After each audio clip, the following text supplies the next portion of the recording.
All right, good morning, everybody, and welcome to the City of Boynton Beach. This is the budget workshop meeting number 1. It is one of up to 3. Historically, we have Monday, Tuesday, and Wednesday devoted to these meetings.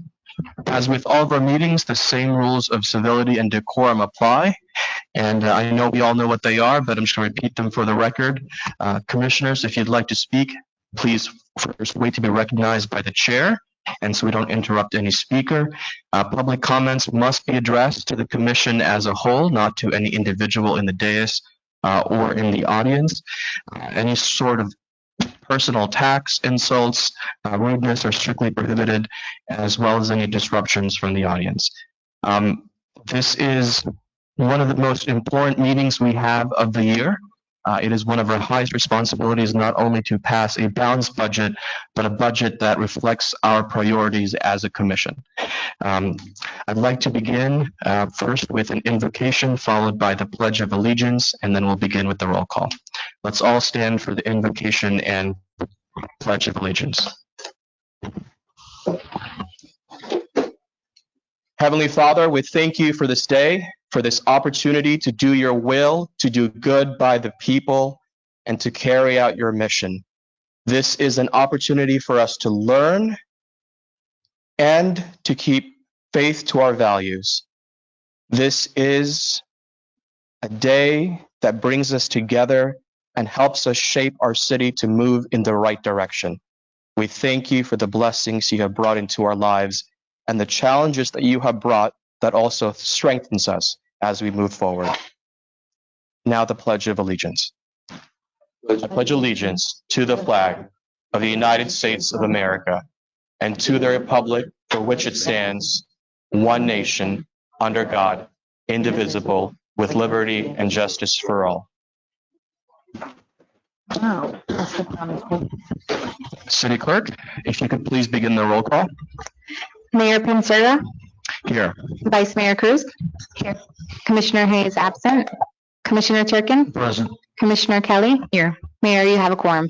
Excellent. In terms of any agenda amendments, additions, deletions, corrections, I just want to offer one amendment, and that is to allow for a second public comment period at the end of today. We currently have a public comment period after the budget overview, but I want to make sure that if anybody wants to speak in person or online after hearing the specific departments, that they be given that opportunity. Is there any other amendments from my colleagues? Hearing none, we have a motion to approve the agenda as amended. We have a motion. Second. We have a second. All those in favor say aye. Aye. All those opposed say no. The ayes have it. The agenda is amended. Thank you. So this begins the first presentation. I believe that would be Mara, beginning with budget overview, revenue and expenses, then we'll proceed to property millage rate and the fire assessment fee. Ms. Friedrichsen. Thank you. Good morning, Mayor, Vice Mayor, Commission. Mara Fredrickson, Director of Financial Services. So our agenda for today's workshop, we're going to review our 22-23 proposed operating and capital budgets. We're going to give an opportunity for public comment. We'll discuss and propose a millage rate, and we'll discuss and propose a preliminary rate resolution for both the fire assessment and the canal maintenance special assessment as well. Our budget schedule through September, the actual adoption of this budget does happen Thursday, September 8th at 6 p.m. is the first hearing, and Thursday, September 22nd at 6 p.m. is the second hearing. Our overall proposed budget this year is $263.8 million. The funding sources primarily are water and sewer, which make up 21.3% or $56.2 million. Property taxes is $48.9 million or 18.5%. Our capital sources are $44.5 million or 16.9%. And then our fund transfers are $21.3 million. Mara, 1 second. Because this is the first budget workshop and we do have new members of the commission, and not just for them, but for the public as a whole, I want to make sure that we take our time going through these slides and everyone's on the same page as to what they mean and what their implications are. So for now, let me just ask, and perhaps my colleagues will have additional questions, but when you say all other, what does all other mean in this slide? What do you mean all other? At the very bottom, your last bullet point. Oh, That's 13.5 million. So right. So those are some of your minimal revenue sources, some of your smaller fees, like public record charges and things like that. So those are the smaller things that aren't necessarily major revenue generating. So, because this is just your revenue on this slide. understood. Yeah. And while we're on here, this is what keeps us afloat. Yep. And I don't want to jump ahead too far, but I do know that when you mentioned property taxes here, could you correct me if I'm wrong, but aren't property taxes, do they all go towards the general fund? All of your property taxes go towards the general fund, yes. So my question is, which of these funding sources would be most susceptible to an economic downturn, a recession? And the reason why I'm asking, I think if you're connecting the dots, is if property taxes all goes into our general fund and the general fund supports our primary services, I want to make sure that our portfolio, if you will, is not reliant on any one factor or any set of factors that could be easily modified along with the economy. Right. Which of these things here would you say will be easily affected by an economic downturn? I mean, any of your revenues could potentially be affected by an economic downturn. I would say the intergovernmental, which is a lot of your state shared revenue, some of your sales tax, your telecommunications, those types of things are dependent on the economy and, what we receive from the state based on, some of the economy within the state itself. Property taxes, obviously, as we've seen an increase, the city also sees that increase as well. Or decrease. Correct. Yes. What about the intergovernmental funds that you mentioned? How is that calculated? Is that so those a are fraction? Actually directly given or allocated by the state itself. Those are your state shared, your communication service tax, your sales tax, your alcohol and beverage tax. A lot of those are tourist related economy. So if tourism drives down, correct, then that could bring that number down. Okay, that I wasn't clear on, so I appreciate that. Charges for services, which services are we talking about? So those are any type of charges for services. That can be your building charges, that can be your police charges for, right. For special details, that can be your ambulance billing, things like that. Those are your charges for service. Okay. And my last question for this slide is franchise taxes. Mm-hmm. If you could explain to me and to the public what that means. So franchise taxes are your FP&L franchise fees. So those are based on what FP&L's rates are, and the city receives a portion of that. I appreciate that. Any questions? All right. Yeah. Vice Mayor Cruz? I have a general question, which I could also ask at the end, but I might as well just get it out the way.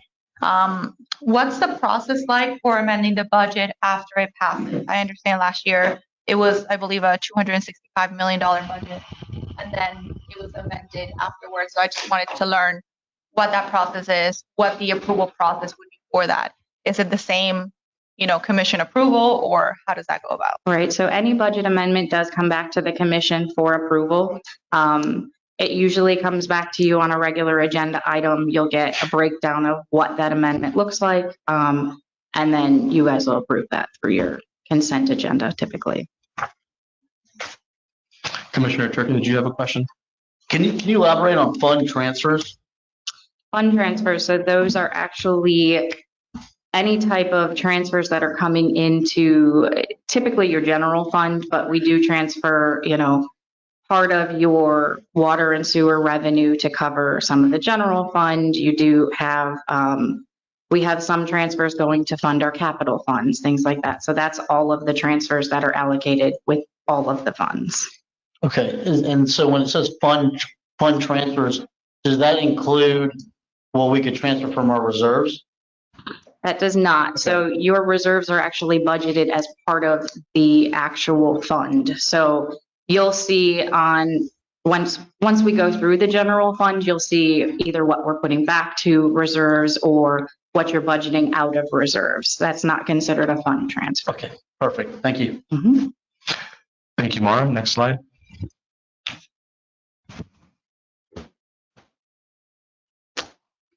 Okay, so on the expenditure side, obviously they have to match what your revenues coming in are.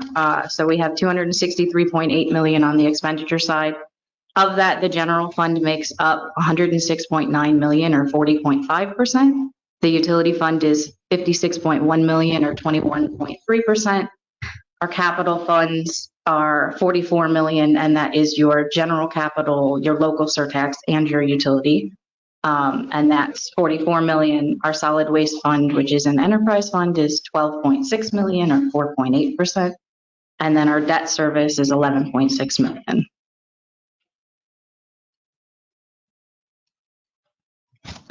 So this is a breakdown of every single fund that makes up that 263 million. If you'll notice, actually last year we ended at 275 million as our total fund budget.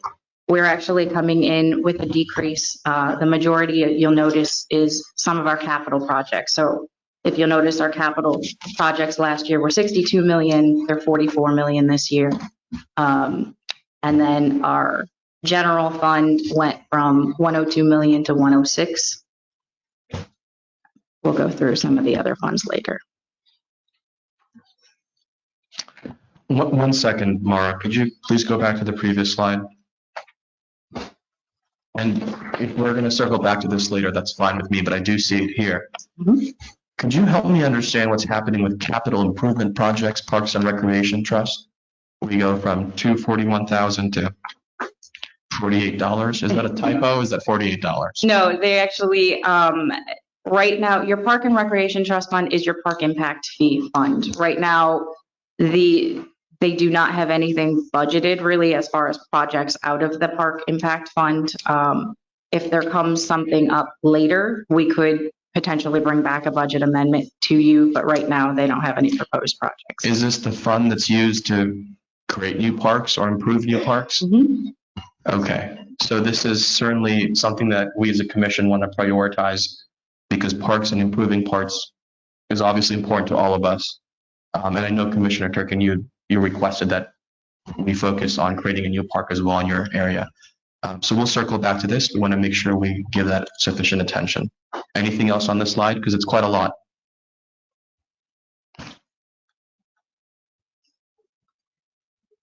All right, we'll circle back. Sure. All right, thank you. All right, your general fund proposed budget this year is 106.9 million. Of that, personnel services makes up 60.1 million or 56.1%. Your pension contributions are 14.6 million or 13.7%. The operating is 21.2 million, and then our capital is 0.4 million of that. This is an overview of your general fund departments by for the budget for the general fund itself. Police makes up 38.4 million or 35.9% of your general fund budget. Fire is 29.9 or 28%. The general government, which is some of your smaller ancillary departments, the city commission, city manager, city hall general admin, marketing, communications, things like that. That's your general government, and that's 13.2 million. Public Works is 9.6 million or 9%. Recreation is 4 million or 3.7%. And then ITS is 3.2 million or 3%. So some of the proposed highlights in this budget that we're going to discuss this. Mara, one moment. Sure. I'm sorry, but I didn't see a picture there of all of the revenues for the general fund. And I just wanted to harp on that one more time at least. So these are all the different departments that get funded through the general fund, Correct. but all the different revenue sources for the general fund. And I just wanted to, again, just repeat the point I said earlier. If there's anything we can do to kind of shift the distributions away from sources that can be easily impacted by the economy, we want to make sure that the general fund is more resilient than that, right? So, for example, I know that, as you said earlier, all of the ad valorem goes into the general fund. As a percent of the general fund, is that trending downwards? Is it becoming more and more reliant on ad valorem? Do we know that by any chance? I mean, so your ad valorem taxes funds about 50% of your general fund. The rest of it is covered through either charges for services, transfers from some of the other funds, things like that. I wouldn't necessarily say it's more reliant on the ad valorem taxes, but I would say, unfortunately, we have to build our budget based on what we receive in those ad valorem taxes. So understood. And just I want to throw it out there that we consider other ways to support that general fund. Right. Yep.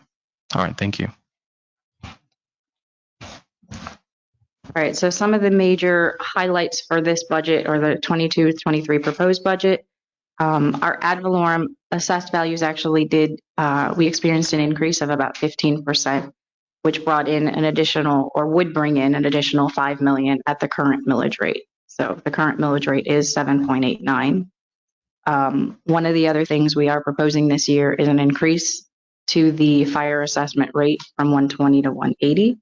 Which would bring in an additional $3 million.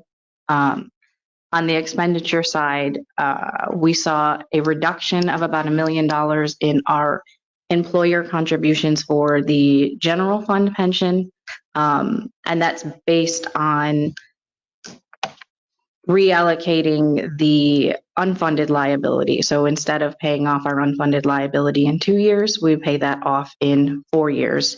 And that is because the general employee pension plan is very well funded. It's about 97% funded.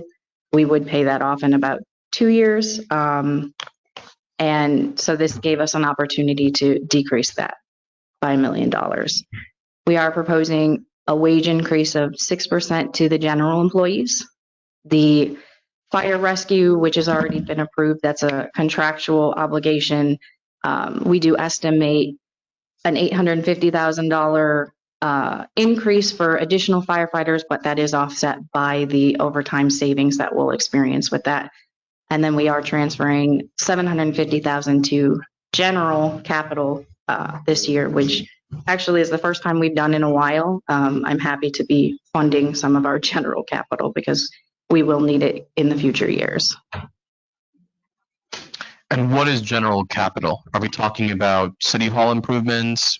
So that is your 302 fund. And yes, your city hall improvements, anything that isn't part of your utility capital improvements or your local surtax capital improvements. So. And the $5 million that you say as an increase of the property values, is it actually $5 million that we're collecting? Have you factored in the Sabre homes and? We have, yes. So the $5 million is actually what we're getting after all of that? Correct. Okay. Correct. If we maintain the 7.89 millage rate. Yes. Yeah. Understood. So this is a change by department for all of the general fund departments from 21-22's amended budget to your proposed budget this year. City Hall general admin, you'll notice there's about a $400,000 increase there. The majority of that is debt service on buildings and some of the contractual obligations.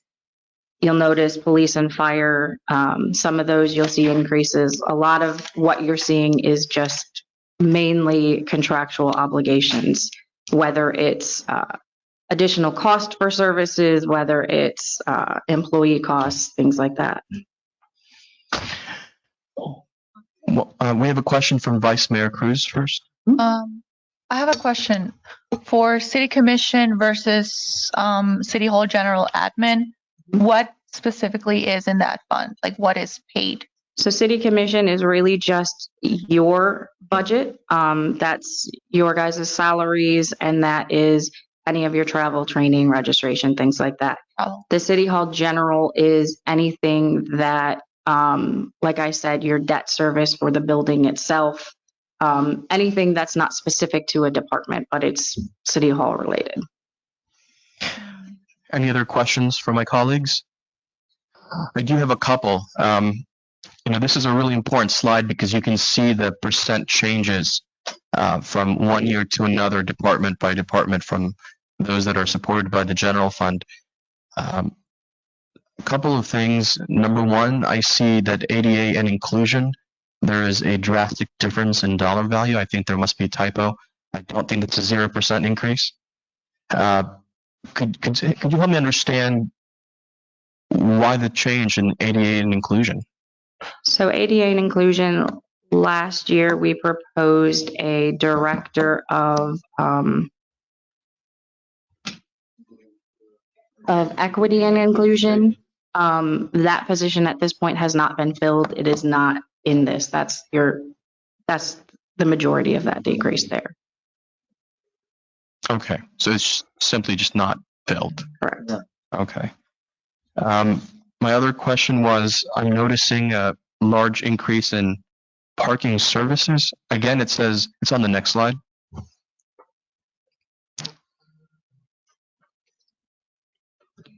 What's happening with parking services? If somebody could, I think we're reclassing positions. Right? what does that mean, actually? I don't even know what that really means. Parking services, so those are your. Do you want to go line by line? yeah, I think, I mean, I think line item by line item. yeah, It's helpful for us. honestly, it seems like we're kind of like rushing through this a little bit. Not for any specific purpose. I understand it's 2 full days and it's a lot, but this is again one of the most important things that we It do as a is. voting body, and I would be more comfortable if we just kind of go line by line and talk a little bit about each one and what the changes are, and we have a little context on that. That would be great. So one of those, this is the overview, and then each of the departments will have an opportunity to respond to some of those. So, I mean, I can cover it with you, but each of the departments have a little more in-depth knowledge of what some of their increases and decreases are. So if you do have specific, we can call those departments up and have. Yes, no, I think that would be helpful so we understand what's going on in the various departments. If that's okay with you, Vice Mayor, we'll just wait for the department by department presentation and they'll give us more details. Sounds good.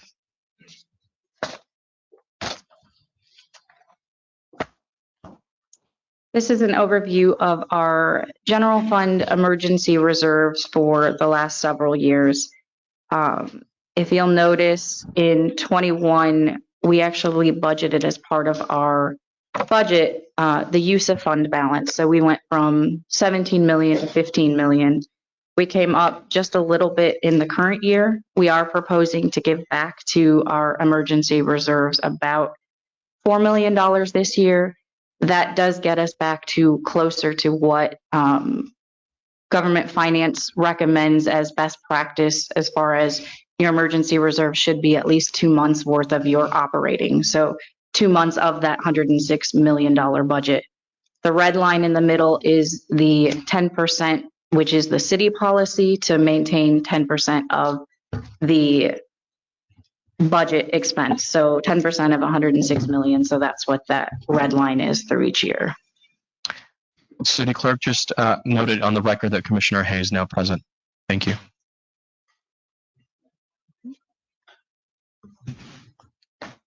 So this next slide is a very similar presentation of your utility emergency reserves.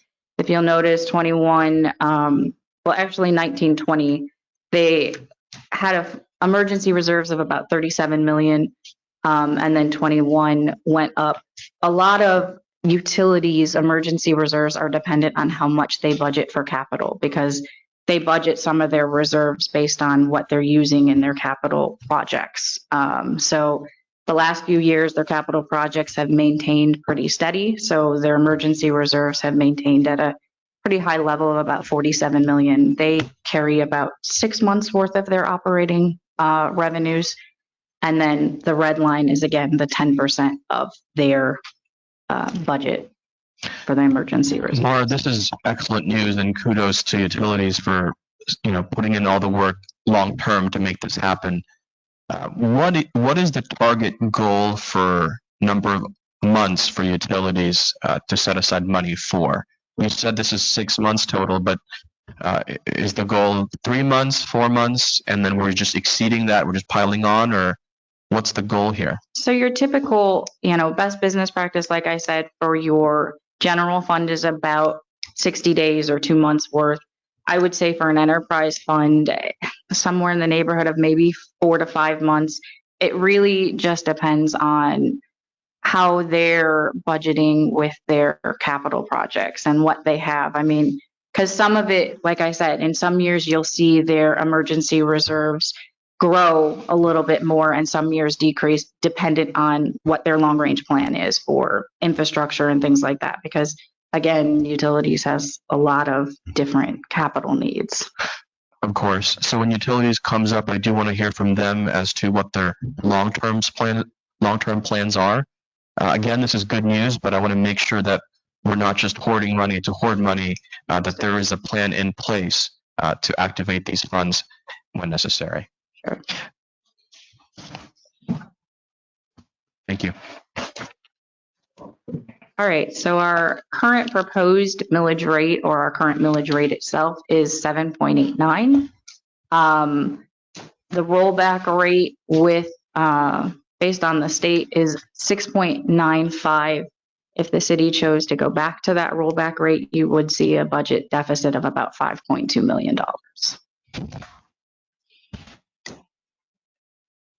I'd like to see from staff, and I don't know if my colleagues agree, but if we could get some projections of what it would look like if, instead of going to rollback, but maybe we decrease it by 1/10, 2/10. What are we looking at? If we could have different columns of different scenarios. We have that spreadsheet.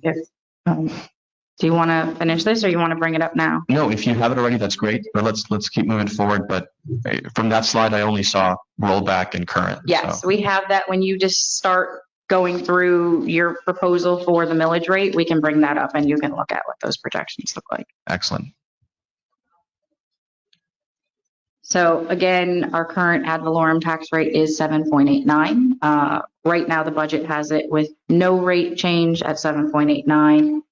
Our actual tax increase, you'll notice, is 13.47. That does take into account your Save Our Homes and your commercial 10% cap.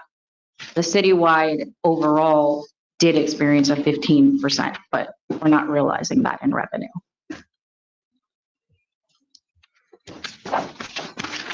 So this is just kind of an example of what the millage rate impact on a residential property would be.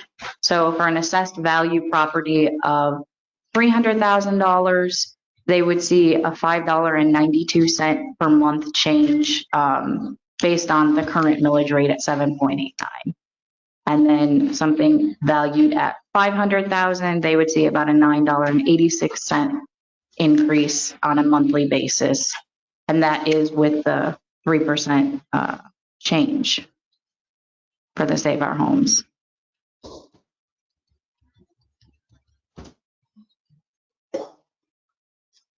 So this is commercial property and kind of the impact that you would see there. Assessed value of $500,000.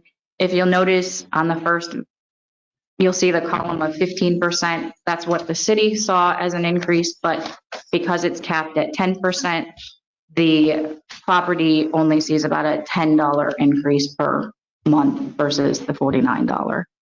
And then on $1 million commercial property, they see about a $65 a month increase at the current millage rate.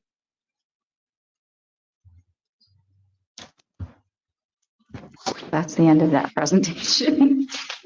Thank you for the overview. And you said you did have slides for those projections We on do. different When we millage start rates. covering that, we can bring that up and you can kind of look at those in real time. All right, excellent. Any questions at this point from my colleagues? All right, well, there's plenty of opportunities for questions later, so Mara, just proceed with the next presentation. And who will be leading that next presentation? So actually, we're opening it up to public comment next. Oh, that The concluded budget all. overview, went through the property and the fire assessment. Okay. Unless you want to talk further about the millage rate and those things, we can certainly do that now. And I would love to see that now, actually, if you already Okay. have the projections of what it will be with different put millage it up rates. on screen, yeah. Mayor. So budget's done a very good job of creating a spreadsheet where we can see real-time impact based on projected property valuations and the like. So when we talk about these numbers, it'll come to life for you as opposed to being numbers on paper that don't make sense. So as you know, 7.89 is our base, and we can go anywhere you'd like to talk through this. Tell them. Can you zoom in a tiny Yeah. bit? Can you make it where they can see it? Tony's people in also the going back. to bring you guys a copy of it. And I got mine pulled up. well, talk to them because they're the ones that are viewing it. Is this the older one? Is there a newer one? This is also That is extremely better. tiny. That's better up there though on the screen. Yeah, we'll just Yes. maybe look at the screen. Does that work for all of you, or do we need to blow it up a little bit more? We certainly can. Yeah, you can. I think this is good. That's good. Yeah. Better. Okay. Okay, so the first column, AB, is the 7.89. If you look at column AG, which is the next column over, that shows you if you went down to a 7.79 millage rate, and the very bottom in yellow, that's about a $619,000 impact to the budget itself. The next column over is 7.74, which is kind of somewhere in the middle. That's about a $929,000 impact. And then the next column over is 7.69 millage rate, which is about a $1.2 million impact on the budget. And then if you go back to the rollback rate, actually, you'll see on the far right that 5.2 million. Do you have somewhere here, not just the impact of the budget, but the impact to a household? It's on the other tab. I haven't seen this before, so Yes. Anthony, we go over there with them and work with them on the spreadsheet, please. Yes, that's it. Thank you.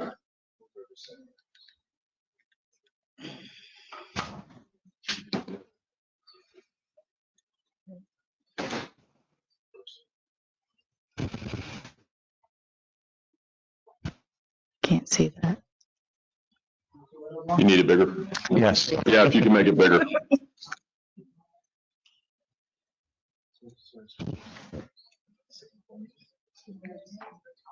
Right.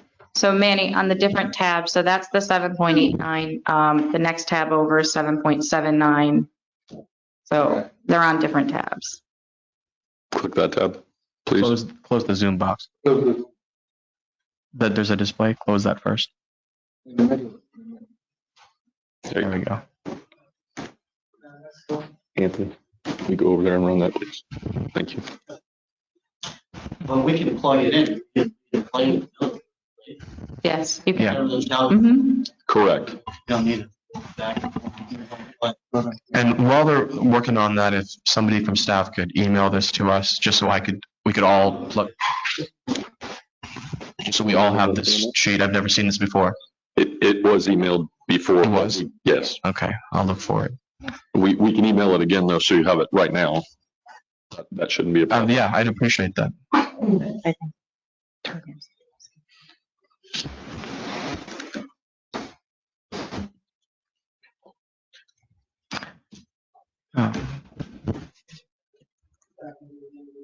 And what was the bottom line for 7.79? It's The, about 600 and About 600? 619,000 less. So figure for every 10th, you're looking at about a $619,000 reduction to revenue.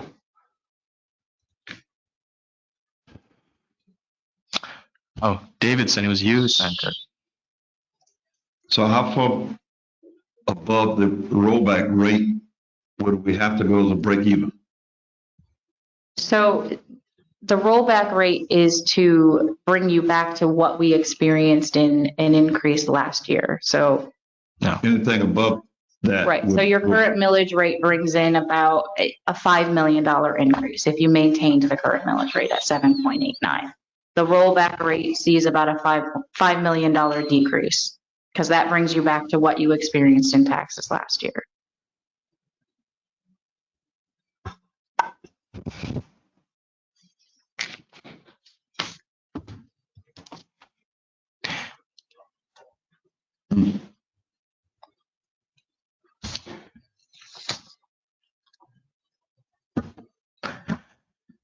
My position on this, I'll just say it now and we'll keep talking as we go. If we could find a millage rate that's in between those two options, between keeping it as is and going down to the rollback rate.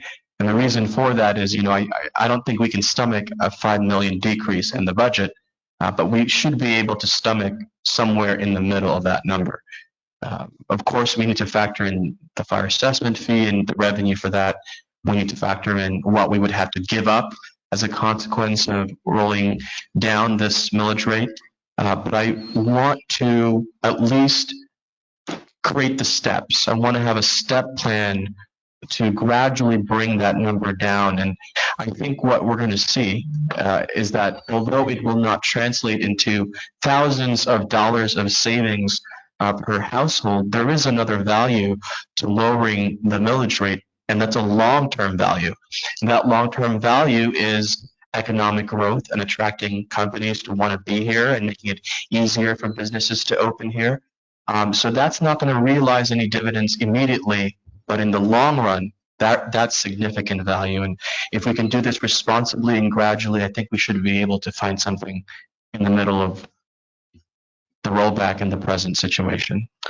I agree, Mayor. I think also we need to take into account the proposed fire tax assessment. So yes, we could decrease the millage rate, but homeowners are going to see that cost elsewhere.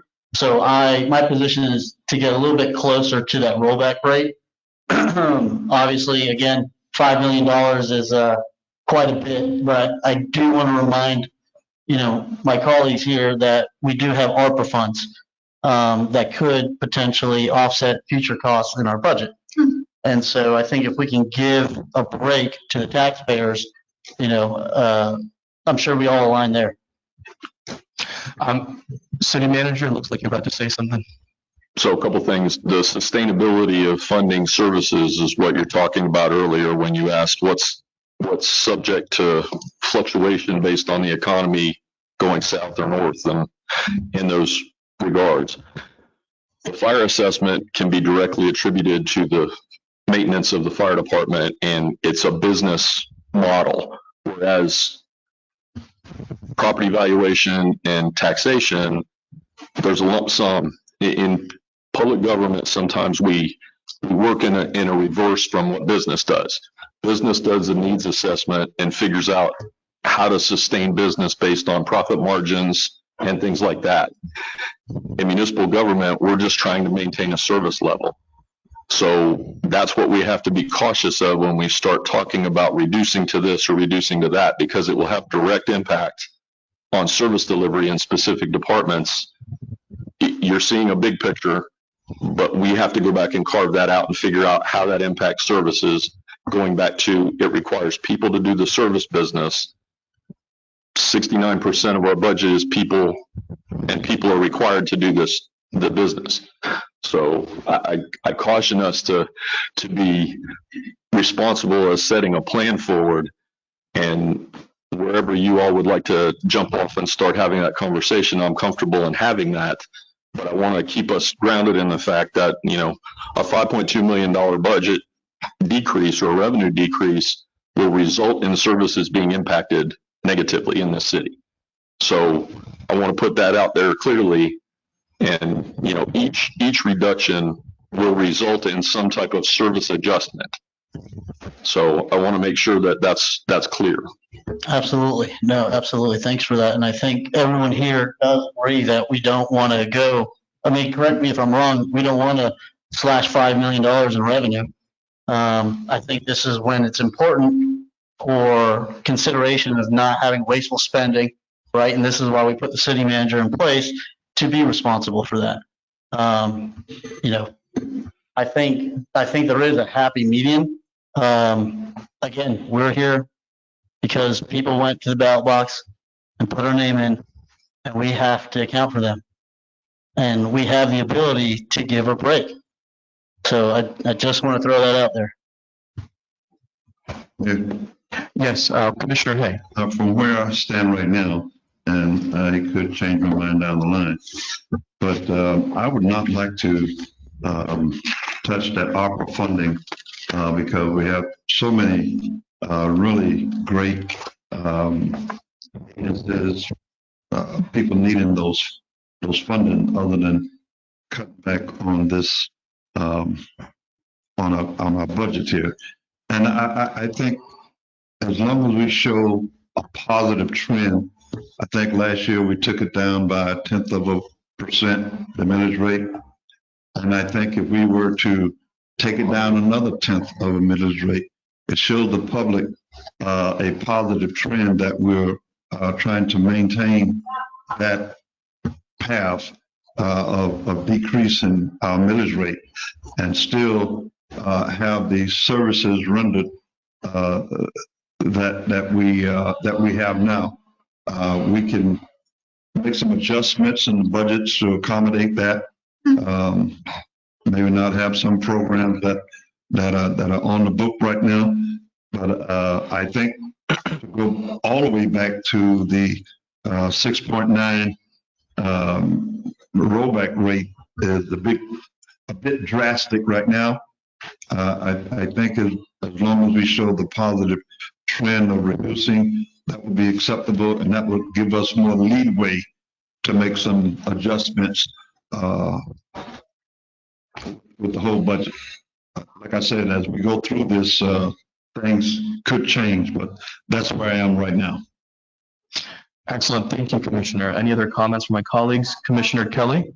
Yeah, I agree that we need to find a happy medium with regard to the millage rate. I think that, but we have to be responsible. In looking at all of the numbers and looking at where we are, even a small millage rate decrease, if we're adding kind of with Commissioner Turkin and that adding increasing the fire assessment puts us in a situation where, yes, we would be decreasing the millage rate, but increasing at the end of the day the taxes. And I think we really need to look at that and look at how we can be responsible and making sure that we don't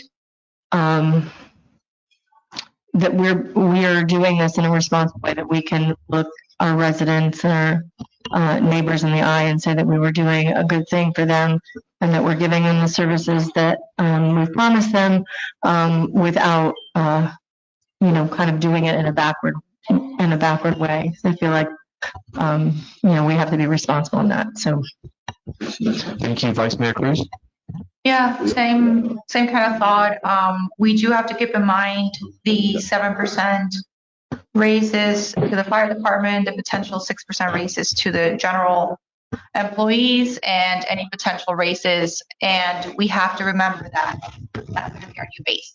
So whatever we approve in the next 3 days, it's going to have to be the new base, and we're going to have to be able to maintain that in the future years coming, whether there is or there isn't a recession. So it's something to keep in mind. I think we're all on the same page in regard to wanting to lower the millage rate, but also doing it responsibly in a way that it doesn't provide too much of a negative impact. And it does keep us safe in the future. So thank you for that. I'm hearing two general points here and that we share in common. We all agree we want to bring down the millage rate, not quite the rollback rate, but somewhere in the middle. We don't know what that number is yet, but we're on the same page on that. And I also agree with, and I think it's been said in different ways, with the net savings to the residents. We do have to factor in, yes, we could bring down the millage rate, and we have to see what that dollar value is, not just to the city, but to the household. And then looking at that decrease in the household expense and comparing that or combining that with the increase in fire assessment, is it a net savings or is it a net increase? We got to put those two things together. So we're on the same page. Looks like we're on the same direction. And so what we need to also talk about in more detail is the fire assessment fee itself. So can we talk more about that? City manager, you've started that conversation. Could you help us understand what it's for? What are the expected uses? What is the increase going into? What can we give up or can't we give up? And so we can start looking into our options. So the fire assessment process has not been raised in 4 years. And obviously, if something's intended to be a sustainable revenue source, and I wasn't here for the beginning of this, I know that there's a understanding from Commissioner Turkin that this was for a finite period of time. I don't know, and I wasn't party to any of that, but as a business model, it makes sense to fund that way. So that was where this came from. One of the shortfalls of the fire rescue department is the ability to sustain capital projects. So this increase would address funding for building a new fire station, replacing a fire station, replacing fire apparatus over the time. And it gives capacity for the general fund. As you see, the ad valorem taxes alone could not fund the police or the fire department. We do rely on other revenue streams to do that. So this is a sustainable funding source to carry that forward. And in keeping in the line of public safety is the most important thing, this is one of those public safety areas that we can address thoughtfully and responsibly as a business model and make sure that we have dedicated funding that does exactly what we need it to do, which is replaces capital and facilities and apparatus and equipment. So that is it. I recommend that we maintain our personnel costs out of general fund because then it's not confusing.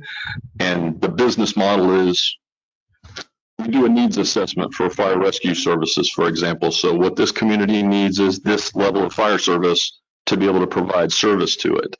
And every department in the city has that same ability to define the needs assessment that we need. There's going to be X amount of customers that need water and sewer. There's going to be X amount of customers that need driving, roads and bridge and all those things. So this is a way of us doing that. Now, assessments are not available for every department. For example, law enforcement cannot do a fire or a police assessment. That's not a possibility. So I say all that to say this gives capacity to put that funding into other areas of the city that may be necessary, but it's not attached to a property valuation that may fluctuate drastically year over year.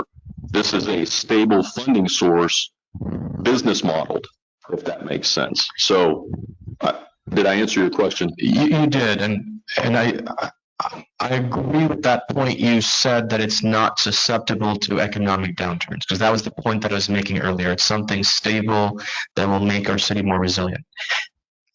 Having said that, of course, we have other funding mechanisms to fund new fire stations and all these other repairs. Is there something that the fire assessment fee can do that no other funding mechanism cannot? Or is it a supplemental funding mechanism?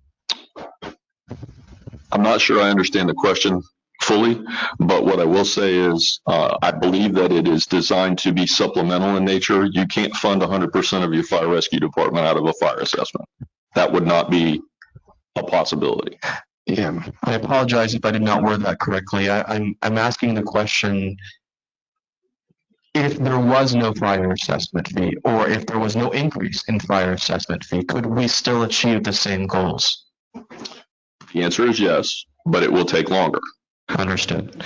My follow-up question would be, where? I'm sorry, go ahead. Yes, go ahead. The other part is if you don't approve the fire assessment as it exists right now, it will create an $8 million budget deficit for the fire department. So that's the other part of this is if you were to take that away right now, we're looking for a way of continuing funding that service or changing service delivery. Did you mean 3? You said, I think I heard. 3 is the increase. 8 is what is the current fire assessment total. Oh, Correct. well, I'm not advocating we eliminate it today. What you said though is if it's, I was just okay. in general. I just wanted to make sure it was clear though. Okay, understood. Where do we stand relative to other cities on this fire assessment fee? We have the lowest, and even with the increase, we would still be the lowest Oh, okay. of our neighboring jurisdictions and others throughout the state. All right. Any questions from my colleagues on fire assessment specifically? Commissioner Hay, then we'll go to Vice Mayor Cruz. Just one question. This is for a finite period of time. Where do we stand with that? I mean, are we, because the fire assessment has been on the books for a long time, and there seems to be no end. So you mentioned that, and I just thought I'd like for you to say a little bit more about the finite timeline. So Commissioner Turkin had approached me about the expectation was that the fire assessment was supposed to bridge. Supposed to sunset. It was supposed to bridge a time Designed for funding. the 5-minute response time. One second, Commissioner. Let's let the city manager finish, then we'll go to you. Yeah, it was designed to bridge a funding gap for a specific period of time and to sunset at some point, like others. For example, the capital funding source that will go away after 45 million is achieved, 45 million is achieved through that. So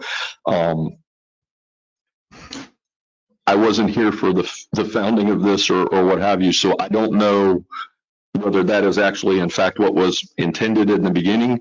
And I found nothing that gave it a sunset date over time. It's at the will of the commission whether it is continued or not, though, and that's clear to me. Well, it's you know, I hope it's important to them, but it's really important to me to have that piece of information. Is there someone who was around during that time here that could answer that question? Commissioner Hay, we have, I think, our city attorney might be able to answer that. He had a comment. Mr. Mayor, members of the City Commission, I was here throughout the fire assessment. It was initially put in, I think it was in 2001, maybe, to have a 7-year course line to fund the establishment of the 5-minute response time. It did sunset, but then the commission reinstated it in 2008 with no sunset. And since that time, it's been used as part of the budget. Now, I'm not involved in how it's used or what it's allocated for, but since it was reinstated by the commission, the current setup does not have a sunset date, but the original part back in 01 did, and then it was reinstated by the commission back then and is more in line with the traditional fire assessments that I see in other jurisdictions where it doesn't have a sunset. It's used for its very limited purposes of funding fire protection. It cannot be used for EMS. So if you ever look at the study that the city does, it does have an allocation of resources, capital, personnel, whatever, and they allocate it between EMS and fire, basically by demand and usage statistics. So, but that's the history of it dating back to 01. We did litigate it. We did win. So we use the same system today and methodology that we did when it was originally done back in 01. Use the same firm, in fact, because that's the same firm that worked on the one that was defended successfully back in 07 range. Thank you, City Attorney. Vice Mayor Cruz, you chimed in earlier. I would love to get a history of, I did hear you say it hasn't been increased in 4 years. Is that correct? That is correct. So can we go back and figure out how much it was increased by in the past? I know you may obviously not have that answer right now, and we can come back to this later, but I just wanted to kind of hear that on the historical of how much it's increased. But I do have a question for now, and that would be, what's the current assessment at this time? $120. 120? 120. And it's proposed to go up to 180? Yes. Correct. Mr. Mayor, can I just clarify one thing? Yes, Council. Talk about the rates. You're talking about the residential, single family That is I correct. understand that all the different categories other than that will have their same percentage Units. type increases. but those are done, calculated by square footage, I believe. By our consultant, and that's correct. Quick question. Can you use it for personnel? It could be used for personnel. Okay. That becomes a little more onerous, in my opinion, of dealing with this throughout the state before. So, but it can be used for personnel. Okay. You have an ordinance that defines everything that it can be used for, and it's very broad, except that you cannot use it for EMS. Got it. So it's very important that anything above first response, all those costs are taken out, and those are funded through general fund, and the fire assessment only funds the portion of the fire rescue budget that has been determined to be fire and not EMS. Can you email us that ordinance? Can you get that for us? Yeah, I can see if I can find it. Thank you. Yep. All right, Commissioner Kelly, do you have any comments on this? I don't have any further comments on this. I think that moving forward, I think we're all on the same page that we have to look at this very responsibly and how it affects the residents, and that's my take on it. All right, thank you, everybody. I just want to say my position for now. It may change based on what I hear later today or tomorrow, but as of the moment, I am uncomfortable with increasing the fire assessment fee. I don't want to create an $8 million budget hole, so I'm not advocating today to outright eliminate it. But at this moment, I'm just uncomfortable with increasing that. Again, I need to factor in that dollar increase with whatever the savings are from a potential millage rate reduction. Are we actually helping anybody, or are we just offsetting any savings that we're creating? So that's where I'm leaning today, right now, but we'll see how this conversation goes and what new information comes up. Is there any other comments on the topic of millage rate and fire assessment rate from my colleagues? Commissioner Hay, then we'll go to Vice Mayor Cruz. Jim, do you have a percentage of the 39 municipalities in Palm Beach County that has fire assessment? And if you don't have it, you can get that to me later. But do you have such a number? I do not, but I can get it for you. Okay. Anything else, Commissioner Hay, or that was it? Yes. All right. Vice Mayor Cruz? I was thinking that maybe we can discuss this further when we get the departmental presentations, and then we can ask like the detailed questions of potentially different numbers. So maybe we may not have to increase it all the way up to $180, but maybe there could be a middle ground there. So this is part and parcel to the millage discussion as well. So before we move off of this, I'd like to kind of get an idea, consensus-wise, what you're looking at as a millage rate, so we can kind of plug in those numbers and have this discussion where it will make sense whether it's a balanced flip of dollars and cents or not. Keeping in mind that each tenth of a mill results in a $619,000 decrease in revenue. So I know that the 6.9532 is the rollback rate, and our current is 7.89, and somewhere in the middle is where you're looking to go. I know staff did a workup where we were comfortable with 0.2 of a mill being decreased, which is about $1.2 million. As I said, each one after that is an additional $619,000. So 7.59 millage would result in $1.8 million decrease, and a 7.49 would result in a $2.4 million revenue decrease. Anything below that, and I think we're going to have to go back and have a conversation staff-wise to talk about how that impacts services.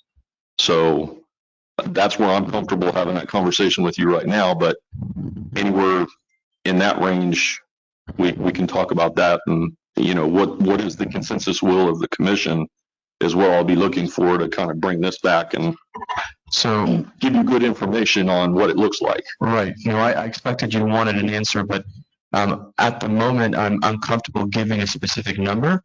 Again, I haven't seen this Excel spreadsheet. I didn't want to take some time to sit down, understand it thoroughly, ask my questions, plug in different scenarios. So I want to take some, what should we call it, some break time or caucus time or whatnot.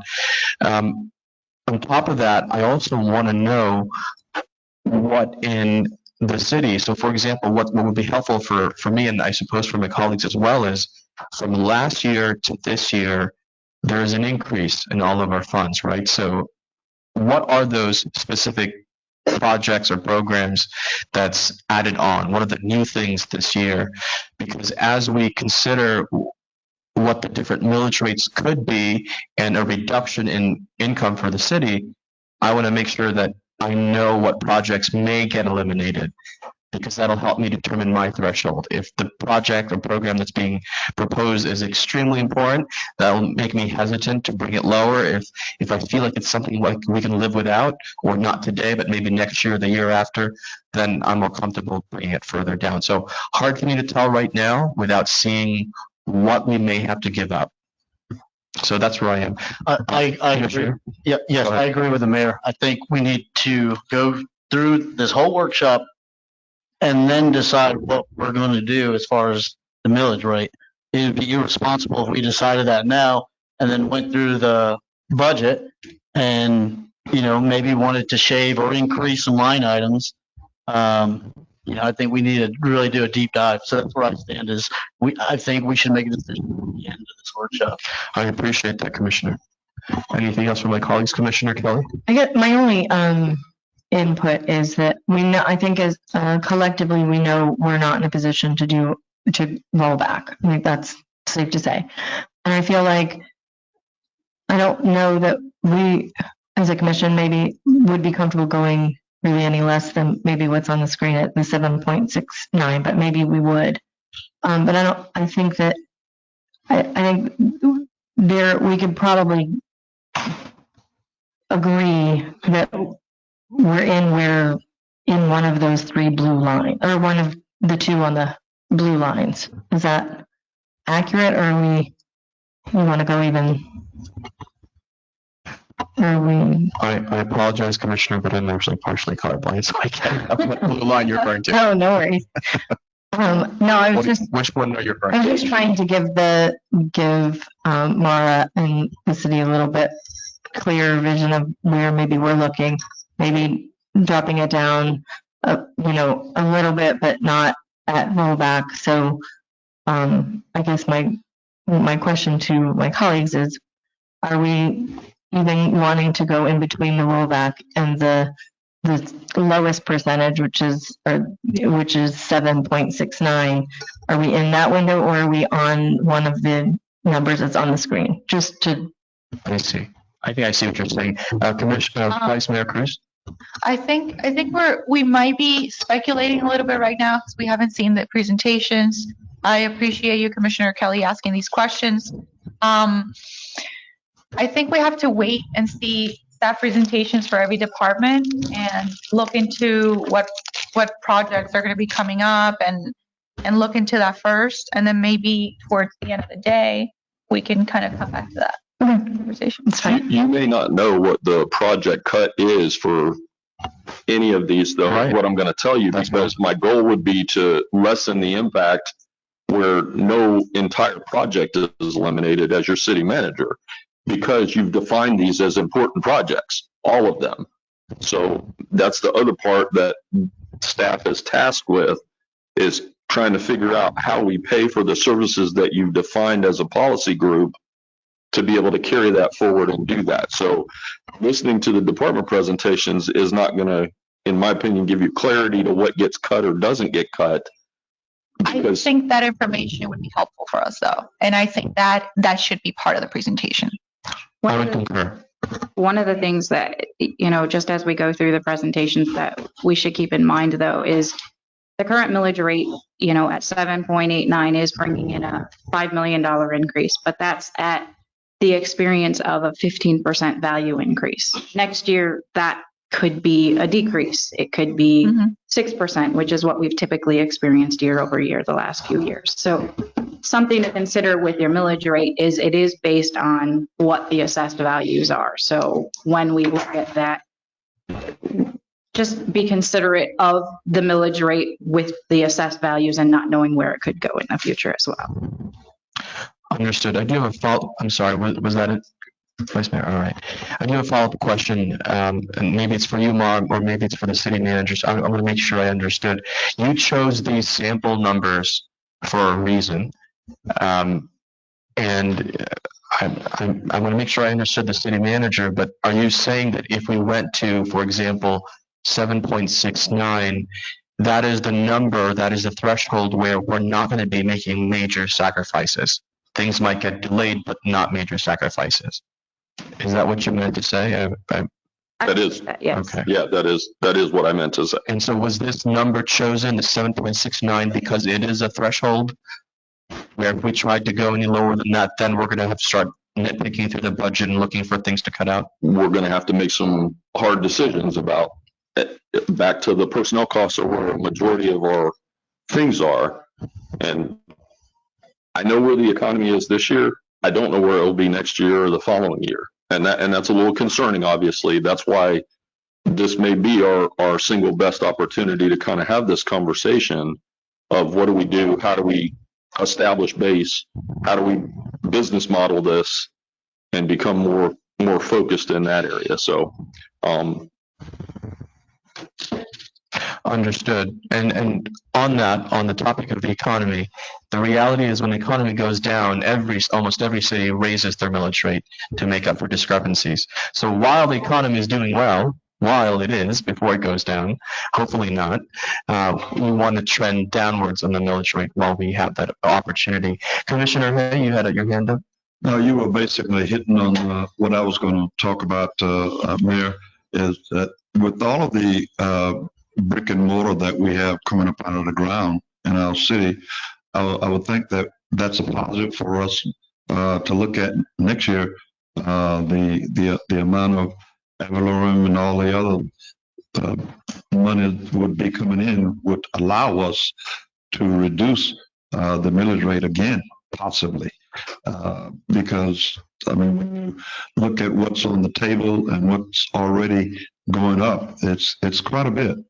So I'm looking, I'm factoring in a positive for next year. Is that sort of your thinking, the direction that the city of Boynton seemed to be headed in? Have you factored that in? the answer is yes, but we also have experienced unheard of inflationary increases by way of fuel costs and goods and services that increased by 14% in a single year, which is unheard of. So when I talk about that, the cost of doing business has exponentially grown while the ability to fund with revenue stays flat. And I hope that makes sense in the big picture of this from the business model. It's kind of like what we talked about with business being nimble. Government is not as nimble a lot of times. And, gas prices skyrocketed as everybody's household experienced and those things. And the mayor hit on a very good point. Most cities will raise their millage rate when the economy goes down to maintain services. If we're business modeling, that doesn't have to be large fluctuations, if that makes sense, because we've business modeled. And that's how I've tried to approach this as your city manager, and that's how staff has approached it as well, is being able to kind of talk that through. Worst case scenario, best case scenario.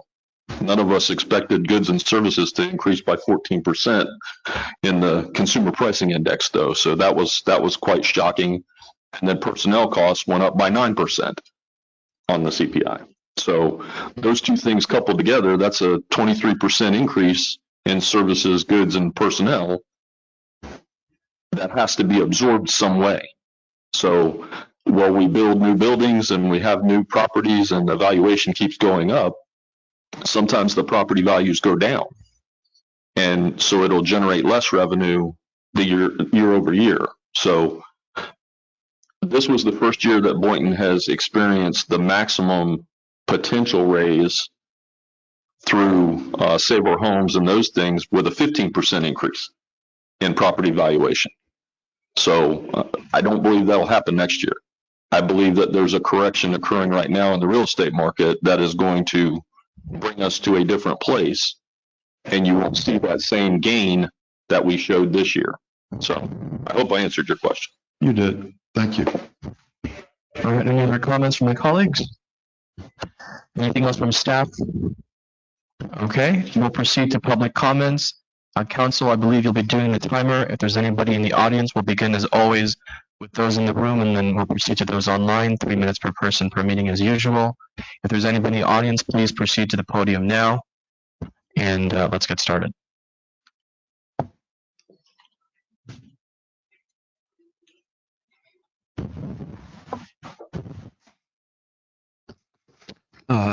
I'd like to give my name and address that's on my passport, my voter registration, birth certificate, and everything else.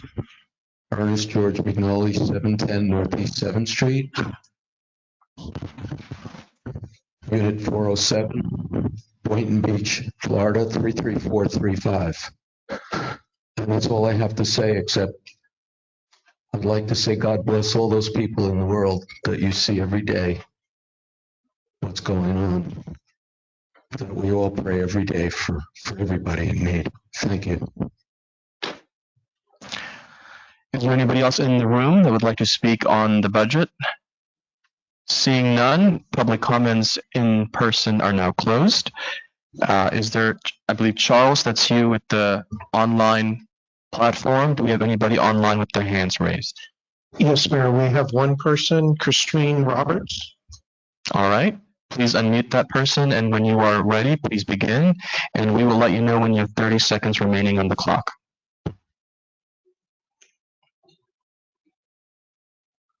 Come on. You said Roberts was the last name? Christine Roberts. Ms. Roberts, if you can hear us, please begin when you are ready. You might be muted. Christine Roberts, you are self-muted. All right, going once, going twice. All right, we will circle back to Ms. Roberts. Again, there is a second public comment period at the very end of all the presentations, so if not now, perhaps later, Ms. Roberts. Thank you so much. All the public comments are now concluded. Moving on to the general fund presentation. So now we'll kick it off with the city manager, beginning with, well, we have a change. I am going to change it up. We're going to go with an enterprise fund, and I'm going to start with utilities. I'm going to ask Director Poonam Calcutt to join us. I believe she's joining us remotely. Oh, she's here. Oh, there's welcome. And if you can pull up utilities, both. Good morning, Mayor. Good morning, Commissioners. Operational first. City Manager, Assistant City Manager, and the audience. I have two more staff here. I have our Deputy Director of Utilities with me, and also our Administrative Manager. So they'll help me in case I'm forgetting something. So, all right, we can go ahead, and please stop me wherever you need me to stop and talk a little bit more in detail. Okay. So the utilities proposed budget is for 56 million. It's an overall 2.4% increase. We approached this budget as a zero-based budget process. And what I mean by that is when I came in December and we started looking at the budgets, I asked all our managers to go back and look at what your needs are, what are the services you're trying to provide, what are the essential services, and come up with what you need to be able to provide those services to our customers. So it wasn't based on that, okay, there's a CPI increased, consumer price index increase for this much, so just increase it that much. Look at what your spend has been in the past and why, what the services are, and what your needs are going to be. So think of as if you didn't know anything and build a budget. So that was our process. The increases have been due to some new personnel that we are requesting, reclassifications, and reorganizations. And the reason for doing some of those is as I came in, I started evaluating how the organization was being run, what things were working, what things were not working. We had a lot of vacancies and started looking at how can we provide the services in a more efficient and more effective way operationally. So that was the goal. And as we started looking at that, we realized that some of the organizational needs, especially in the field, we didn't have as much depth in our positions. And so sometimes we were not able to really provide the services. And the people we were trying to hire, we would have to hire always at the beginning at like a trainee level. And that's great because you want to grow within the organization, but then you don't have enough people who have the knowledge and experience. So you want to have both. You want to be able to bring new people in and also allow people to grow within the organization. And that wasn't happening as much in the field. So we had to do some reorganization. And some of the increases are because of that. There are also increases due to the higher cost of services, supplies, and materials. The city manager was talking about. Dr. Colco, Sure. I don't want to move ahead. Just were there any notable changes to personnel? Any new major positions created? Couple of positions created.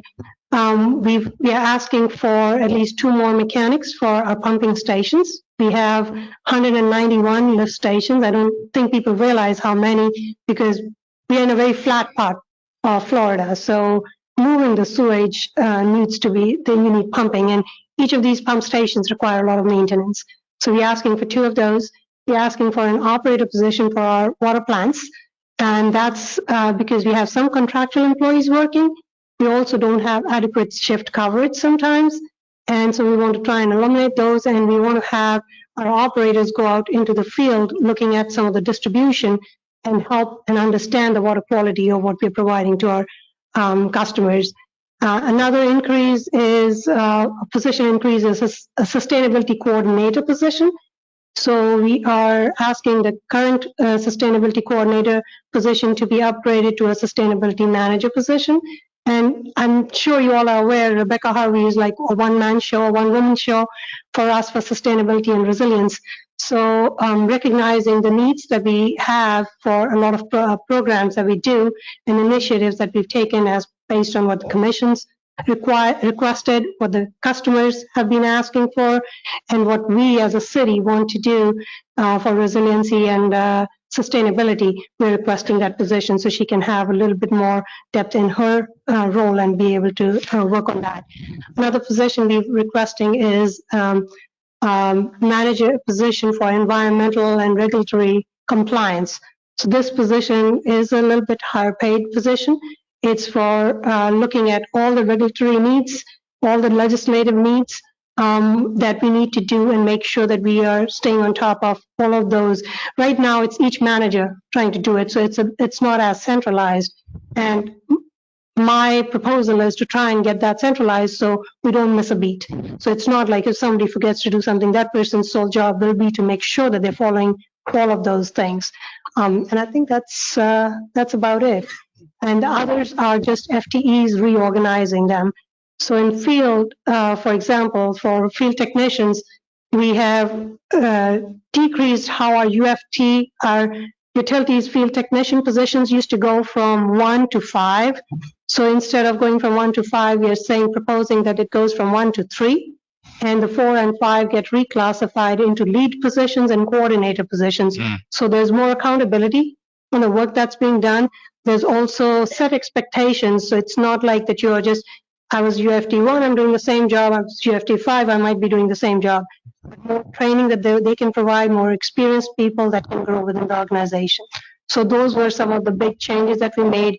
We also made some changes in the engineering staff because we were finding as we were trying to hire engineers, our pay grades were not high enough for us to really attract the talent we needed. So we had to go out for consulting.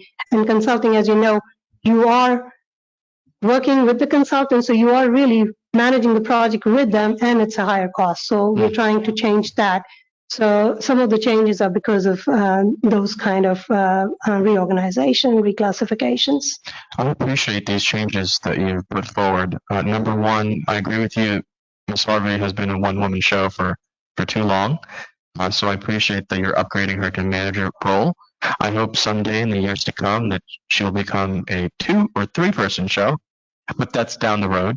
And I also appreciate that you're creating these opportunities for professional growth, creating those reclassifications. People step up, they have greater responsibilities. So thank you for these proposals. I appreciate it. And like Mr. Stables was saying, Chief Stables is saying, I still can't say Mr. It has to be Chief. Chief manager. I know, he's on that. So some of the cost of services and supplies are what I call pass-through costs. There's no control we have on those. Fuel increases, electricity increases. We are finding supply chain issues that is causing all our projects to get longer and delayed, and that causes increases too. So our planning has to be a little bit better. So all of those are also causing some of our increases. Chemicals for treatment, for water treatment have gone up. Materials, just every pipe material you think about, every kind of infrastructure material has gone up in the last year. And we're hoping that it'll stabilize, but it hasn't yet. Just wanted a reminder that utilities does provide 8% of utilities operational revenues to general fund, as well as direct overhead expenses related to any other internal city departments that help us do our business, because we don't have a finance group, we don't have a legal group. Those are all centralized, so we utilize those services. So these are some of the highlights of the proposed budget, division by division. And if you don't know a certain division as to what it does, please let me know and I can explain it, because you may or may not be familiar with it. Water distribution went up. Most of our divisions did go up, and most of the increases have been because of some of the reclassification, reorganization changes, as well as cost increases. Water plants went up 9.7%. A lot of that increase is really chemicals. We also, if you recall, we had a raw water line that DOT contractor drilled, and this was back in October, November timeframe. And we're going to reimburse, we're going to get reimbursement on that. Hopefully, that's what we're going to be negotiating into. But until we get that, we still have to fix that pipe. And until we get that pipe fixed, we may have to buy water. And so some of those increases are also factored in, because we may have to upfront the money and then we may be getting the reimbursement. Meter services went up 5.2%. Increase again because of reclassification. We brought back a position of an assistant supervisor. This is to make sure that for the backflow prevention programs, cross-contamination programs, we have more oversight. And also we have handheld equipment that is used for managing our meters and looking at our meters and that handheld equipment cost has gone up, and every few years we have to change that equipment. So we're building into some of those things that are done every few years, so we don't have a sudden increase every year. The lab just had increases. It's a small increase, but it's just supplies. Customer relations actually went down, so kudos to Ms. Dunn for working on her budget and trying to keep it as low as possible. Wastewater collections went up. We are asking for actually one more personnel there. I forgot to mention that is a utility field technician position, and that's because we have a large number of pipes.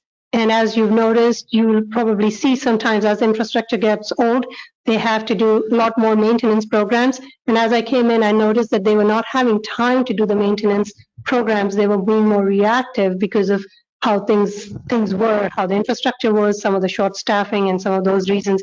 So we are getting past that, and so we can be more proactive and not as reactive. So that is the goal, and we are really pushing towards that.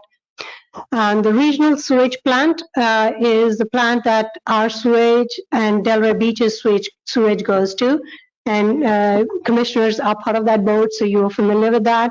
And last year we had an injection well that both cities were funding, and that injection well has already been funded, so that budget went down. So that's a 26% decrease. The district energy system is the chiller plant, and we had to, it's a modest increase, it's an $80,000 increase. The increase is really for cleaning and maintenance that is not being able to be done with the budget in place right now. So that's really the increase is really for that contractual services, and that cost has gone up for us. Administration has a larger increase because, as you'll see, and just notice from the budget itself, the administration part fills in for most of the equipment, computers, number of personnel, all the insurance, all of those kind of things are funded through the administration. And so the increases are because of taking on some of the new positions, as well as moving some positions for some of the other divisions into administration. So some of those changes. And we also now have a fiscal group that reports to the finance department, but it is housed in utilities, so we can manage our expenses, our budgets, and all of those financial aspects more closely. So that's a change, and there's been an increase because of that too. The stormwater is also an increase, and that's because of really just materials and services. One increase, cost increase we found was for quantum area. That was something that the city took over, the utilities took over, and maintenance of that area, and doing some condition assessment, we're finding that we have some pipes and that we'll have to do better maintenance on and work on. And you may have seen some of the flooding and drainage issues in that area. So that's some of the increases are because of that management. Debt services stays the same because we have to pay debt to a bond that we still have. That's we're whittling down to. Some of the operational successes we've had. 1 second. Sure. I do have a question Sure. on, and this is a general question I'm going to have for the various departments, but the debt services. Could we talk about, and I don't know if you have this information now, if not, we can circle back later. What is our debt service and what is it for? What are we paying for? So the utilities can go out for bonds for infrastructure needs. So what we do, and I heard your earlier question, the reserves wise, how much, why does the utility need, how much reserves do you need to really run a good business? And as our infrastructure ages, we want to make sure that we are trying to do as much as pay-go instead of having to get into debt. But every so often, we may have to do projects that are really, really high priced. Sometimes it's for the water treatment plant, or it may be a big pipeline that we will need to put in, or we need to fix a major lift station or many more lift stations and things like that. So we plan it. What we do for CIP is we try to have the budget approved for a year, but we plan for 10 years, and for our purposes for rates and stuff, we try to plan for 20 years. So we are doing a look ahead and trying to figure out what our needs will be. So this year we are evaluating all of those. I'm going back and looking at, do we have master planning done, or do we need to revise and review our master planning, do a number of condition assessments, especially on our bigger facilities and bigger infrastructure, look at what is the highest risk, and for that highest risk, which is going to be the biggest problem for us if we had something happen. So you can have a big pipeline break, but there's very limited risk for that pipeline to break because the pipeline is fairly new. But if it broke, there would be a consequence, would be bad. So you assess your risk and you assess the consequence of failure of that risk. And so based on that, you figure out how much you need. So the debt right now we have is a bond that we, I think came up, was it in 2016? I'm asking Tony, I'm looking at Tony. He's looking at his spreadsheets, but we can get you that information. I would appreciate that. Yeah, we have, I think, just a couple of million left that we need to spend on that bond, as far as I recall from everything that I've looked at, but I can get you that information. Thank you. And hoping that we can do pay-go, but not increase our rates so it's affordable. So keeping that balance of keeping our rates affordable, but still not trying to get into debt? Can we plan anything that we need to do for our utilities? That's really our goal. So just as a quick reminder, if you recall, the commission put on the agenda for an infrastructure update. I know that's going to take a while to put together, but part of that conversation will eventually have to be, now we know where we are with our infrastructure, what can we do about it, right? And perhaps we may need to take I don't know, but we need to know what our current situation is with our debt service and what we're currently trying to pay off before we entertain more. But I want to be ahead of that ball game as much as possible, because that conversation will come. Yeah, absolutely. You're absolutely right. I made a note in the last commission meeting when that was requested, and I sent a message to my team saying that we need to start working towards, and we'll set a timeline with the city manager and assistant city manager as to when we can do a presentation for you. We can bring what we are right now, what the status is, and then if we are doing some kind of condition assessments, we can lay it out to you and let you know when that condition assessment will be done and come back with another update as needed. Thank you so much. So I want to brag for our utility and for our staff. So our water treatment plant was placed second in the Southeast Florida municipalities. There were at least 17 municipalities that participated. It's a taste test. It's a blind taste test that they do. And so it's a great feeling when they come back and they say, oh, your water is really very highly ranked in taste. So I just wanted to brag on that and thank, and we did give that, there was an award given, and we brought that to the commission with the commissioners and the mayor. Just out of curiosity, who was number one? It was it Delray? Seacoast. Oh, No, okay. no, it was Seacoast. Just kidding, Delray. And I want to brag a little bit about that too, because Seacoast is a smaller utility. It is it does have a different kind of treatment than us. So that makes me even more proud, because some of the things we do are more conventional, and we still did so well. And it's kudos to the staff. They're the ones who watch it every day and try to do it.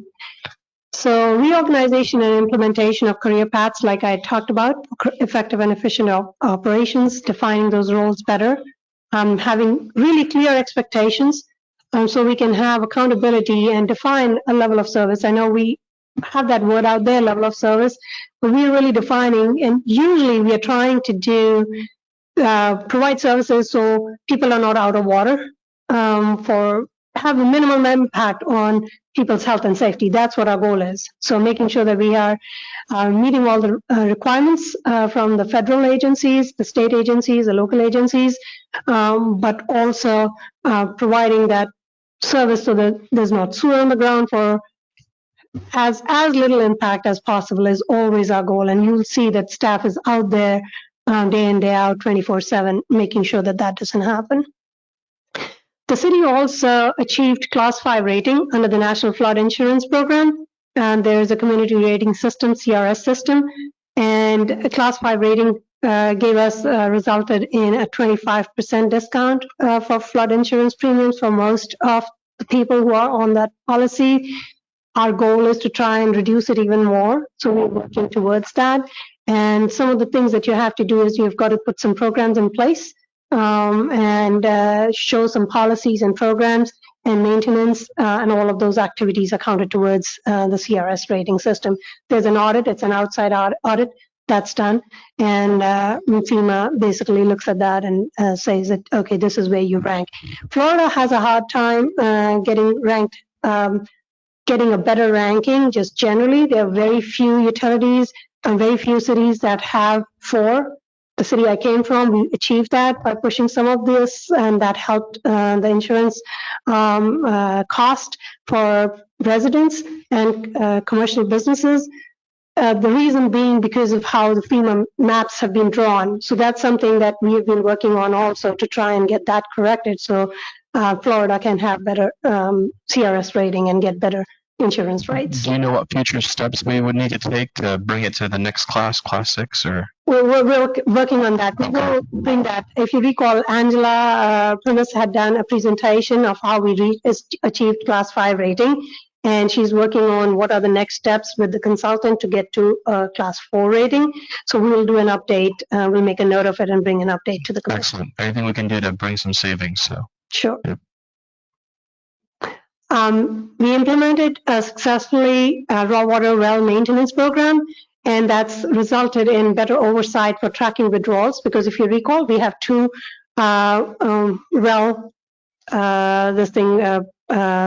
two well fields, one's on the east side of the city, one's on the west side of the city. The east side of the city, there are certain wells that we have to be very careful as the water level goes down, that you can start having your salinity can creep up. And so you need to make sure that you're not withdrawing more and causing a well to go really lose a well.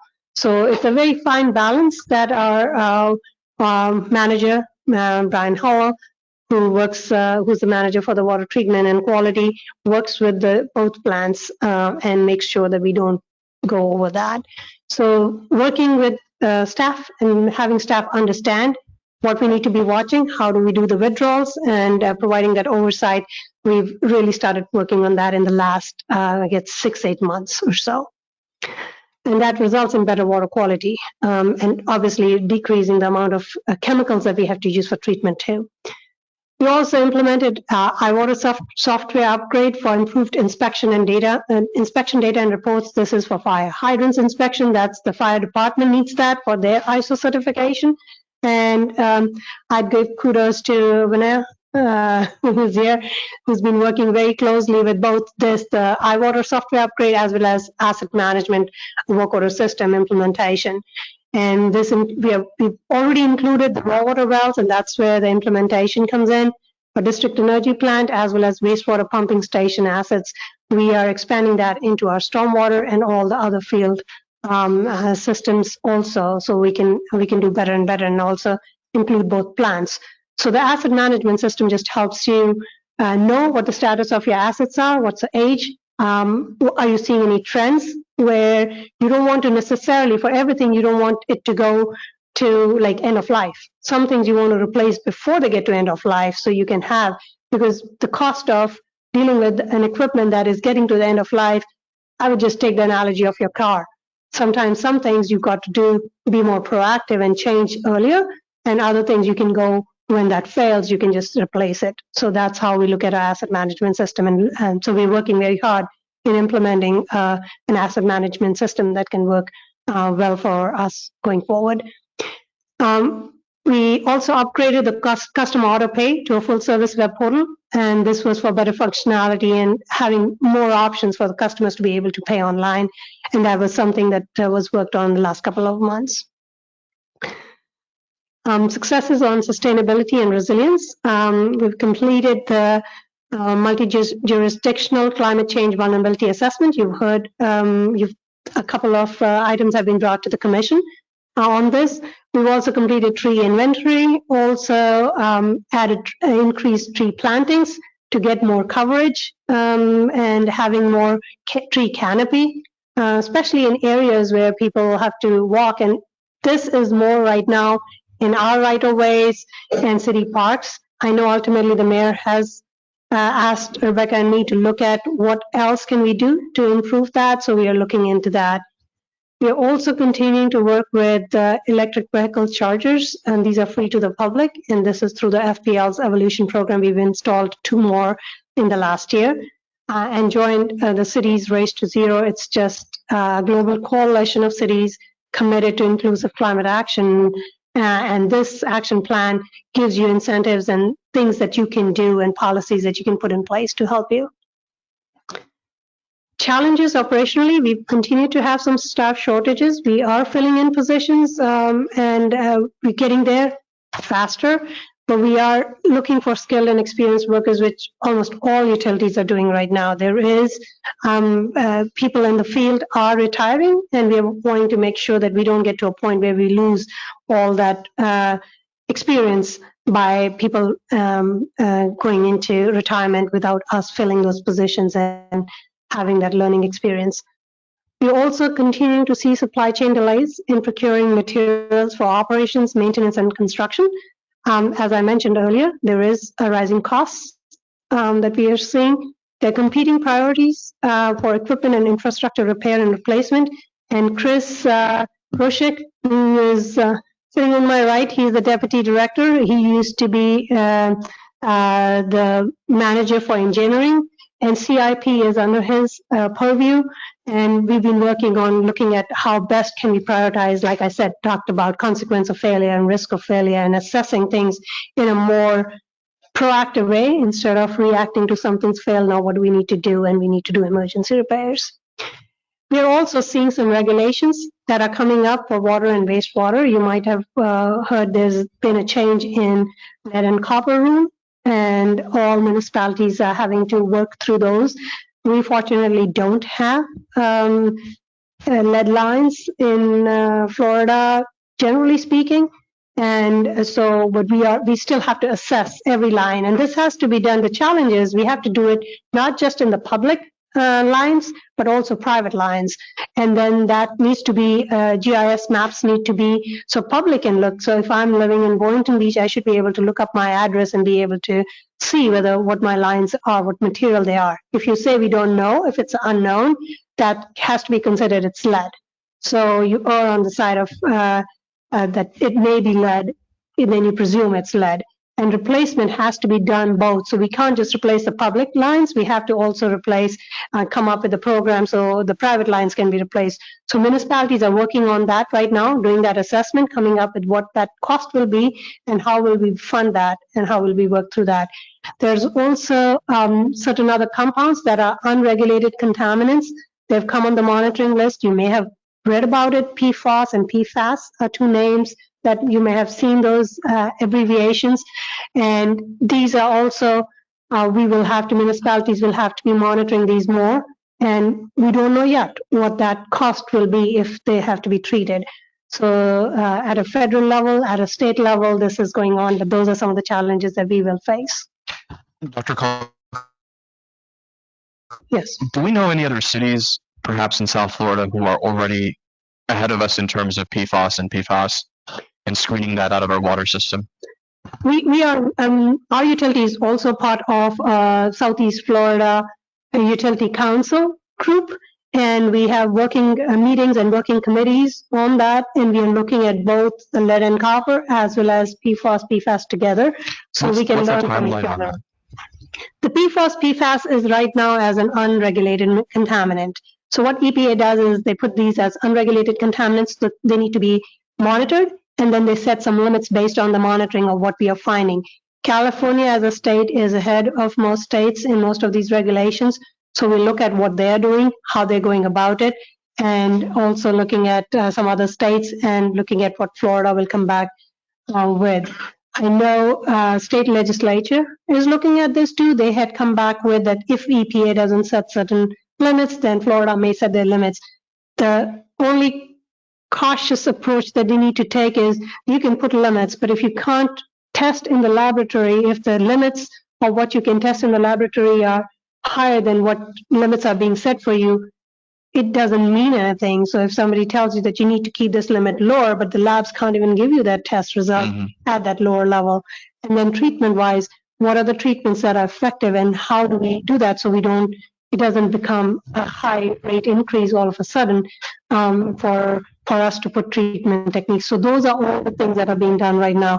I can bring back more information to you in the coming months. Yes, please. It would be excellent. No, we are award-winning in our water system and utilities. So if we could be ahead of the ball game relative to our neighbors on PFAS and all of that, I would love to see that. And you know, I'm not saying we need to spend X number of dollars this year or next year, but if we know what other states, for example, are doing, we don't have to wait on the legislature.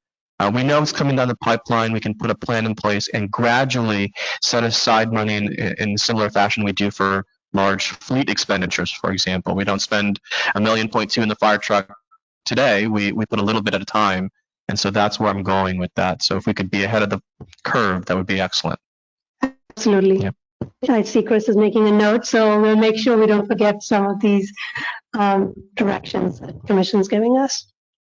Mayor. Commissioner Kelly?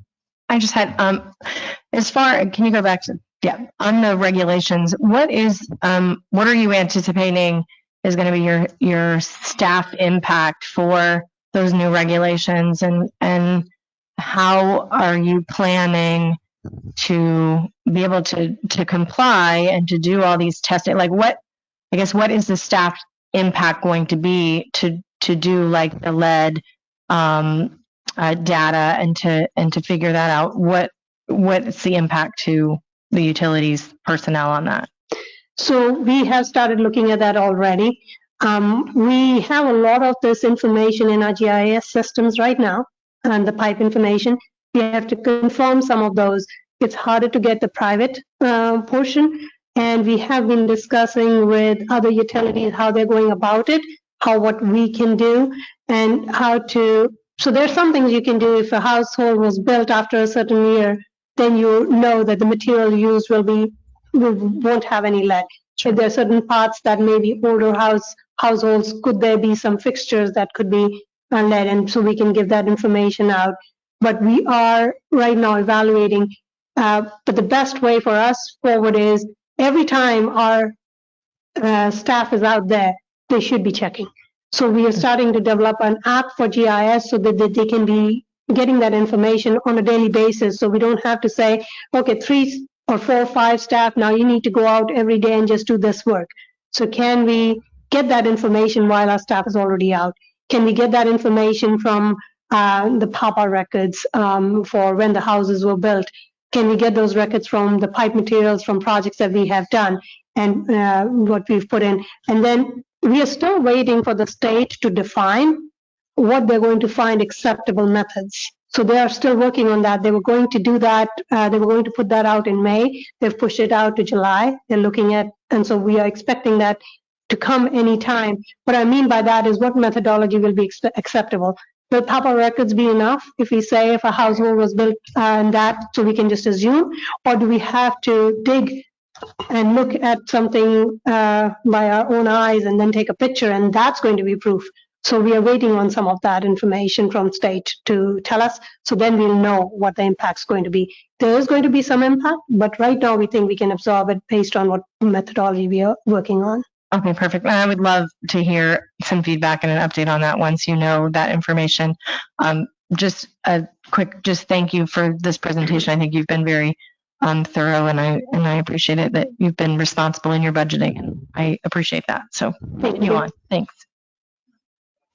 And I do want to say it's the managers who did it, because I come in later. I sit down with them, go over what they have, then they give them directions, question, ask for justification, and so. But they're the ones who are doing the legwork, so I don't want me to take that credit. I meant the whole team. Thank you. Thank you. Some of the initiatives that we've done operationally are evaluating and optimizing. These are things we're going to be doing this year. Water treatment processes at both plants, and looking at some of the regulations that are coming down the line, and how do we work towards that. Continuing to improve accuracy of base maps for underground utilities. Just something like lead and copper has made us realize that having this information and really information that we can depend on and not have any questions on will be very helpful for us going forward. Continuing to expand asset management and work order systems to our other programs throughout the utilities, so we can be more proactive. Also looking at our work order systems and defining how much time does something take. So if somebody has to go fix a pipe, are we taking the right amount of time? I'm not saying, okay, you can't go, it should be 2 hours and that's it. But some reasonable time. If it should be taking maybe 2 to 3 hours and somebody's taking 6 hours, we need to evaluate what's happening. So we need to have a system in place for that accountability. Continue efforts and programs to improve cities' FEMA community rating system score. We talked about that. We'll bring that information back. Implement processes for enhanced utility customer service culture, efficiency, and effectiveness. This is something that customer service is working on right now, and they really want to improve that.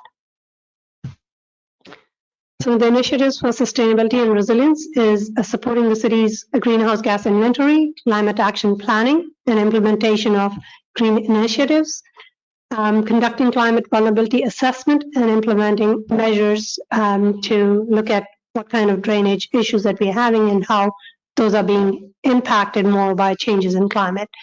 supporting public outreach and education about water conservation and environmental sustainability. So just talking a little bit about how the rates have been set in the last couple of years. And the utility uses an annual rate development system called it's short form UMA, Utility Management Automation. It incorporates utilities' existing and projected operating and capital costs to determine what the revenue needs are. And based on everything that I'm looking at, based on looking at what our reserves are, I am proposing to forego a rate increase this year. So we can go back, do condition assessment, do some master planning, and then come back on every year to tell you why we need to have any increase, so and why not. So we'll come back next year and we will propose what going forward we think is the best way for us to do. Thank you. So Thank you that's something that we decided on that we would follow. Utilities, like I said, will evaluate the rates and cost projections for the future. That's it for the operational. We can go to the CIP if there are no questions. Mayor. 1 second. Did I hear, was that you, Commissioner Kelly? Yes, go ahead. You were speaking about not doing a rate increase and using the reserves to make up the difference. What I guess what number are you talking about? What are we needing? What are you anticipating that you're going to use from reserves to make up that difference of doing the rate increase? Our budget had increased by around 1.29 million, I think, is what our increase is this year. We think we'll be able to make it up in our revenue. We're projecting, but if there is a little bit of, if we can't make that up, we are saying we go to our reserves. Obviously, we have a big CIP plan too, and there's a lot of money in there too. So we have to balance, but we can, if needed, we can move some projects because of supply chain issues, because of the resources. And as we go through our CIP, I can explain how we are trying to prioritize some of those also. Great, thank you. No, that's the wrong one. Any other questions from my colleagues before we move on? Should be utilities capital. Was that you, Commissioner? Yeah, I just want to say thank you very much for this presentation. Absolutely. Vice Mayor Cruz? Same. Thank you so much for that, and thank you for not increasing the rates this year and finding always. So our fiscal year 23 capital improvement program, just to give you some idea of what usually we look at for when we go about doing up capital projects, we look at whether we are meeting all the demands for what people are needing for water. Infrastructure upgrades based on condition assessment. So if a lift station needs a major upgrade, then we will say, okay, we need to go ahead and redo this whole lift station. Just as a reminder, most of these lift stations have 30-year lifespans. So if you look at all the number of lift stations, you'll be doing lift station projects every year. And we have, I think, 4 major lift stations. Those are done every couple of years. One will come up. So just so that you know, when we bring back lift station projects, that's why they come up so much. It's not the same lift stations. Regulatory changes, we look at, like we were talking about, that when they're coming up, what do we need to do? Any new customer acquisitions, if it's a growth requirement, that we're acquiring any area that will require us to have our pipelines grow there. We look at staff schedules and estimates and look at the cost of the needed projects out to 20 years. These projects, as we talked about, are funded through either debt services, so if we go out for a bond, R&R funding, which is going from our reserves every year. We put certain amount of money out for that. Usually it's, I think right now it's 8 million every year at least. Capital reserves, if we need to go in and get into our reserves. And then we are also starting to look more and more into grants. So we can utilize, right now there is a lot of money out there. What that does is there's a lot of competition. So the same contractors are being asked by all these other municipalities also. So the cost of everything seems to have gone up, and the time to finish a project has gone up just because of that reason too. I see you have new customer acquisition here, and I don't know if you're going to touch on it later again. I just want to ask my question, which is, are we looking at new customer acquisitions? I know that our water and sewer service is our number one revenue generator. And part of that is because we service other localities outside of city limits. Have we had those conversations about possible new customers? At this time, I've hit the pause button because I want to make sure that we are able to provide the services that we are saying we want to provide. And then if we are going to acquire something, that we do a business case assessment, that it is going to bring us more revenue, or we are going to either balance out that we'll have to increase staff this much, we'll have to increase our resources this much, and this is the revenue coming in. So we don't go and do an acquisition and then ultimately end up actually having it cost us more than the revenue it brings in. So I've said that let's evaluate everything very closely, work with our finance department, and make sure that when we do acquisitions, that they are beneficial to the city. Excellent. That's something I look forward to. I know that, again, this is our number one revenue generator, and it's also not going to be heavily influenced by the swings of the economy. People still need water one way or another.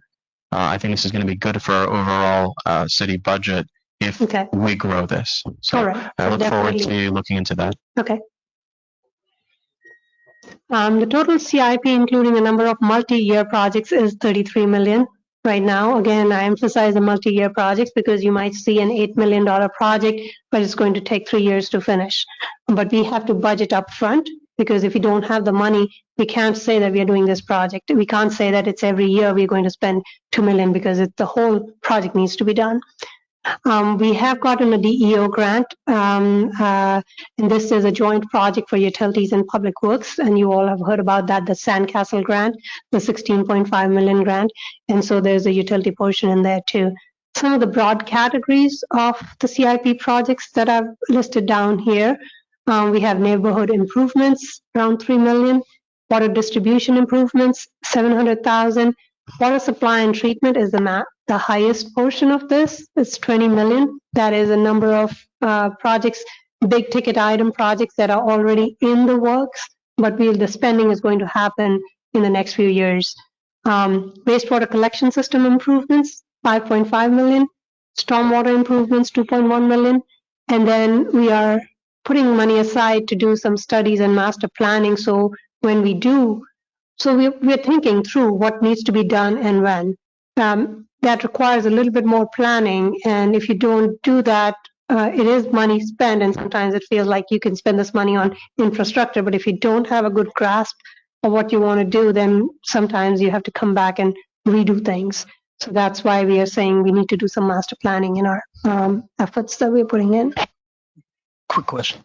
Commissioner? I just have one quick question. I don't know if this is under neighborhood improvements or stormwater. I believe that the city received a grant recently for the Chapel Hill neighborhood. Was that a $500,000 grant? $1 million? I don't remember. I'll have. I just want to. My question is that in this budget? Is that project outlined? This is Chris Roshek, Deputy Director of Utilities. We have identified the Chapel Hill neighborhood as an area of concern and one that we want to go up for grants, but we have not received an official grant yet. We have not. We have not. Yeah, I did see some literature a few months ago that there was a request for the neighborhood along with something that's not related to this, which was Shot Spotter.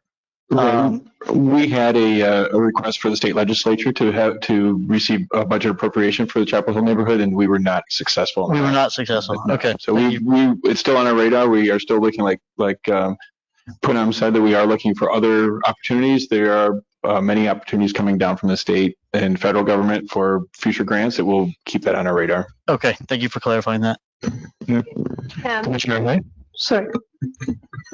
Just to expand that a little bit more, the Northwest First Court right off of I-95 and Gateway, that neighborhood area, is that on your list? Yes. It is. Yes. Okay. And the way we are going about it is that the infrastructure bill, the way the money is coming down, it's coming down to states, and the states are going to be distributing that through the state revolving fund. That's how a lot of municipalities get some of the money. So every year for the next 5 years is how the money is going to come. And the state hasn't really defined whether the state revolving fund, that's going to be usually depending on the demographics, you can get it as 100% money. You don't have to pay anything back, or you may have a very small percentage and interest rate that you'll have to pay for, maybe 25%, 50% of that considered as a loan. So we are going to be going for some of these projects, Commissioner Hayes and Commissioner Turkin, for some of these drainage projects through that money. So that'll happen in the next couple of years. We want to apply this year, and we want to continue applying every year. Perfect. Thank you. Thank you. Mr. Mack? I just want to mention the project for the Gateway Boulevard interchange. That project will have some drainage improvements in that area as well. That's a project that we're working with DOT to expand the overpass over 95 at Gateway. So when they do that, they will be doing drainage infrastructure in that area where you're speaking about. So what kind of timeline are we looking at, Andrew? I believe that's going through design now, and it's a couple of years out. Very good. Thank you. And Commissioner Hayes, we really monitor that area very closely. We know how the drainage works. Andrew is usually out there. I'm out there. And our manager for field operations, Tremaine Johnson, is out there, and his staff is out there every time we know that there's going to be rainfall. I know that's not a solution, but we want to make sure that we don't have a flooding issue. And we work with DOT. We really call them, ask them to get their contractors out there working, and Andrew's been working with us on that very closely. I'd like to talk to you offline about a few more thoughts that I have. Sure. I'll be visiting you. Thank you. Very, very good. And just Commissioner Turkin, you were asking neighborhood improvements and stormwater improvements. The difference here is if it says only stormwater improvements, that's only stormwater. When we are saying neighborhood improvements, that will have storm, it might have water, sewer, and there may be some other street elements that not included in the cost here, but the utility cost, when we say neighborhood improvements, might have a couple of other things in there, but may have drainage also. Do we have a GIS map showing, what projects are happening where and what's the progress report on them? We're working on that. We've had these discussions with Gary, Mario, and Andrew that we would like to have some kind of it can be updated. We'll probably try and update it quarterly basis or every 6 months basis, because some of these projects take a little bit of time. But that's the idea. So somebody can look at it and see what the cost of that project is, what's the timeline of that project, who's the project manager, and what is being done. Just a small, like a blurb on that and where it is on GIS so people can see. Excellent. Thank you. Is there any projects in the pipeline for over by Banana Boat off Ocean, north and south? I'm sure I know city manager's aware of the flooding over there. Yes, and that's an area that we've looked at extensively in the past too. The Ocean Avenue East of Federal Highway is owned by DOT, so is the bridge over the Intracoastal. And Banana Boat did take back some of what used to be city-owned infrastructure is now private. So that's something that we would need to work with that's also part of the CRA area as well. So it gets a little complex working with all the different agencies, but that's something, yes, it is on our radar, and we'll continue to work forward. Okay. So when I hear it's something we're going to look at, we're on our radar, like, can we get some definitive direction on what that looks like? You can say radar, or we're going to look at it today, and then you can say it next year, and then you can say it next year. I'd like for that to be more objective. Yeah, and measure. Yeah, and just I'll let Chris speak to this a little bit more also. But the way I would like to hopefully do this, and when we do the stormwater master planning, come up with a prioritization criteria and bring that to the commission so that you can provide us input as to how we prioritize stormwater projects, because you want to make sure that you're doing them as priority needs are.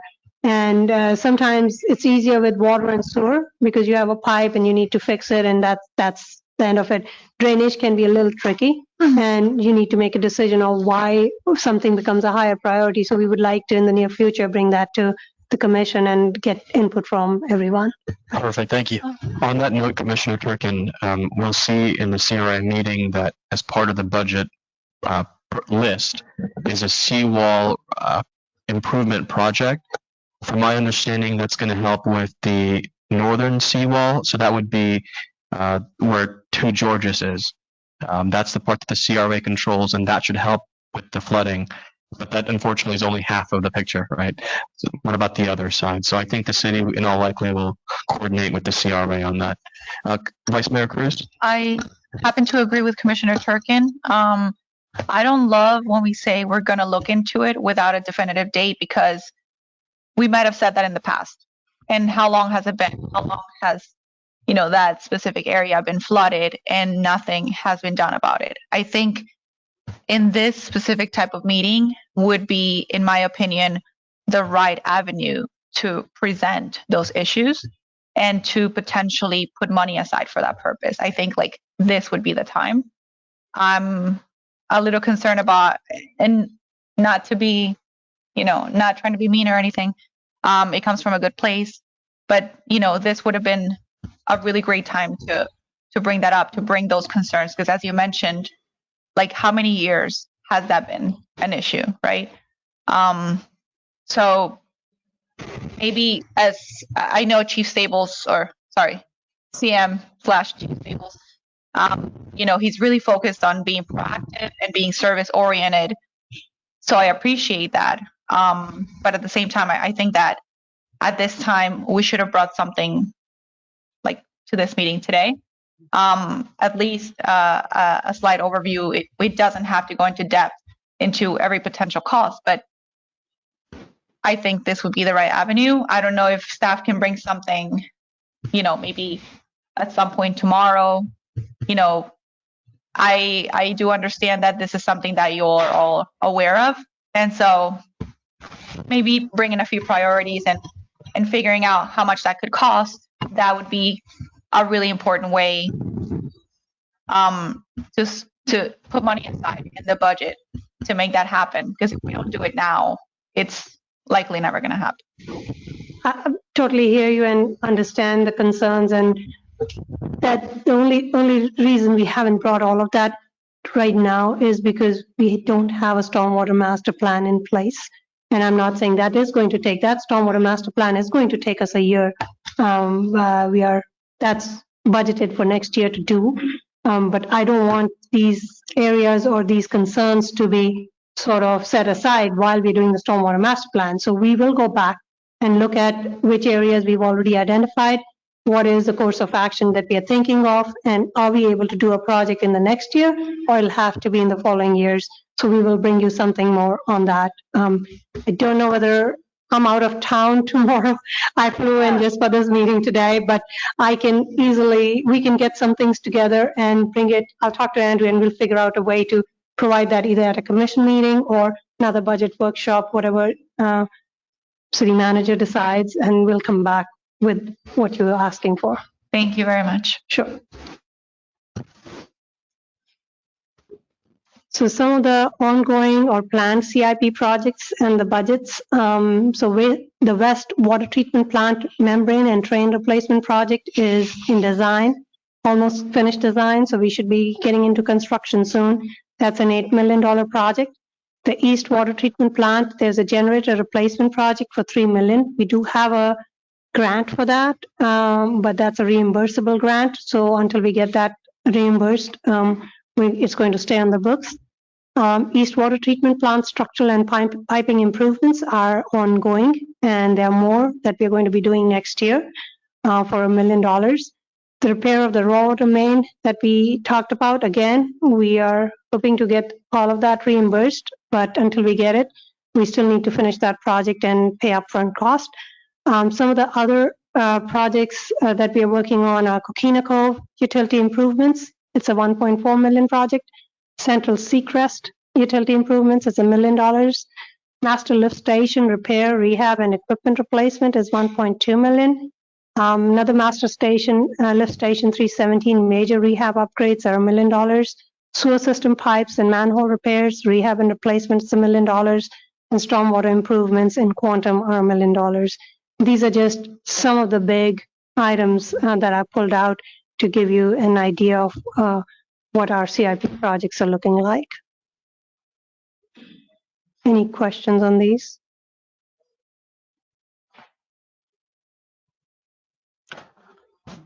Not at this time, so let's proceed. Some of the successes on the CIP side, we installed a new raw water main and increased the raw water capacity from the eastern well field to the east water treatment plant. That allows for redundancy. We just unfortunate that the line coming from the west got that drilling accident by the contractor happen, and so we're still fighting that redundancy. But once that gets fixed, we should be in a much better place. We've also installed valves on an existing 36-inch force main on Congress Avenue. That just helps us operational flexibility. Putting some of these valves, what it does is it allows you to isolate areas of that pipeline, so you don't have to shut down bigger lift stations. You have less likelihood of sewage getting on the ground, so you can plan things and plan projects better. So we're looking at all our valves, where they are, how they are being operated, also getting into a valve maintenance program or more robust program for both distribution as well as collection systems, so that when something happens with the line, with the distribution line, we can isolate that part of the line more easily without impacting too many people. So that's the goal that we are working towards. So the challenges for CIP, prioritizing projects based on resources that are available and meeting the needs of the infrastructure repair and replacement with aging infrastructure. Construction and infrastructure materials short supply right now, increased cost and long lead times because of that. There is a Build America, Buy America Act, and the implications, even though there are some exemptions in there, it is increasing the cost and availability of construction material, and that's just our reality, and we are working to plan those into our schedules. Construction contractors and engineering consultants have an increased project load because of that, because of all the municipalities using them, so that's also causing us some delays. Some of the initiatives at the CIP front we're developing a stormwater master plan scope and master planning effort to evaluate the service area drainage and identify projects and prioritization criteria, like I mentioned before. We are implementing neighborhood drainage and underground utilities improvement projects. Sandcastle was one of these examples. Major rehab and upgrades to master lift station, improving reliability and energy efficiency and functioning of pipelines and other infrastructure to provide high level of service to our customers. So outages are as little as possible, and we are able to get back in business as soon as possible. That's our goal. Any questions on the CIP project? I do. If we could look at, well, I see it in the printout manual where you have the list of your specific projects. You mentioned Coquina and some other things. There's Heart of Boynton here. I see Leisureville, Sea Meadows, Gulfview Harbor. These projects are staggered in time, which I understand. We can't spend all the money right away. How is it determined which projects goes first? Because I see that Gulfview Harbor is not until 25, 26, and that's just the beginning. But I know that there are flooding issues there that need to be addressed. How do you determine priority level of these various projects? That's exactly what I was making a point, that we need to have a prioritization criteria that we all agree on, that this is how we are doing it. So it's not like that somebody's saying that this project needs to be done first and that's what we're going by. And it's not just the staff's opinion, but we're taking everything into consideration. So we are going to be developing that criteria, because right now we don't have a criteria. It is based on, sometimes it's based on that there may be other projects, street projects that are going on in that area at a certain time, and we want to maximize. Sometimes it's a CRA area that they are going to be doing a project, and so we don't want to dig up a road twice in 5-6 years. We want to make sure that we are doing it. So we are finding that synergies, and most of the times that's how we've been working. And so now we are coming back to that we need to have these defined prioritization criteria. But I'll let Chris maybe or Andrew. Yeah, I heard what you said about the need to develop it, but if it hasn't been developed, what have you been using this whole time? We've also been using institutional knowledge from our staff, knowing where complaints have been coming from, knowing where, just by our own knowledge, what the age of that infrastructure is in certain neighborhoods, and what those needs are. So it's been more of, a collaboration of management working together. But as Puna mentioned, I think we do need a more robust prioritization criteria and scheme so that we can really, prioritize the needs so that we are, spending our money effectively and addressing the needs effectively. And Andrew has also tasked us and challenged us to define, if we can define stormwater basins in our areas, so we can do better planning based on those basins. And I think that's a really good way for us to probably define. So if there's a certain area, then whatever projects we do it so that it's not going to have an adverse impact somewhere upland from that or downland from that, downstream of that. So sometimes you do drainage projects and you fix a problem and you create another problem if it's not looked at comprehensively. So that's another reason for the stormwater master planning and doing defining stormwater basins. So we know this is how the drainage works. We're working towards that. Thank you. I know the reason I say this is because I've been to Gulfview Harbor many times, and I've spoken to residents many times. I know that flooding is a major concern of theirs. I understand that we don't have all the money right away, so it has to be staggered. But correct me if I'm wrong, but this is what I'm being told, is that they are getting the sense that, and I'm sure we hear this from other communities, that they're kind of at the bottom of the list and they've been waiting and waiting for years. I don't really know what the thought process is for deciding what has higher priority over the other. So I look forward for all of you coming up with that. But I hope you consider not just the severity of the issue, but also what's the right word? How long the issue has been ongoing, right? Because people, no matter where they live, they're also paying taxes.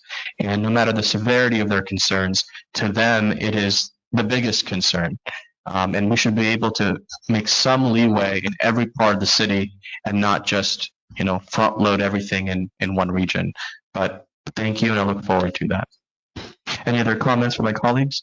Vice Mayor Cruz? I happen to agree with you. That happens to be my district, and it is very concerning. And that's, again, not to repeat the same thing, but these are the type of conversations that we might want to think about before the budget hearing. So when it comes to that point, we can think about maybe if we're going to lower the millage rate, maybe lowering it not very much, so that we can have funding for those projects, because the impact on the residents that it would have would be significantly positive, instead of doing something that maybe lowering it more and not providing those services sooner would provide. It would be a continuous issue, and sometimes the concern is sometimes residents feel like nothing's happening. And obviously we have several projects in several different areas, but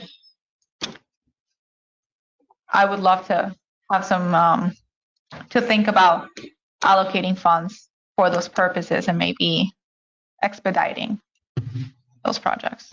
We've noted that down. I'm coming from a science background. I like to make data-driven decisions so I can defend them. So that's how I would propose, but we will bring something to you all and let you know how these were decided. And if anything needs to be moved, you are the policy makers. You let us know, and we'll follow direction. Thank you so much. Mayor. Commissioner Kelly? I just want to piggyback on the mayor and Vice Mayor Cruz. I think that it's also this the master plan, and for us to have an idea as to what's in the pipeline or what's coming up, or maybe things that haven't been thought of that need to go on the plan. It also just helps us as the resident representatives. They come to us with a problem or a question, and it's nice for us to actually have an answer. So, and to not have to say, well, I'll get back to you, and then not be able to get back to them because we don't have an answer. So thank you for your willingness to come up with some sort of master plan and work with the commission to come up with a pseudo type timeline or an estimated timeline, so that we have answers for the residents when they come to us, and we have information. So thank you. Thank you. I have one final question. That's all right. That's okay. I know we're approaching lunch, and one of the issues we saw in Ocean Avenue and Federal was that we've seen it get clogged multiple times, the sewage lines. Have we been doing anything to address this long term? Is it, I'm hearing things like it's really because some of the surrounding businesses and restaurants are, whether it's I think it's called a fatberg. Fog. Yeah. Just it's oil that's and going grease. down the water, or diapers that people are throwing out. What's happening there, and what are we doing about it? So we have an environmental compliance inspector position that there was one person in that position for many years, and they retired, and we are filling that position. We were looking at that position, redid some of the position description and things like that. But what that person does is they check all the industries and all the eating establishments, make sure that they have grease interceptors, and those grease interceptors should meet the criteria of what the city standards are, and then be able to, if somebody's not meeting those, not getting those cleaned out in time, get those fixed. If we see an area like you're talking about in that area that there are, we go backwards and try to kind of investigate what the problem is and where it might be coming, and that might require education. There may be certain areas, maybe people need to know. And I think with Vice Mayor Kelly, I think I had that discussion about, not putting any kind of wipes into sewage lines and other places. Like, people think these are flushable wipes, they're not. And getting those campaigns out and doing education more and more. And if you're seeing an area where there's more problem, can we go backwards and investigate where the problem is coming from and really focus on that, is how we're going to be tackling that. Thank you. Any other questions or comments before we proceed? All right, let's keep going. Thank you. Thank you. I'm actually done, so if there are no other questions. All right. This is a perfect time for us to recess for lunch. We have a motion to recess. And before we proceed, can we determine the duration of recess? 45 minutes, 30 minutes? 1 hour. 1 hour? Yeah, an hour. 1 hour is perfectly fine with me. Yeah. So the motion is for 1 hour recess, and there's a second? Yeah.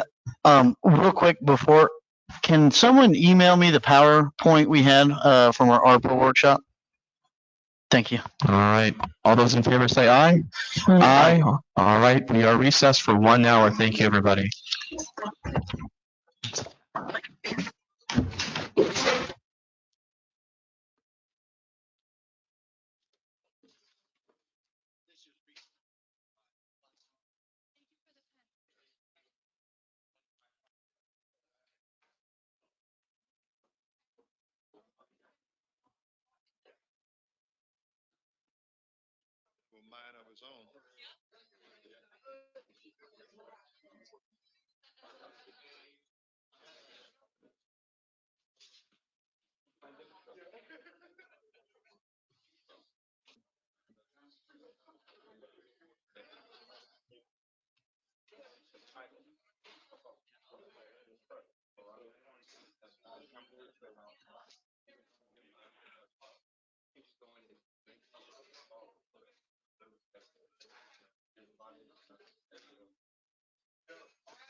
The broadcast recording has continued.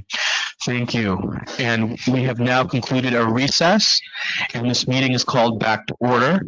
If there are no objections from my colleagues, staff requested that we proceed first by discussing the canal assessment, followed by utilities, then we'll proceed with the remainder of the agenda with police and fire and so on. All right? Just a correction, canal assessment, public works, then police and fire. All right, public works. All right, that's fine with me. Anything from my colleagues? Nope. All right. City Manager, would you like to take it away? Sure. Between Andrew and I will speak to this. So we have a canal assessment issue that we did direct billing last year, and because of the failed motion at the last commission meeting where it was brought up, we're going to have to do the same direct billing again. Staff is looking at doing it a different way and addressing it as a public purpose. However, there's some hoops that we have to jump through to be able to accomplish that. So the goal is to continue on the path we were on last year. I will tell you, though, that according to staff, we have a lot of uncollected from the billing process that we did last time. So the public purpose side of that, I think, is the solution. However, it opens some things up. We may want to look to talk to the property owners about replatting the waterway land so the public purpose is clear. And that's me having conversations with the attorney's office and staff. So I would ask that we consider just doing what we've done the last time for the assessment process by direct billing, and do it in that manner this year. And as we continue to work through it as a project, and by our next time, we'll have a better grasp of what that looks like. And I'm here to answer any questions you may have, myself or Andrew.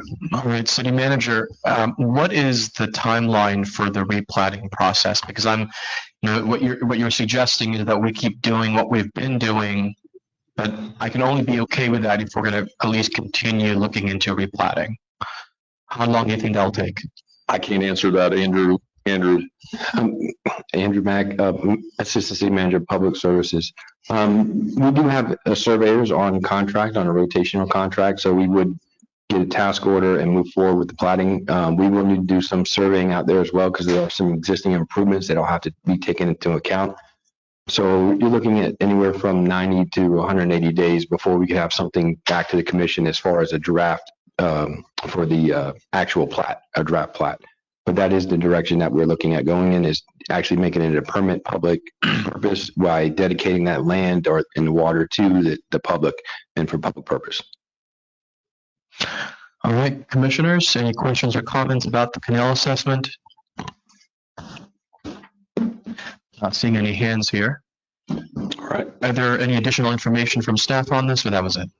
No, we'll keep you apprised of where we're at with the discussion about replatting and working through all of those things between the attorney's office and the city manager's office. We'll make sure to bring this through, and you'll get updates periodically of where we're at, and maybe a more finite timeline by the time we're done having those conversations.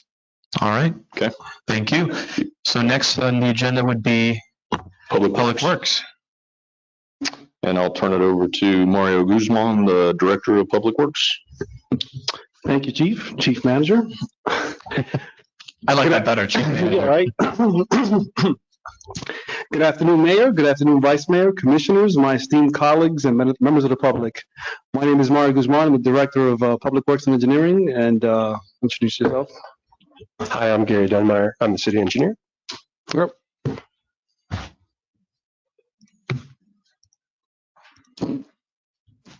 All right. So before I jump into the line by line on our different departments, similar to what Putin did, we kind of took a zero-based balance approach when it came to our budget. With our section, though, everything that we do in Public Works is maintenance-driven. So a lot of times we like to look at data and find out where are the needs, try to cut where we can't cut, and increase where we have certain needs. We'll jump into the first line, which is Public Works Admin. You can see there was a 32.85% increase. That was due to moving staff around and identifying the cost. So while I got here and prior to me getting here, there was career path changes and also different hirings that those costs were expensed, but they weren't identified. So in this particular budget, we just identified it. So that 32% increase, which you can see in the overall budget, about 50,000, is transferring the position over to the admin section, and we actually requested for that position to be, it's a part-time position. We requested for that position to be full-time. So that's on that. Facilities, no changes. Construction services, also known as streets, again, there's a 15.1% increase. That again was because of the career path. We had operations supervisor that was promoted to be a project manager. And we also implemented a project manager career path. You have project manager 1, project manager 2. And then we had a promotion from one of the facilities team members to be the construction services manager. Again, that was done mid-year last year. It was expensed. We're just identifying it and make sure it's charged to the right account. So we just wanted to identify it, never to be as transparent as possible to show the right cost centers and the right people being billed to the right department. Because of all those changes, we also experienced some decreases in the engineering end, 12.9%. Again, that was that part-time position, moving it over to the admin side, but as a part-time position. Parks and grounds, there's a 10.64% increase. Some of that is due to our contractual costs that have increased. We're actually looking at doing more outsourcing maintenance when it comes to our trees and getting our trees cut down. We also, tree trimming, mulching, we took over Little League. We want to increase that service and make sure those fields are looking pristine. And also, if there's any kind of emergency repairs that are needed, for example, if there's a accident at one of the medians, they knock down a bunch of hedges and trees, we have to plant and pay for those. So that was on the parks end. And then kind of our business structure with parks, there's about 33 parks that we maintain within the city. We don't have enough staff to maintain all of those parks, including the cemetery. So we've outsourced a lot of the mowing. So our plan is to keep the personnel that we have, but give them more. Of course, they'll be doing inspections at parks, but we want to try to transition our team to do more repairs of the amenities at the parks bathrooms, the kayak launch, be proactive with a lot of those things with the current staff, and we can outsource some of the more labor-intensive things as mowing. With outsourcing mowing, it kind of decreases the staff time of doing that labor-intensive job, but we can still have a manager go out there and inspect all those areas. So that's kind of a little bit of methodology going on behind parks and grounds. Cemetery, there's a 27.65% decrease. That's because this year we actually completed one of the projects, which is replacing the fence at the cemetery. So, and then with the mausoleum, there's no changes at that. Any questions on the overall? And then this is kind of repeating what I said earlier. That's a little bit for public works, transfer to position for engineering, and also a promotion within construction services from the department. There's a decrease. Parks and grounds, tree and plant replacement, maintenance for the medians in the parks, contractual services increasing. We've also seen costs increasing with utilities, electric and water, so we're definitely looking at that and how can we be more sustainable in regards to that matter. And then the cemetery, as I mentioned earlier, that project will be completed before the end of the fiscal year. Some of the successes.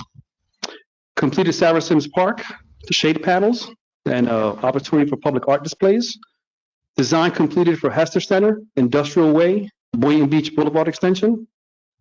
Those are CIP projects, but the CIP department for engineering is right here. We have the whole department available, which is Gary, one engineer.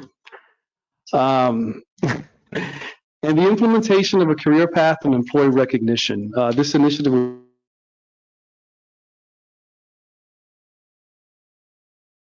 was actually initiated by my predecessor, Mr. Andrew Mack, and it started out as a solid waste initiative, but we're taking the same steps and doing it both with parks, with facilities, you name it, we're starting to have that. And it's a career path where you're here, and it's a combination of years of service, may or may not take a test, but because we do so much things out in the field, there's also a skills assessment. So as a parks person comes in, they can start off as a 1, just doing regular maintenance stuff. They can learn a new career, learn different pieces of equipment. They've been here for a long time and actually move up from a 1 to a 2 to a 3. Another initiative I want to really thank the HR department. We actually removed the high school diploma aspect on it. I am big on education. I'm all about education. Got my master's degree. I implore everybody to get your master's degree. When it comes to trades, though, sometimes it's difficult to get that skilled labor. We saw this as a win for the community. We like telling our guys, hey, get your team in here, work. You can start as a 1. We promote our library services where you can get your GED. So from a 1, 2, 3, you can have the skills to move up within the organization, be it solid waste, be it parks, be it facilities, all those things. And if you want to move up into a more of a foreman or something like that, then you have to have your high school diploma. But we look at this as a win, as bringing in people to get into skilled trades, maybe people that didn't have opportunities out there. Hey, you come in, you don't need a high school diploma, but you will need it eventually. And we also do provide those services. And also the Women's Center remodeling, that's underway. Numerous projects with that. That should be done, hopefully, if I'm not mistaken, November. They should be completed. Really a hidden gem in the city, if you will. We want to do some upgrades there, and that's definitely a potential for some revenue stream as they can rent out that facility. Some of the challenges, I'm not sure if Poonam saw my slide or what, because they're almost identical. Rising costs in material and service contracts. Every contract we have, I mean, they're just increasing our services. We're looking at those contracts now that we just give them a blanket statement of yes, but we are monitoring them when we can. We try to do things in-house, but that has definitely been an increase. Rising cost of material, that's across the board. Labor force shortages, you do less with less. It's been difficult to recruit. It's been difficult to retain. And these challenges have always been there in our profession when it comes to skilled trades. I think it's a nationwide problem that has just been exacerbated after the pandemic. So, but nevertheless, what we want to do is create a culture of trust, of honesty, of just being effective and efficient. So hopefully that spreads around. And the best way to recruitment is with the team we have, letting their friends and colleagues know about that. So, but that's one of the challenges, labor force shortages, supply chain issues. Things are taking, I mean, we have a project where a contractor literally told us it's anywhere from 4 to 40 weeks because they're waiting on supply and material, and we stay on top of them. So it's just interesting times when it comes to supply chain issues. On our vehicle end, I mean, we try to get vehicles ordered as soon as possible because we're looking at times anywhere from a year to a year and a half, depending on the type of equipment that we're acquiring. And challenges, competing priorities. We have projects and work that we want to complete all across the city to support our residents, support our elected officials, support our administration. However, we have finite resources. So how do you what's all the projects are important. Unfortunately, there are some that are more important than others, and they're just competing. So we try to, take that into account when we look at things all across the board, from parks to facilities to roads and streets in our divisions. Some of the initiatives, as I said earlier, this was started last year, where instead of the streets department, we now have the construction services division. So when our engineering team, i.e. Gary, has a project, you need that construction manager to provide construction service oversight. And that's a different set of skills than an engineer. And right now, I mean, we have a gem. I'm not sure everybody knows Kevin Ramsey. That is who you want at a construction site. He's been in the construction business for a very long time. So that's on construction services. As I stated earlier, just looking at our preventative maintenance program, trying to get away from, we want to address things before they break down, just being more proactive when it comes to repairs. So creating some preventative maintenance checklists, even for our contractors, as they do things, we want a checklist for them to hold them accountable for those aspects. And primarily facilities maintenance, doing a lot of those proactive work. Continue to train staff for advancement in the career path. That's an initiative I like to keep. That's not something that you just a goal and we have it and that's constantly training our new leaders as we have succession planning coming up throughout the organization. So that's one for continue to train staff. Continue to enhance Drive Safe Boynton, phenomenal initiative that was created by the engineering team, Gary, and we just want to fine tune it and make sure that we can provide those services to the residents, whereas the residents have an opportunity to bring concerns as it comes to our streets and they want to have any kind of traffic, any way to slow down traffic in their community, they can bring it to our attention, and we're looking at that. Well, we're not looking at it. We had that system in place. We just hired a plans analyst that we give her everything to do, and she's doing a phenomenal job to really enhance that Drive Safe Boynton program. And finally, implement a new work order system to track fleet, facilities, and parks repairs. It was stated earlier, we like making data-based decisions. Where are our pain points as it relates to fleet, facilities, parks, streets? You know, whether it's a car, whether it's a building, whether it's a street, it has a cost. You can open and close a work order to it. You can charge time to it. So this way we can track not only the cost, we can track the labor. And now we can start making more of these data-based decisions. Do we keep this car if it's 10 years old and we put X amount of money into it? Do we keep this building if we've invested X amount of dollars into the building? How much would it cost to rehab this building as opposed to building something new? So a lot of these decisions, we want to make sure we give both the elected body and our administration the data as it relates to that. Same thing with parks when it comes to playgrounds and what's needed at the park. So we're really honing in on that. And then also we can also touch on the labor aspect of it. You know, yes, our team is hardworking. You know, we all say that. Can you quantify that? How many work orders did they close?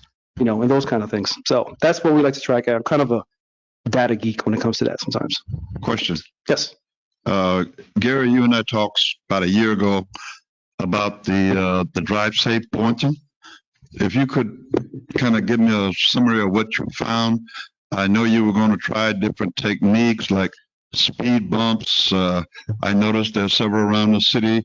I've noticed some other thing that you've done. Just kind of give us an assessment on what works and what doesn't work. Well, we have a number of tools in our toolbox, if you will, Commissioner, and it depends on where we're at and what variables are as to which tool we apply and where. For the most part, yes, you're right. We have been putting in speed humps. Those speed humps, we got them on Boynton Lakes, and they proved very effective. The nice thing about the speed bumps, and I'm not sure that everybody knows about their benefits, is that you can put them in and you don't have to come to like a 5 mile an hour or almost to a stop to cross them. So if you're at the speed limit or a little bit less than the speed limit, you can go over the speed hump with a minimal inconvenience. You'll know it in your car. And so it does encourage people that go too fast to slow down. We do have other tools. In fact, on I think it was Northeast First Court, they were requesting traffic calming, but I was able to provide lane striping and making a bike path, if you will, on the side of the road. And so I narrowed the lane. So the striping was for lane narrowing, and in a lot of cases that works really well. That's something the FDOT likes to use. And so many of the ideas that I get, I've gleaned from documents put together by the state DOT, or for the nation, and also for FDOT. So I guess when I get questions to that nature, I should just, what I hear you saying is you're going to use a combination of different methods based on the area. Correct. So I should just direct them to you. Absolutely. And let you assess the. Okay, that's good enough. Thank you. Yeah, I try to find the least intrusive way to slow traffic down. Okay. Thank you. Perfect. Thank you. All right. And now we're going to touch on the fleet maintenance budget. The fleet maintenance budget is composed of two different cost centers. One is the fleet replacement fund, which the mayor spoke about earlier. And that's basically, it's almost like an escrow account for each individual asset. You buy an asset for X amount of money. You determine the life of that asset, call it 5 years. And then you divide the cost of the asset by 5 years, and you also add I believe, 4% inflation compounding to replace that asset. So, for example, you buy a $30,000 car, it's going to last 7 years. You divide that by 7. Hopefully, by the end of the cycle, it costs $30,000. By the end, you have $42,000 left to buy the new vehicle. It's kind of been with the inflation the way it is. We're really putting an eye on the replacement fund to ensure we have funds to replace like the big fire equipment, the trucks, and all those kind of things. And that's across the board, solid waste, everything. We're just looking at the whole program, make sure it maintains fully funded, make sure we're getting rid of assets that are not being used. We call them DNRs. We look at it from a business perspective. Instead of having a just-in-case mobile, that's a depreciating asset. If I sell it in November and December, I'm going to get more money for it than I would if I sell it in January. That's just how the car business works. Our proceeds have been way above our target when it comes to selling assets, and that money goes right back into the replacement fund. So that's on the fleet replacement fund. And the fleet operating fund is an internal service fund. So it's almost like an internal business within the city. We bill police, fire, utilities, solid waste, so on and so forth. So because of that, the budget is 4.1 million, proposes 4.3. We have a 4.95% increase. But it's important to know, as I stated earlier, because we're building some enterprise funds, that's not fully funded by the general fund. About 42% of the funding comes from enterprise funds. So you figure about half of that is general fund when it comes to fleet. Some of the increase for fleet, fuel cost and parts and labor. If we fix it in-house, the parts have increased. If we sub some work out that may be too labor intensive, they might have some of our guys working on things internally that can't address other issues. Those costs have gone up. And then fuel increase, that has gone up significantly. Some of the successes with the fleet department. This year, kudos to our marketing team for promoting this. The fleet team made the NAFA top 100 fleets. This is a nationwide project, a nationwide initiative where numerous fleets apply for. I believe some of the honorable mentions were City of Chicago and some of those other fleets. We ranked number 73, first time applying. So no, I am not happy with 73. However, we did apply and we made 73. So that's just a benchmark to make ourselves better. ASC Blue Seal Shop. That basically means everyone in that fleet division has some level of ASC certification as it relates to business. If you go to the ASC website, look at 200 miles, how many ASC Blue Seal shops there are. There are 26 within 200 miles. And the city of Boynton Beach is one of them. So super difficult to get that achievement. Kudos to the team. Some of the challenges are working with outdated software. As I stated earlier, I'm kind of a data geek. We like making database decisions, and it's very difficult to make these decisions with our current software. And then supply chain issues. Sometimes just getting parts. Chief Bruder here, love you, Chief. I'm not sure he's here. Sometimes he comes in, hey, what's going on with this vehicle? And I'm like, brother, we can't get this part for another 3 to 4 weeks. And we're sourcing things.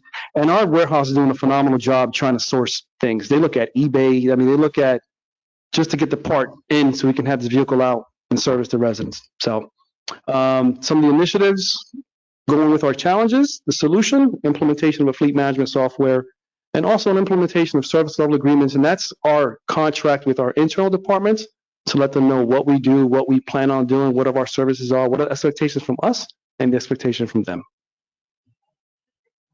Solid waste. This is an enterprise fund.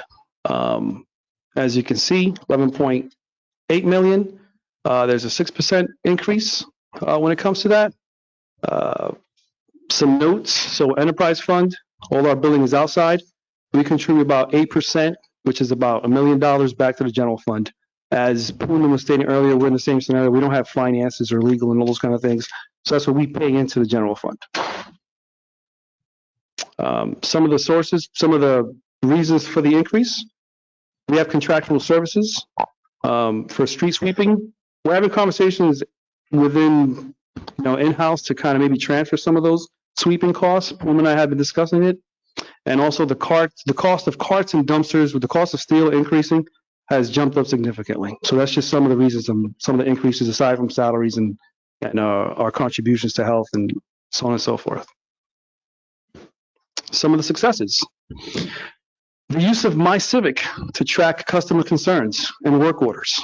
So for example, month of June, we had about 1,430 work orders just for the month of June. And that's between roll-off, about 611 of those were for roll-off, 61 for commercial, 571 for residential, and we can see what kind of work orders are there. So of the 571 residentials, about 111 of those were for new carts. It just kind of paints a picture as to where you are and what kind of services are needed. Of the 430, 1,375 were closed. So again, this is just painting a picture of how we can start tracking metrics and what is the call volume, what's coming in, what seems to be one of our pain points. One of the things we're looking at now is the carts. A lot of calls on replacing carts. Carts have a cost. So this is something that it just kind of raises that flag and we start looking more deeper into it. Safety training initiative. That's a big one, not only from first and foremost, we don't want anyone getting hurt on the job. That's number one. If someone comes in the job, we want them going home the same way they came in. But aside from that, there's a cost. There's a cost when it comes to workers' comp. There's a cost when it comes to overtime because people are not working. So we're really tackling our safety initiative to, you might see some of our new guys with new uniforms. We got them nice with yellow, high visibility, some cargo pants. We just want them to look cool as well. We've got some new hats, well ventilated. But safety is a big one. We want to have a culture of safety and keeping everyone safe. Sometimes that does affect efficiency, but I'd rather somebody take their time and not get hurt while they're complying the job. And this is for solid waste, facilities, fleet, you name it. We want to keep the team safe. Career path implementation, that was done on the solid waste end. We're looking at doing that with project managers, was just recently completed, and thanks to HR for that. We're looking at doing this as well for facilities management. Again, some of the challenges across the board, recruitment and retention of employees, that's just is difficult. We just have to poach employees, and that's what we're doing right now. And I'm proud to say that. So I've been trying to snag some employees from other agencies. And back to initiatives, safety culture. You'll hear me say that a million times. Safety, safety, safety. Includes driver training and personal protection equipment. We're also looking at we are using telematics, but we're actually piloting DriveCam. So a couple of reasons for that. DriveCam basically is a camera outside of our trucks and also a camera inside the truck. So number one, you can see what the operator is doing as he's operating, not on the phone, not eating, make sure he's not distracted. But primarily, it's for third-party claims. The camera doesn't lie. The camera is just data. So it actually shows that there's an accident. It paints the whole picture of what happened prior and then during and then after the accident. We can look at all that information. So that's with DriveCam. Any questions? Thank you, Mr. Guzman. Did I say that, Nate? Yeah, correctly? Perfect. Okay. Any questions or comments from my colleagues? Anyone would like to begin? Vice Mayor Cruz? Thank you for your presentation. My question really comes to the unfilled positions. Do you happen to remember how many positions are unfilled within the area that you oversee? And how long? It's gotten better. It's gotten better. Last time I looked, I met with HR last week. If I'm not mistaken, there was 18 vacancies in the whole division, technically, but 8 of those were in the mix, getting backgrounds and all those things. So we have another 10 that are vacant that of the 10, 8 were actively being recruited, and 2 of those we just had to change the position descriptions. So when we go out there, so people know what to expect from the positions. As people get promoted, we like to look at the positions and make sure they're being updated. So that's one of the initiatives we have going on. And I guess I'm just trying to think of ways that, and the budget, but do you guys often post those positions consistently so that it shows up on Indeed.com, just posted a week ago, not maybe 6 months ago? Yeah, we posted on Indeed. That's a given. We have it on our website. I posted on my LinkedIn page just to get my contacts out there. And then aside from that, depending on the position, for example, the engineers will post that position as well on professional engineering sites, both local and national. So just to try to get as many people to touch it. We are talking, one of the initiatives we'd like to do is talk to some of the high school students and let them know, hey, listen, yes, college is great. I'm all for that. I'm all about education. Not everyone's ready to go to college at one time. And there could be a career with us getting into trades. Thank you. Thank you, Vice Mayor. Any other questions from my colleagues? I do have one. Go ahead, Commissioner. You said that we will rank 73rd, I believe it is. Would you share with us what caused that? Is how are you correcting that? How are you going to get up to it? Number one, okay. What is it? Technology or is it personnel? Are we budgeting for it? Where are we? Well, when you submit your application, they look at, culture, safety culture, budgeting, replacement program, and then a lot of your data and metrics, how you justify the things that you're doing within your position. As I stated, one of the challenges is our software is kind of limited with that. So my goal is once we get our software implemented, really start tracking down and illustrating a lot of our successes. So yeah, 73, we made the list, but I'm not satisfied with 73 either, sir. So we intend on looking at all that and also see what other neighboring municipalities are doing. A lot of those in the top 10 are within the state of Florida, Hillsborough, down south in Miami. We have a good network to kind of see what they're doing, and we all help each other out. So that's 73 out of how many? Oh, there's a lot that applied. Right, I mean, I so can provide you guys a list. I mean, there's probably a good, they have a list of the top 100, and there was a good 35, 36 that did not make that list. Yeah, so that's not too bad for Yeah, first no, time it's out of good. the First box. time flying, yeah, so we're on the Very map. good. Very good. Okay. Thank you. Thank you, Commissioner. Any questions from Commissioner Kelly or Commissioner Turkin? If not, I can always proceed with mine. Commissioner Kelly? Yeah, I don't have any questions. I just want to say thank you for your presentation. Thank you for your career path initiative. I think it's important in public works to think outside of the box on how you can get people in the door and give opportunities to people who may not think that they have a chance with a job with a government entity. So I just wanted to commend you for thinking outside the box on that. And then you briefly talked about your updating the software. Where are you in the process of updating that software?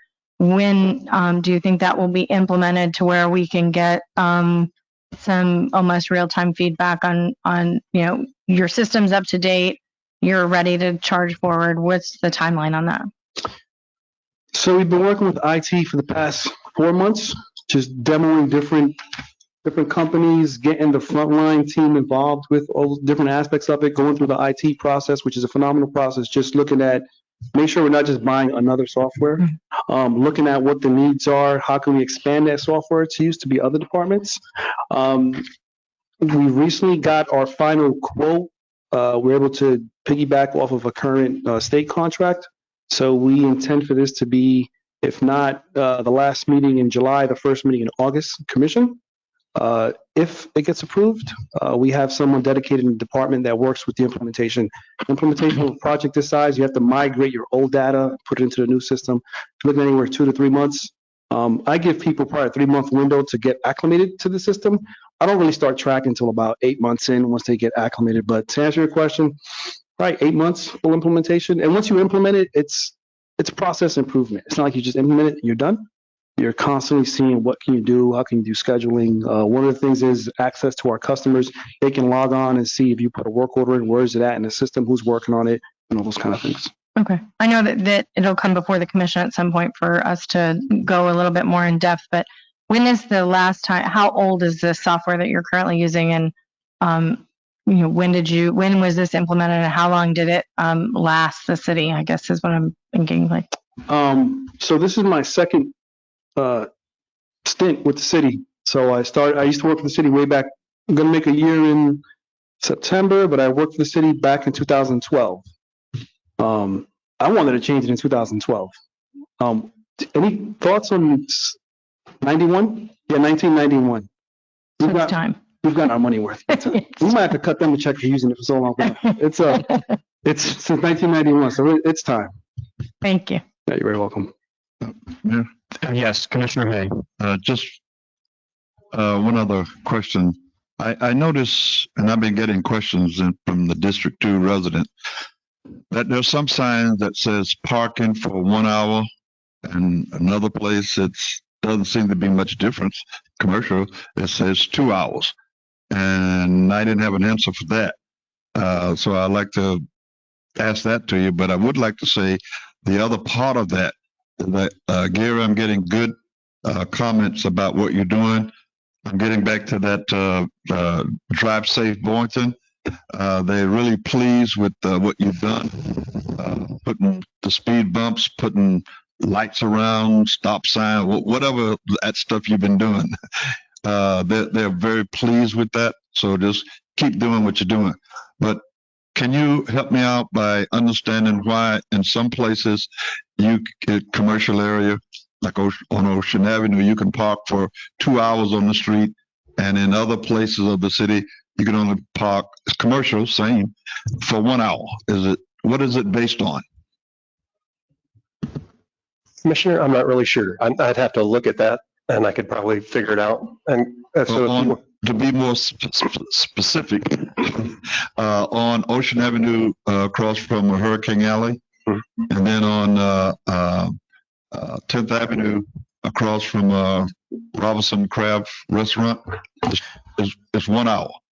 And on Ocean Avenue is 2 hours. Just curious, Commissioner Hay, how that is determined. Commissioner Hay, I see Andrew Mack's hand is up. Okay, thank you. So Andrew Mack, I can just speak to that. Part of the parking restrictions are done to either solve a problem that's there, or if it's to turn over parking. So a lot of times, what your reason you would put a parking limits on is so you were turning parking, so it makes it available for customers. So it depends on where it's located and the rationale for having a parking. We'd love to just have parking spaces with no restrictions, so you could park there all night. Or all during the day. So that's typically what you see is we put those parking restrictions in to solve an issue that's going on where somebody may be parking a vehicle overnight where it's not being kept or something like that. Or so it depends on what the area is. So if there's a need to restrict it to an hour or increase it more because it's causing issues, we can look at that. That's something that we do internally based on a case-by-case basis. Okay, I can accept that, but let me suggest that you make the one on 10th Avenue, MLK, 2 hours, like the one on Ocean Avenue. Okay? I think the ones on MLK are for truck parking, correct? They're not passenger vehicle. So there's a difference. I mean, I'll take a look at it for sure and get back to you. How would I know that if it's for trucks or not? It doesn't say on the sign. I'll have to take a look and see exactly what was put in, but we can make those adjustments. Absolutely. Thank you, Andrew. Thank you, Commissioner. Commissioner Turkington, do you have any questions or comments? No, I just want to say thank you again for your consideration of speed bumps, Gary. I know the constituents in my district are pleading for them. I know they can be inconvenient to our fire trucks. However, I think I'd rather be proactive and a little bit inconvenient than having a dead child on our hands because of this consistent speeding that we see, throughout, I think, the whole city. And, as a city, we can only do so much, but I think this is a low cost effective way for a long-term solution. In addition, for solid waste, you had on there carts, and I think fleet improvement and maintenance, correct? Cost of car. Can you elaborate on carts? So our carts costs have increased significantly, and that's also one of the things that we're looking at as a department, because the majority of our costs are residential for carts. Just to be clear, you mean by carts, you mean the bins? Yeah, the bins, the blue bins. So we're just looking at those in-house to repair a lot of those things, because sometimes people want new carts and we can replace them. But that's been our biggest, something we're diving, as we speak, and not telling you we're just looking into it. No, that's a cost to us. I want to make sure we bring down that cost. So we're looking at how we issue carts. Is there going to be a chargeback? If there's a resident that had a cart change within, 1 to 5 years, that's great. If we see a person that's changing a cart once a year, do we have to charge back for that? So those are the conversations we're having at now and trying to create a policy to look at that cost. Also, the costs physically themselves have increased. Dumpsters are more for like your roll-off and commercial. With the increased cost in steel, that has increased those costs as well. Absolutely. Thank you for that. Another suggestion I'd like to make, and this is, I spoke with another city staff member about this, is, we have a vibrant downtown that is blooming, I'd like to say, and there's a lot of trash all over the streets. I think it would, if we can, if there's some, there's somewhere in the budget we could squeeze in maybe some golf carts or some smaller, lower cost vehicles. I think we could rally a lot of volunteers to help with trash pickup. Now, I don't know if there's a liability issue with that, with volunteers, or even assigning those tasks on a scheduled maintenance with city employees. We want Boynton to be a destination city, right? People that come to our downtown, it's got to be clean. And then it's also, you got to do something about the crime, which we'll get to later. But I think cleanliness is important. And so whatever we can do to kind of think about that, would be great. Absolutely. That's something we have looked at. We're trying to get fully staffed and understand the budget, but you're absolutely correct. There's a lot of clean street initiatives that, to your point, it's residents, business owners, along with staff, because having a clean city benefits everyone. So we're all on board with that, and that's something I worked with closely prior to my previous employment, where you have a clean street program, you go out once a month. I know we do some things internally with Habitat for Humanity, and also we have to clean up certain areas, but definitely attacking that downtown area. We have T-shirts, ambassadors, so people see us out there, addressing the needs. So thank you. 10-4.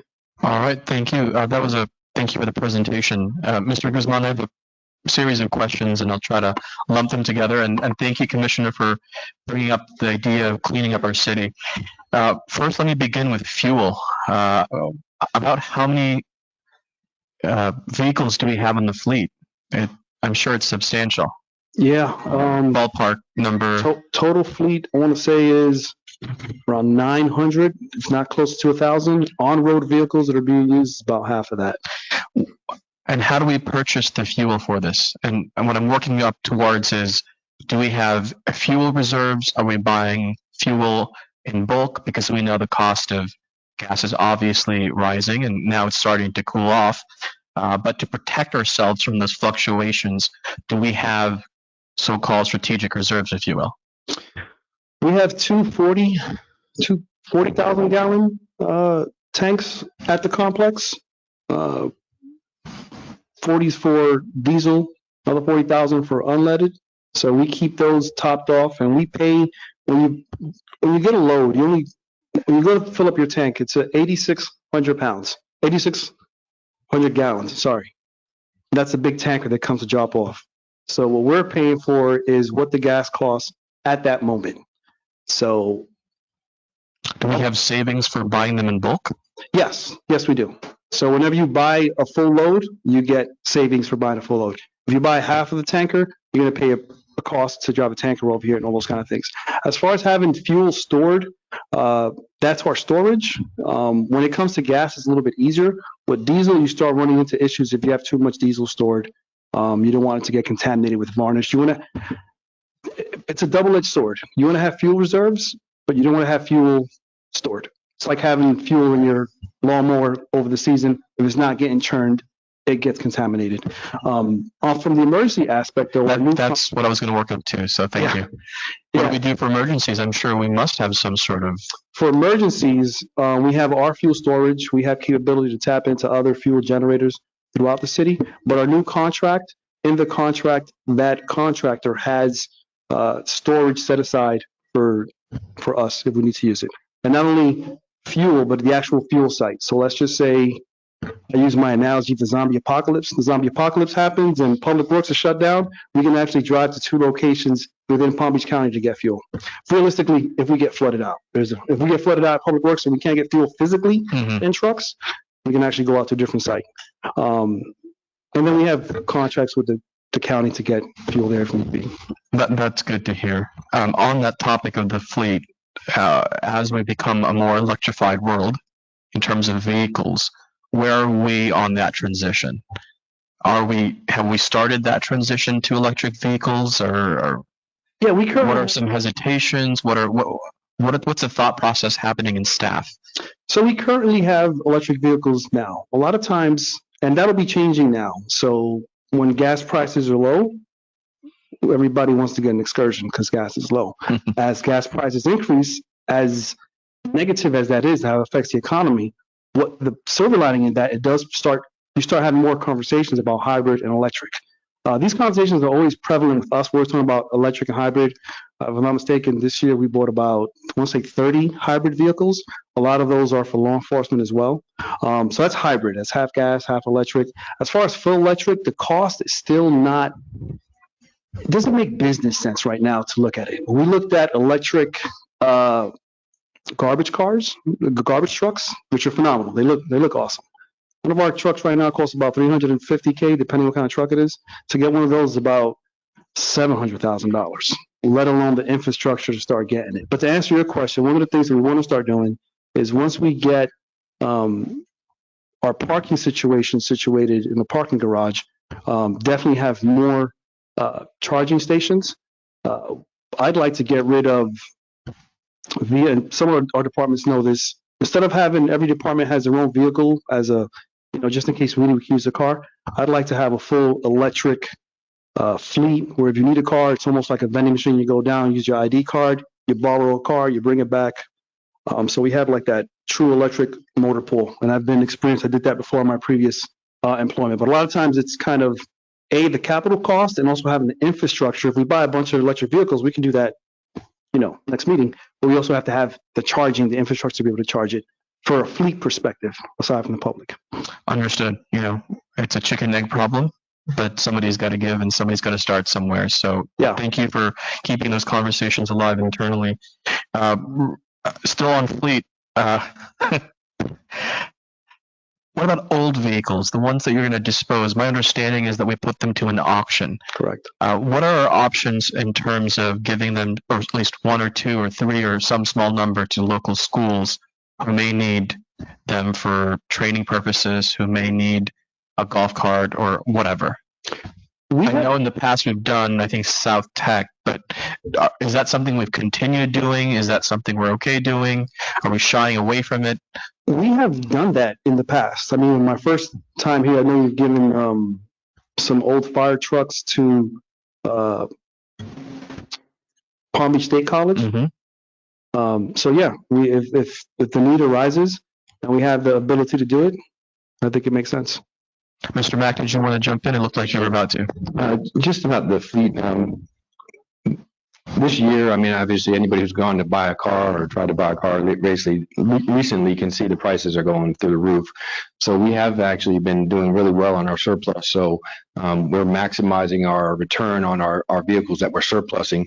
And to speak to the South Tech, anytime that we do have someone that approaches us to potentially donate something to them, we do look at that and we bring that back to you. South Tech is a great example of that, where we worked with their automotive shop. They didn't want the good car. They wanted the one that didn't work and it was beat up because they were going to restore it.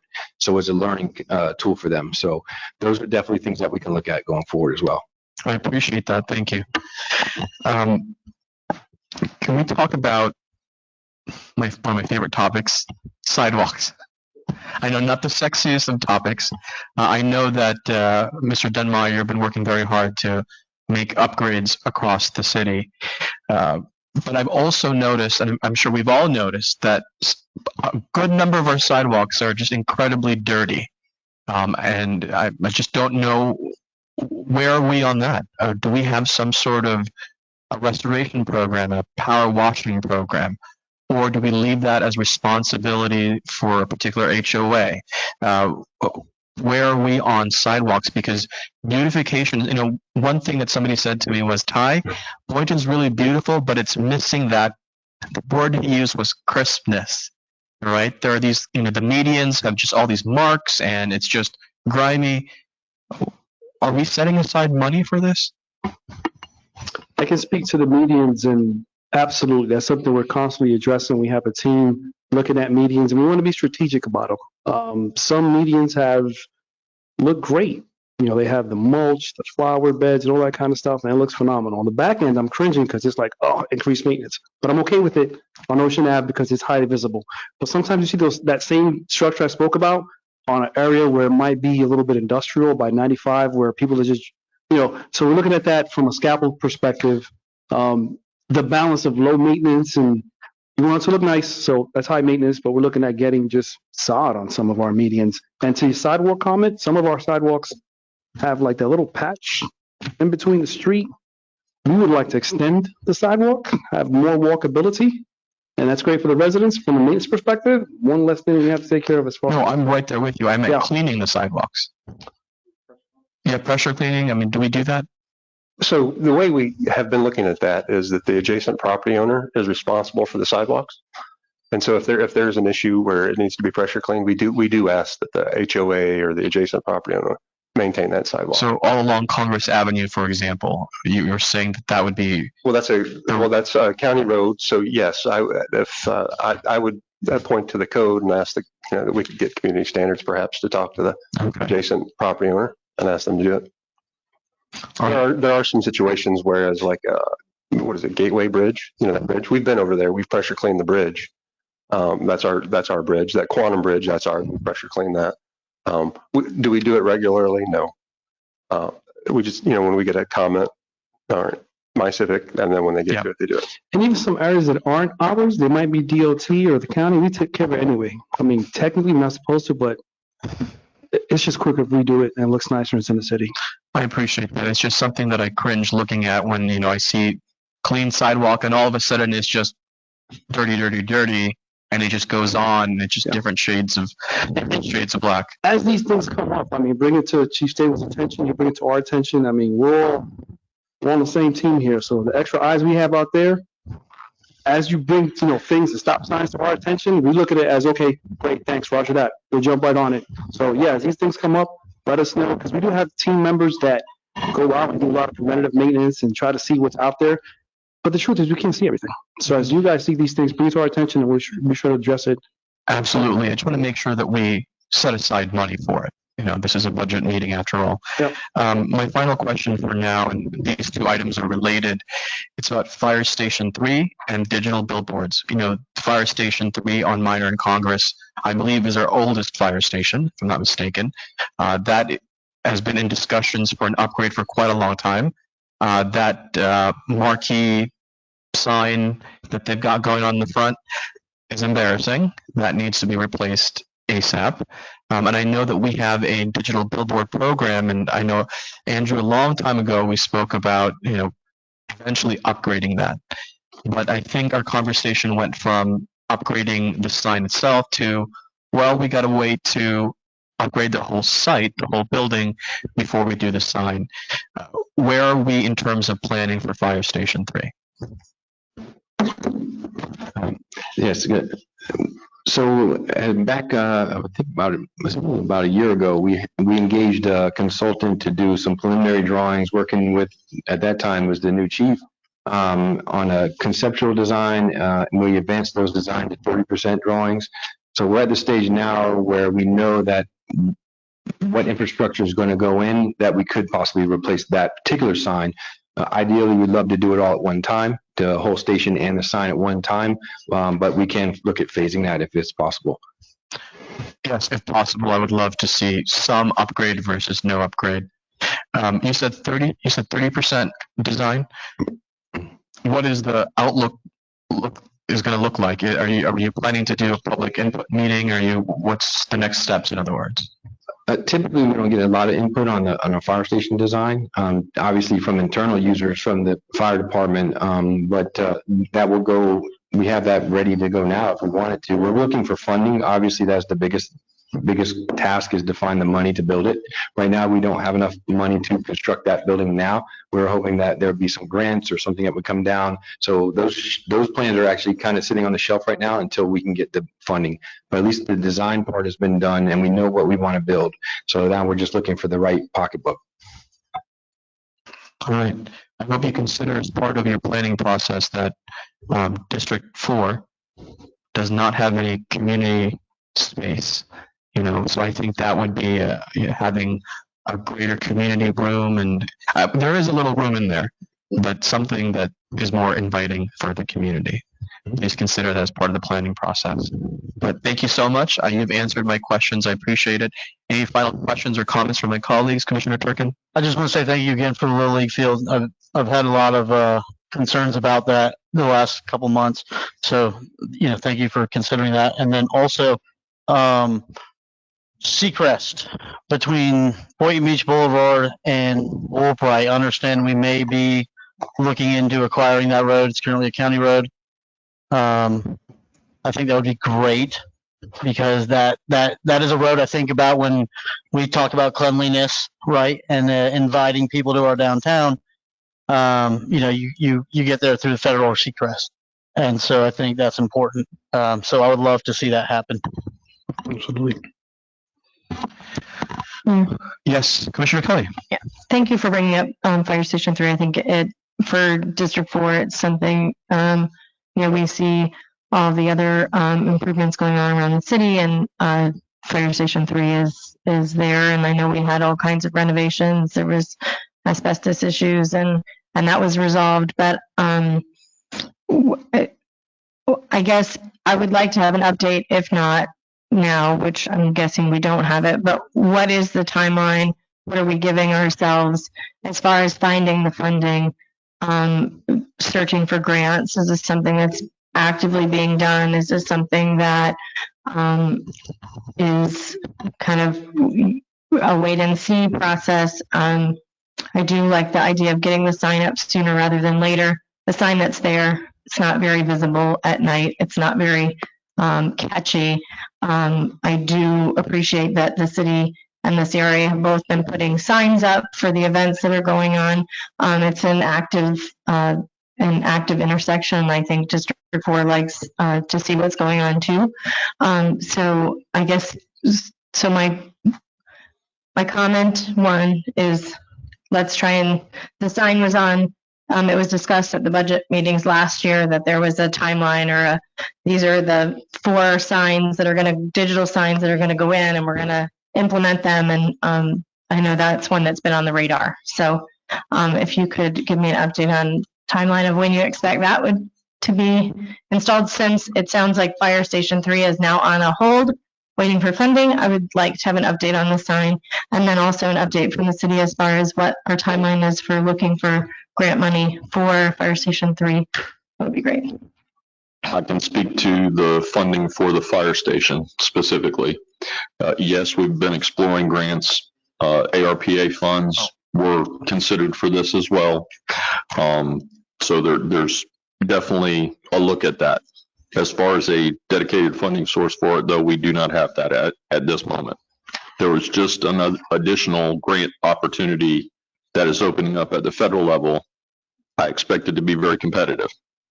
As far as the signage go, I can't answer that one right now, and I apologize, but I will get back to you on that and figure out where we're at with that particular discussion from last year. No. I do not know. And, to your point, yeah, long term, we definitely want to address the needs at Fire Station 3. Short term, we'll send a team out there, see if there's some low hanging fruit we can do. We'll look at the digital signs, and we manage the sign shop. Maybe it might not be digital, but we can do something that will be, aesthetically pleasing, at least to the community. So that's something we can address. We'll send a team member out there. But nevertheless, I'll send an email on both items, the whole commission. Great, thank you. All right. Vice Mayor Cruz. Okay, this question's for Mr. Stables. It is my understanding that if I'm not mistaken, some of the public works employees work under SEIU. Is that correct? That's Majority. Okay. Right. So then, my question was, how far are we with the CBA negotiations with them, and are they getting any raises this year? The answer is we are in negotiation right now. We don't have a finalized agreement. I believe we had our first meeting. Okay. And we haven't had a subsequent meeting after that. There was some issues with their side being able to come to the table. So Understood. That's the best update I can give you as of right now. Okay. There was conversation though back and forth, but I'm not in a position where I'm comfortable Understood. giving you any idea of what that looks like. So. Okay. All right. Just, I was thinking, I always see them working so hard, and even when they pass by my house and like pick up, and they do such a great job. So I really wanted to make sure that we also take care of them. And I know we don't have the figures just yet, but it's something that's top of mind. Okay, thank you. All right, seeing no other hands, we're going to proceed. Thank you so much, gentlemen and staff. I believe we have CIP next. All right. And would it still be you, or would it be someone else? Yep, all right, let's pull up the CIP then. Yes.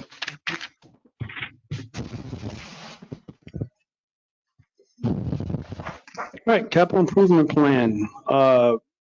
as the Public Works Department, we're in charge of two of the 5 capital improvement plans. 2 are utilities, which I spoke about earlier. 1 is the golf course, and then these 2 are the ones that we use for projects throughout the city. A little history on the 303 fund. That is the 1 cent sales tax increase that took effect January 1st, 2017, and will sunset on December 31st, 2026. That's when that gets expired. But it also gets capped at $43 million for a 10-year period. So to sum it up, either $43 million or December 31st, 2026, whichever comes first. Given the economy, how it is, I mean, you can see today we have received $30 million. We forecast that we'll be hitting that 43 prior to the 10-year mark. That's forecasting, which is a good thing. You don't want the economy going into recession because then we'll be at that 10-year mark. So that's what funds the 303. That's that surtax funding. And then the 302 funding is the general fund, and that is funded by grants, CRA, interlocal agreements, any kind of transfers from the general fund. So as you go out throughout this whole budget process and you talk about revenues and expenditures, just kind of keep that in the back of your mind that there's 302 as well. That's additional funding that's needed for capital improvements. I'm going to go back to the statement I said with the public works. One of the challenges we have there, finite resources and what appears to me infinite projects throughout the city that we can do to make this city a world-class city without a doubt. But it's how do we use X amount of money and give us the best bang for the buck across the board from a surtax perspective. And then aside from that, whatever we can't cover with the surtax, how can we start looking at some funding opportunities as it relates to 302 and those projects? 303, we'll tackle this budget line first. As you can see, CIP grand total, $6.4 million. That's basically between 2, and I'm going to go through all of these. So we're going to go high level, we're going to zoom in, we're going to zoom back out again when it comes to 302. So, and if you need specific questions on specific projects, we brought the capital improvement engineering department with us, Gary. So, and that's getting better. Just so you know, we have 2 vacancies for engineers. We reclassed. So instead of asking for positions, which we did, but we didn't get them, but we reclassed positions we had internally to make them engineers. We had a part-time employee. We just hired Shiloh. So I don't like to say, we have solutions for our challenges. If not, we're working on them. Anyway, so 303 surtax. General fund, shy of 300K. Total government HVAC projects, about 85K. Some roofing projects, about 85. Recreation and parks projects, 1.5. Public safety, about 1.1. IT projects, just shy of 900K. And then total transportation and roadway projects, about 2.5. So about $6.4 million proposed for this year. And you can see the plan as it forecasted out on the remainder of the CIP. Again, an asterisk next to the word forecast. That could increase, decrease. We suspect it's going to increase. However, it's kind of a bear market now, so that does have some effect on some of our funding. So you can see general government projects. I'm just going to go line by line on each one. So this consists of $200,000 for childcare, ADA, chilled water, HVAC repairs, and HVAC repairs at Fire Station 2, the admin buildings, and the senior center. These kind of your big high-level HVAC projects. The reason why you want to get these done, they just lower your electric costs. You can see I actually went over budget in some of the facilities department because of our utility costs. So how do we tackle some of these things? Try to be more sustainable, getting more sustainable products, of course, and getting more efficient running AC systems. Recreation and parks, $89,000 for ADA upgrades at Little League, about $350,000 for lighting on fields 3 and 4. No, that is not light bulbs for $350,000. That's actually lighting structure up in the air, LED to really showcase that field. Boyer Park, $350,000 appropriated for removing of existing pier, which we do have our application with Army Corps of Engineers. We've been contacting them. 2 weeks ago, we were number 13 on their list. As of last week, we're number 9 on their list. So we'll send them some cards or something to hopefully get it the process. But we're at their mercy in order to pull those docks out of there. And then $30,000 to fund the county canal dredging.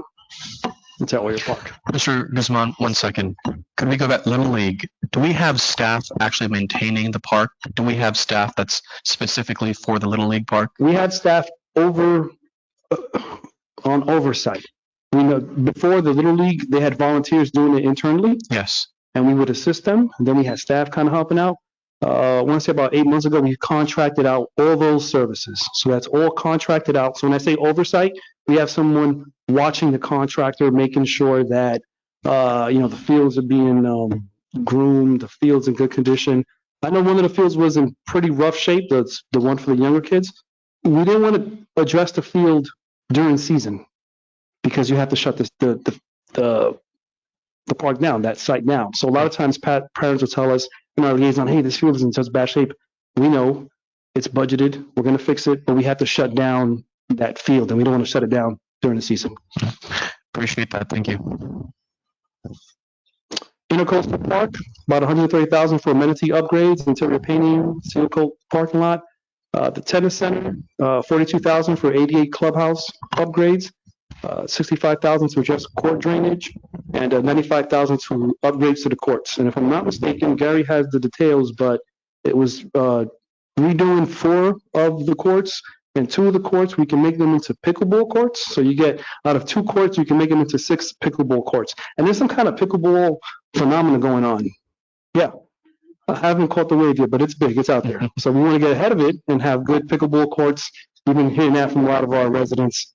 So anyway, that's part of $95,000. Fire station projects, about $175 for Fire Station 3 for bunk area and apparatus renovation, bay floor coating, about $500,000 for generator and fuel tank at Fire Station 5. That's probably a big priority one. That's our Emergency Operations Center, EOC. Kitchen renovations, $73,000 for security cameras. It's important to know, the kitchen that might, and this is forecasted budget as we save money we anticipate being under, the project's over, we can shift some money over. When it comes to kitchen renovations, that's not just, fire station is basically a house that houses, it's a dorm, with a bunch of our team members there that use it. So a lot of times, what may seem like, hey, it's just, no, that's where they live. And then miscellaneous projects throughout the city, repairs for an assessment for the repairs of the public safety tower. There are some concerns on that were brought to our attention. We just want to get some professionals, take a look at it and give us a second opinion, as we're not subject matter experts as it relates to that. And then $50,000 across for upgrades throughout the city. If I can stop you for 1 second. So I believe that there is a earmark from Ms. Frankel's office for this tower that I just heard about yesterday. So stay tuned and I'll give you more information, but I got a congratulations, and I was like, for what? So I'm still trying to find out what that meant, but it has something to do with that tower. So that would be huge. Stay tuned. Yeah, awesome. Thank you for that. Then IT projects, about $100,000 for PC replacements, $62,000 for police patrol laptops, $700,000 to replace a Daystream server, $30,000 to replace the firewall data center. And what is the Daystream server? I knew you were going to ask. Sounds cool. I have no idea what it is. I think Charles is probably better stated, or he can answer that better than I can. Luckily, we have him here. Charles Stevens, ITS Network Manager. The Daystream server is a system that all of our servers within the city run on. It's both storage and hardware compute. And the Daystream was bought by VMware, and they immediately end-of-lifed it. So we have about a year to get off the system, or it won't be supported anymore. I don't fully understand. So we have a year to use it. So we're going to spend $700,000 for a year. Well, for years.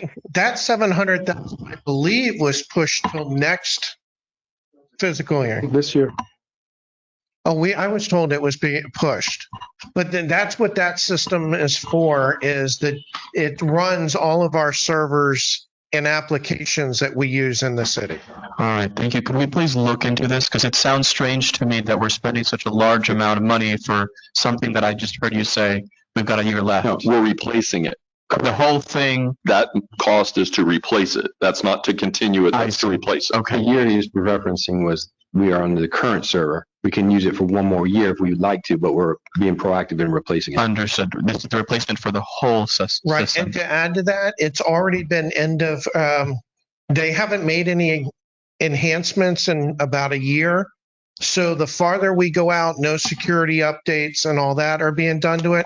We don't want to go out to that year. Understood. Yeah. I'm agreed. And because it touches everybody in the city, that was highly priority in our aspect. Okay. Thank you for that. Yes, Commissioner May. I wanted to I didn't get this question in, but if I could just go back for a moment, you were spending $73,000 for security camera. Is that because we're having certain issues, or is this preventive? Can you just tell me a little bit more about that $73,000? Combination of both. I think there have been some concerns in some areas, so we want to address them and at least document what's going on, to work with our local law enforcement. But aside from that, we also don't want to change. We don't want to add locks after we got broken into. We'd rather have the cameras out there ahead of time to use as a deterrent. That's across the board. And also having a network where we can actually, and PD might be able to opine more on this, have a network through their real crime center to kind of see all stations housed at their center. So it was a combination of both of those. So we've been having break-ins into our fire station? Let me weigh in on that. When I first got here, we had personal vehicles broken into at the fire stations several times. So part of that is the cameras are on the outside and they feed back into real time. So it gives us the ability to catch criminals and make sure that our properties are protected. When we're out on a call, somebody could come in and pilfer a fire station, and that would be a problem. So the answer is he's exactly right. But we did have issues when I first got here. We have not had any since, but that doesn't mean that the potential does not exist. Thank you, Interim CM. Chief Manager. I have a question about the bunk area. So we have bunk area and apparatus bay renovation.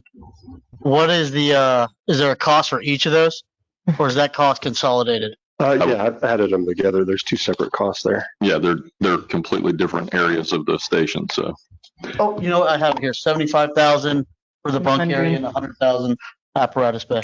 It was more of a presentation wise. We wanted to minimize the bullet points. Right. No, that's fine. I just wanted to make sure because I got the wrong budget in the first place. So go back to Intercoastal Clubhouse. Sorry, what? Amenity upgrades. Can we get some more details on that? Because that is a good chunk, and I think the Intercoastal Clubhouse is pretty nice. I think it's, I understand interior painting. Yeah, seal coat the parking lot. I mean, I don't think we need to upgrade that much over there. So I know what my colleagues think, but $130,000, that's some savings. Well, the $130,000 was for all, it's all bunched up. But, so the one thing that the amenity upgrades includes, it's replacing all the picnic tables, the benches, the trash cans, the ADA tables, what have you. And it's also to replace the barbecue out there. There's a built-in barbecue, and I think I want to say it was $65,000 to replace that. So that's a big okay, but we're not talking about the actual clubhouse. No, sir. Okay. No, we're painting the inside of it, but that's the extent of the. What is the cost of that? The interior painting? I have that here. Bear with me. This one, as far as, well, Gary's looking for that, what we look at is, this is a location where it's highly seen, but aside from that, one of our gems, but it's also a revenue stream. KC rents out that location, and I can't speak to his rates, but if you got it looking nice, you can ask for a certain premium, especially you can't make that anywhere else in the city. Yeah, I just wanted to make sure I wanted to make sure the upgrades weren't in the clubhouse and they were for the public. That was my concern. Right. The painting was $20,000 is how much we have budgeted for that. Okay. Okay.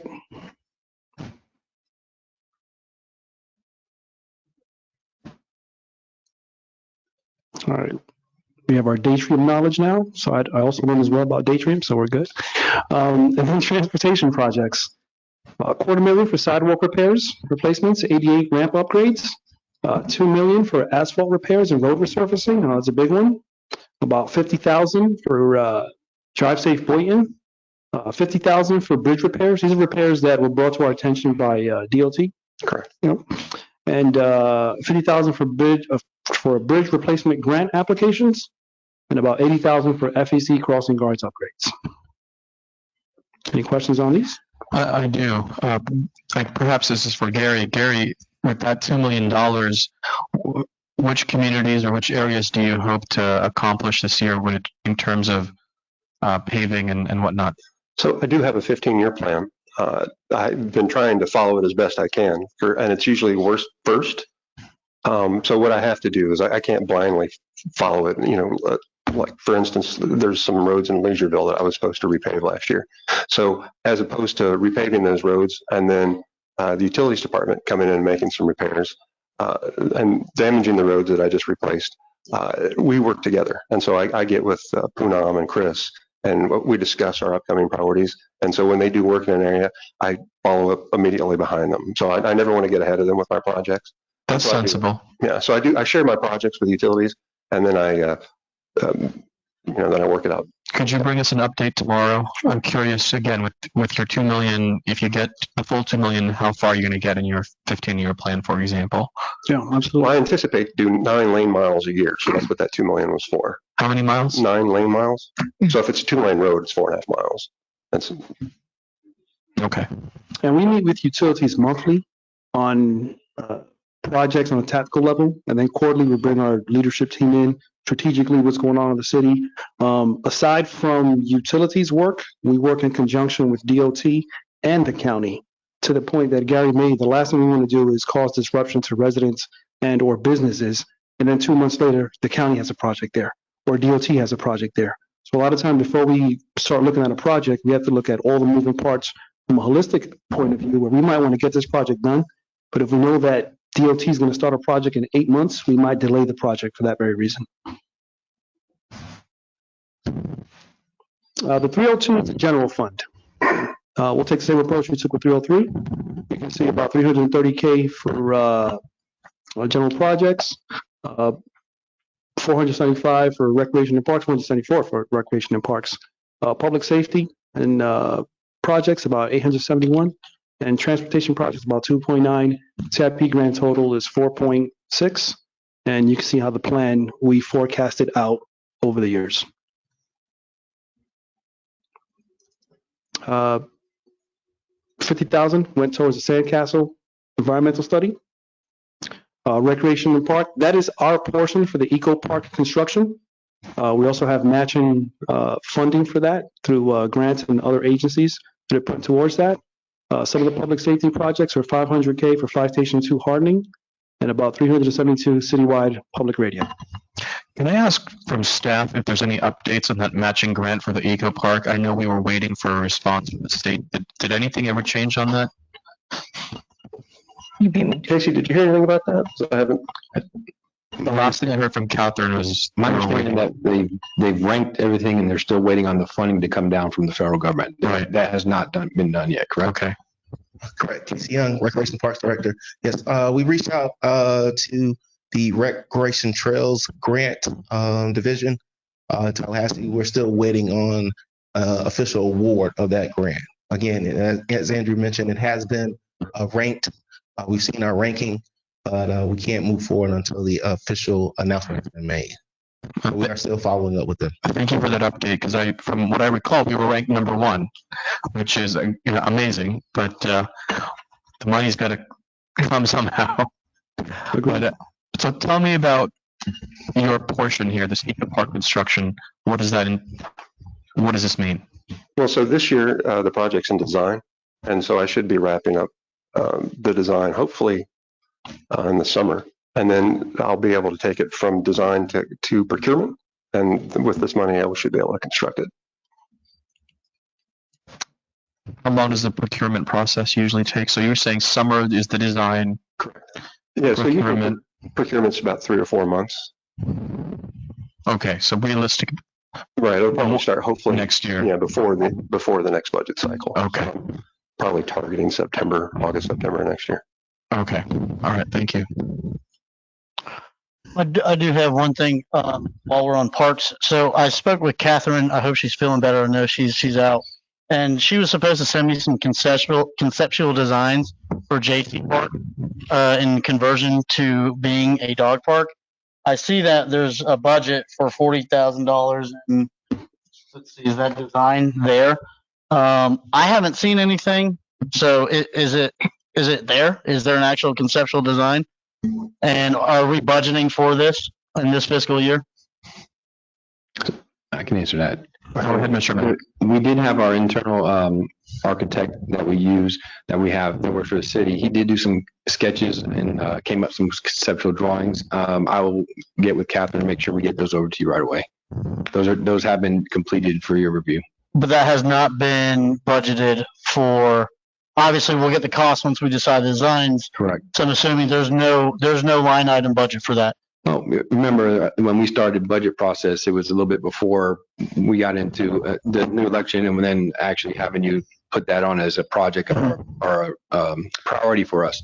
So as we advance the designs and we know what's involved money-wise, then we'll put money into the capital budget, or if it'll take an amendment down the road to add that project in. Okay, great. Thank you, Andrew. And that works hand in hand to Andrew's point. You know, as we have these projects and we see certain things, and as things come up, we might not be able to, as much as we wanted to do it, as I mentioned earlier, it might be a DLT project or a county project or something with utilities, and we can't complete a project that we have over here. We don't typically like doing this, but we'll just reappropriate that money and then budget the other project construction in the next fiscal year. So we hedge the money for projects as they come around to a certain extent. Right. Thanks for that clarification. Transportation and roadway projects, 1.1 million. That's for the Boynton Beach Boulevard construction. Does that extend all the way down to, what is that called? The roundabout around Marina Village? Their project stops at Federal Highway. It doesn't go all the way across? No, I've got a different project goes to the roundabout. That's the Boynton Beach Boulevard extension project. Got it. Okay. Right, and that one should go to construction. Because I know we've had discussions, I think it was with you, Andrew, about that roundabout was falling apart. All right. Thank you. That's it. All right. They've answered my questions. Anything else from my colleagues? Commissioner Kelly, I see your hand. Yes. I wanted to briefly go back to talk about Oyer Park. Because I know that within the last, I just want an update to know where we are, if there's any updates on the ramps, because I know it's not on this budget year, because it was last budget year or even further than that. So I just wanted an update on where we were.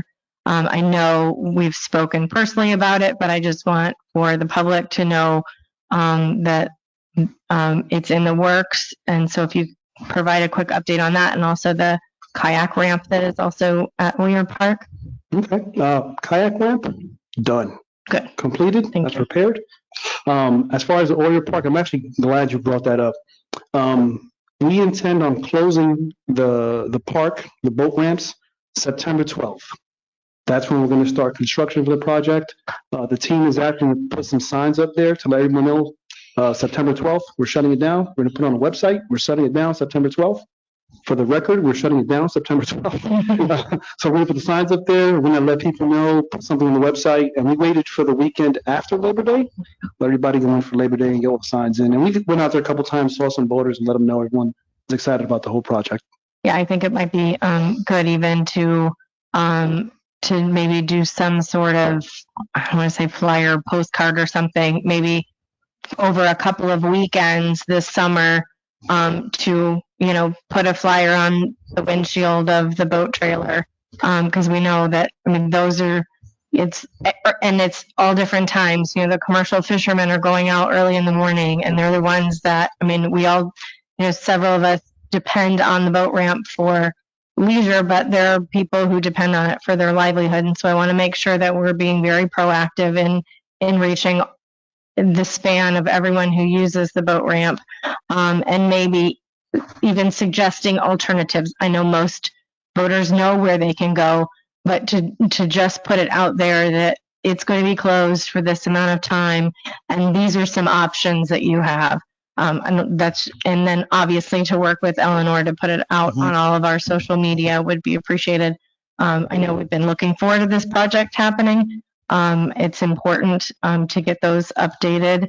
And so I'm glad to hear that we have a projected date, and just, it's all about communication. And so the more we can do, I feel for the voters, the better.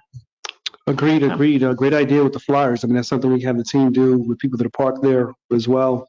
And we also intend on having it, maybe the previous 2 commission meetings prior to this going on, we'll just send it as far as announcements, just to mention again, as much as we need to, just to make sure people know. Also hit the local bait shops down Federal, and maybe post a sign, let the bait shops know, because that's where, our residents are going. Good idea. Awesome. Thank you. I mean, you're welcome. Take it. You're welcome. No, that's very important. Yeah. And utilizing what I was going to say, you jumped to it. Utilizing Eleanor marketing, even boosting posts prior to that, as a courtesy just to the commercial fishermen. Because I can tell you, I'm getting phone calls on that program. Again, it's a livelihood. We have the inlet right there. That's why it's crucial. I have personal friends that can, or do private charters, and they rely on that program to get out there, pick up the clientele. So again, I think really utilize digital marketing and get that huge.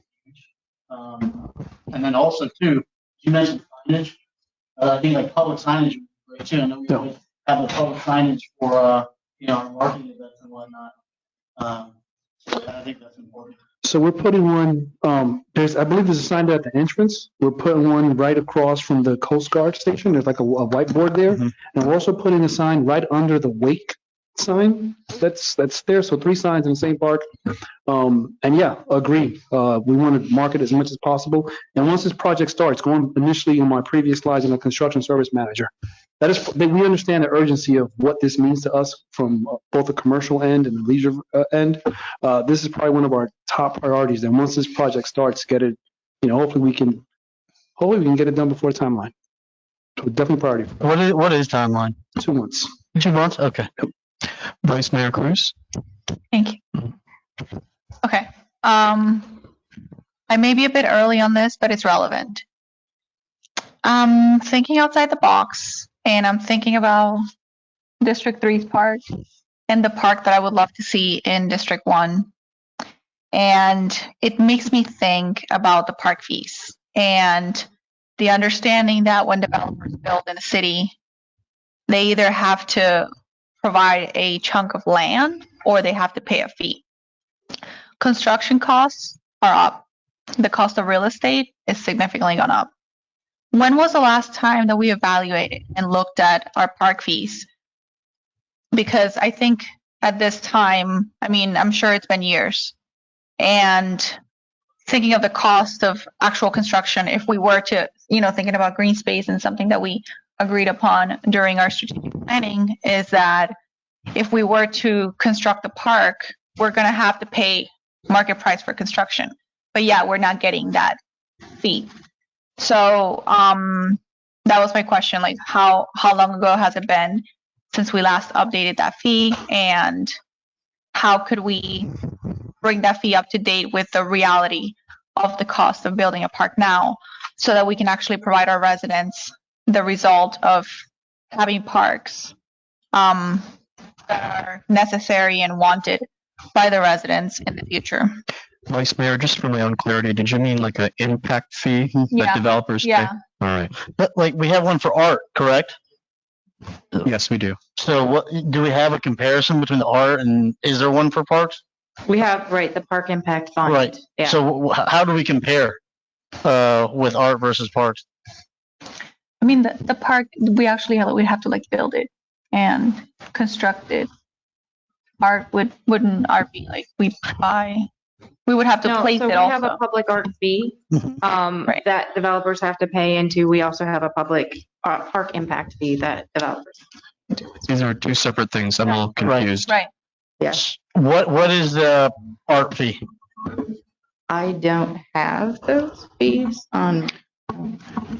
Is it percentage based? If I recall correctly, it's 1%. Is that correct? Right. Of the construction value? Correct. Okay. And what is the parks?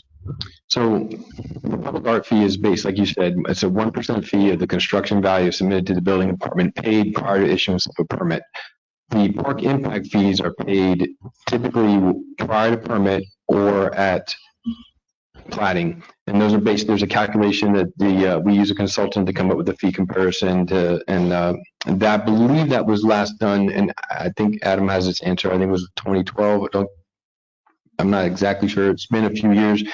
They have studied it a few times during that time, but based on some of the downturns in the market, there were no adjustments made. Good afternoon, Temple Development Director. As Mr. Mack mentioned, it was studied a few times. I believe it was about a decade ago, but that increase was never adopted or implemented for the park impact fee.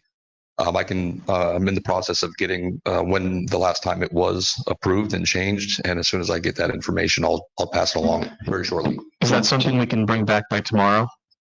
I should be able to have the answer within a few minutes. Oh, awesome. Thank you. Thank you. Also, the way those fees are calculated are based on a per unit basis. So if there's 100 units, I believe it's like 895 per multifamily, and it's different for a single family. And then they also they have potential of building the park themselves on site or dedicating the land. So there's a couple different ways for that park impact fee that gets paid. Mm-hmm.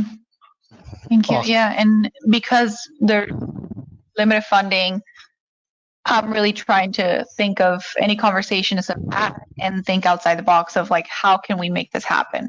And so that could be an opportunity. I think that's a great idea. Yeah, definitely. All right, anything else? Commissioner Hay, any final comments? You're good? Okay. Seeing no other hands, I think we are complete. All right, thanks, everybody. Thank you. The next item on the agenda, if I'm not mistaken, we're now moving on to Police Department. Correct. And if it's all right with my colleagues, can we take a quick 10-minute break right before we begin the Police Department? All right, we'll come back in 10 minutes. Action with the Police Department with Chief DiGiulio. Please begin. Good afternoon, everybody. Joe DiGiulio, Interim Police Chief. With me, I have Major Zeller, who is in charge of our finance and budget, and our budget administrator, Sophia Stewart. As you all know, we've had some transition over the budget process, and Sophia has been our constant, so I asked her to join us up here.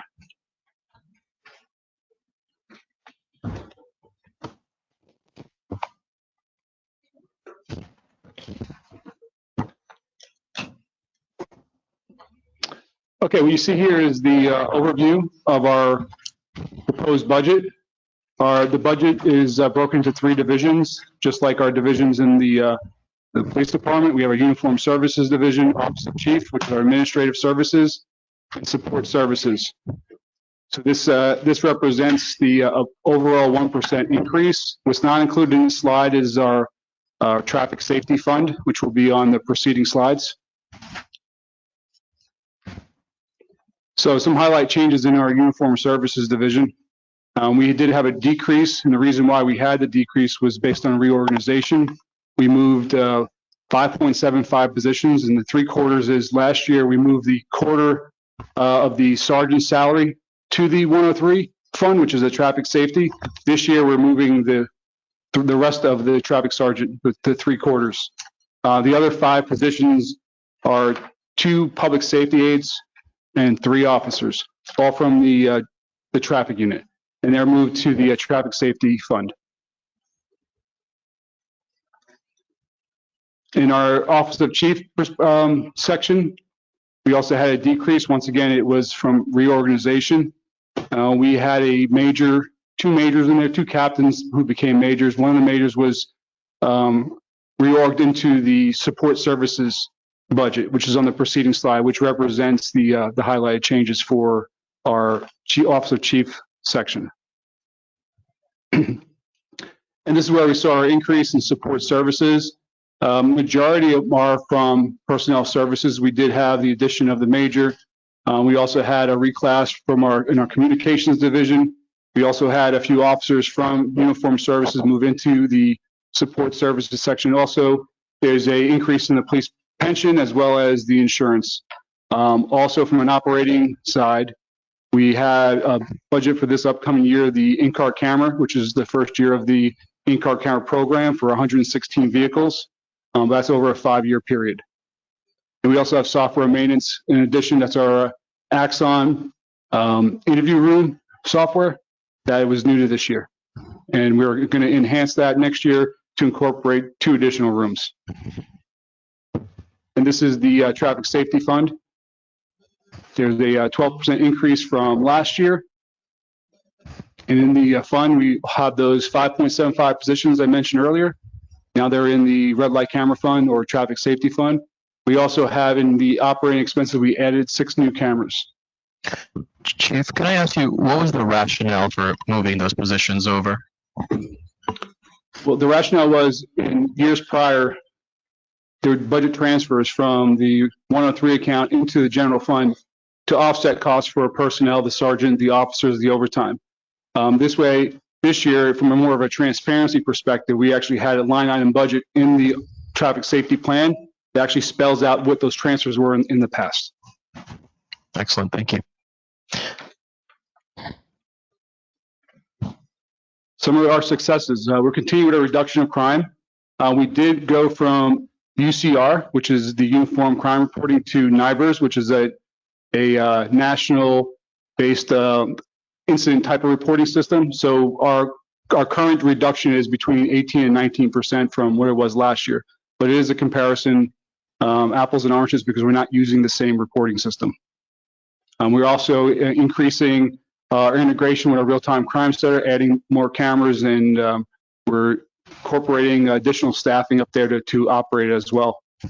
Some of our other successes are we had the opportunity to hire 20 additional police officers and 10 non-sworn positions. However, when it comes to staffing, we are 11 officer sworn positions down still. We're roughly 23 and a half professional staff down as well. And these that you've hired already, when are they able to be alone by themselves? Because I know there's some sort of training or probationary period in the beginning. Correct. We have 14 that are still in the training phase, whether they're in the academy, they're in service, or they're in field training. So that represents 14 of them. So of those 20, there are 6 that are actually on the road patrolling. Chief DeGiulio, can you compare where we're at now, staffing wise, to where we were at our highest, which I believe was 2008? Well, currently we're funded for 156 sworn, and 70 and a half represents the part-time for professional staff. In 2008, from my recollection, we were, from a sworn perspective, we were 174. Wow. And that's 2008 when our population, I imagine, was substantially less than where we're at now, with also continued growth with all these projects coming into the downtown district and east of 95, and then also Shalimar. You know, we have a lot of development going on. There's going to be more people moving to the city. So I just want to say to my colleagues, we need to be mindful of that. Because I do believe that I think boots on ground is the most effective way of policing. Everyone has their other opinions, but I think presence makes the difference. Thank you, Commissioner. I couldn't support or echo what you said more. So thank you for bringing light to that. Chief. Some additional successes are our numerous ongoing community outreach activities. We had 2 successful gift card for gun exchanges. We continue with our shop with a cop, our coffee with a cop. We have great partnerships with Habitat for Humanity, Connect to Greatness, as well as our Scholar Career Coaching. We utilize some of our law enforcement trust money to help fund these programs. We also are increasing our security measure at city parks, working with facilities on lighting, cameras, as well as the blue light initiative you see at our parks right now. Those all are at some point going to integrate into our real-time crime center. And as far as the red light camera program, I mentioned in a previous slide, we added 6 additional cameras. So some of our challenges, just like every other department, is recruiting and retaining. We also are in the process of our CAD RMS. I guess we're a deployment. We've had it since last year. We're going on a year. We definitely have a lot more challenges than originally anticipated. We're still in that process of working out the bugs. Another challenge is the merger consideration with the Palm Beach County Sheriff's Office. And as the last bullet would be the improved public perceptions of police actions as it's seen as legitimate and fair. So we're continuing with our fair and impartial policing, our de-escalation or transparency pages on our website, and those initiatives. For fiscal year 2023, we're going to continue with our violent crime reduction. That is our violent crimes task force. It's the cameras of the real-time crime center. It's intelligence-led policing. As far as the performance management system, currently we have a traditional evaluation that's done once a year. It's a pass-fail. This will be a 12-month ongoing process that incorporates not just the performance metrics of what your job is, but also those particular areas that work on development and growth. We're going to expand our strategic traffic safety plan, which is through our grants that we currently use, our red light camera program. We do a lot of data-driven enforcement, utilizing our hotspots for crashes and complaints and making sure our enforcement matches up with those. And then we're currently going through our reaccreditation through the Commission for our law enforcement accreditation. And that will conclude my presentation. Well, that was faster than I thought, which is not a bad thing. But I'll try to get to the answer. You can ask your questions. All right, let's open the floor for questions. Who would like to begin? Commissioner Kelly? I can begin. So a couple of things. So I know, so because we are down so many officers, and I know that you temporarily put a hold on the NOP program, and I know you're pulling from other places to make things work, and then you're calling for overtime. But I saw on the budget where the overtime is significantly reduced. So how are we keeping the residents safe and having officers on the road if we can't fill spots because we don't have the budget for overtime? So as far as the overtime, Sophia, do you want to take the overtime question?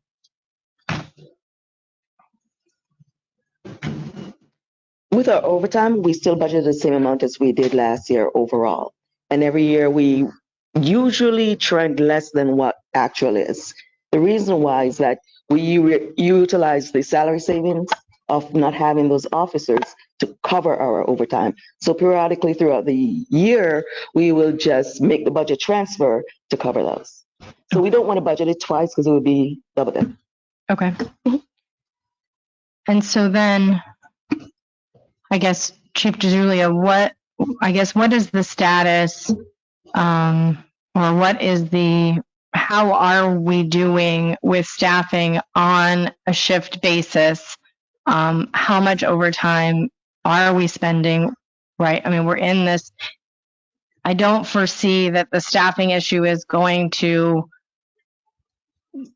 end anytime soon. So where are we on filling positions? How many are coming in for overtime on each shift average? I know you can't tell me every single time, but how are our shifts looking as opposed to how they were, a couple of years ago before we really started this downward trend of losing officers to retirement to other departments for other reasons. So if you could let me know on that. Absolutely. So what we decided to do was, as you mentioned earlier, about taking some officers that were in the specialty units, as we call them, and we brought a lot of those officers back to our core functions, which is road patrol. And so we're going to continue to add. We always want to make sure that our road patrol function has the resources that it needs to operate successfully. So we did streamline some specialty units to achieve that goal. But we also have, like I mentioned, we have 14 officers that are in a training function. So we'll go down to 11, which are currently here in the building. They're in the actual PTO, FTO process. We're anticipating by the end of August to have those 11 onto road patrol. So that would yield at least 2 to 3 additional officers per shift, which is a tremendous increase in the amount of personnel we currently have. So from a short-term goal perspective, I think we're trending in the right direction. And those officers that we did, peel back from other specialty units, will be able to bring them back to some of the units they were currently at. Also, it gives us an opportunity to rethink our operation and make sure that we have the resources where they need to be. Okay. And then where I know that we have, at one point, we were very competitive and we kept up. I see that like our uniform services, the budget's not really increasing. How are we staying on top or aligned with or in competition with other departments? Because I don't feel that we are, and I worry that yes, we're putting these officers through FTO and we're getting them on the road and they'll be here for a year or so and then we lose them to another department. It's unfortunately it happens probably more times than not, or doesn't necessarily happen more times than not, but it happens often. So what are we doing, or how are you handling a budget that's not really changing much, but staying on top of and competitive with the other departments in the area? Because I don't see how are we staying competitive if we're not increasing budgets? Okay, I can answer that from the budget perspective first. The budget you see does not incorporate the officers and the sergeants have a collective bargaining that's expiring September 30th, so we have to negotiate. So you don't see any personnel increases in salaries and wages there. The number that you see last year did incorporate those numbers. So that in itself, we're 82% personnel in the police department.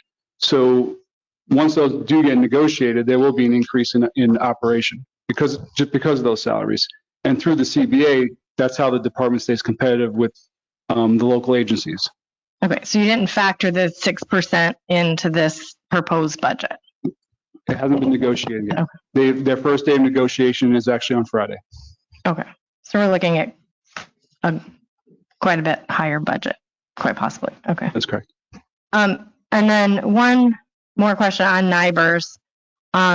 As I know that we were reporting to NIBRS, but we weren't seeing true numbers because we weren't accredited. I don't know, there's some language about it not being accredited or we weren't approved, or are the numbers now that NIBRS is reflecting of our crime rates true and accurate?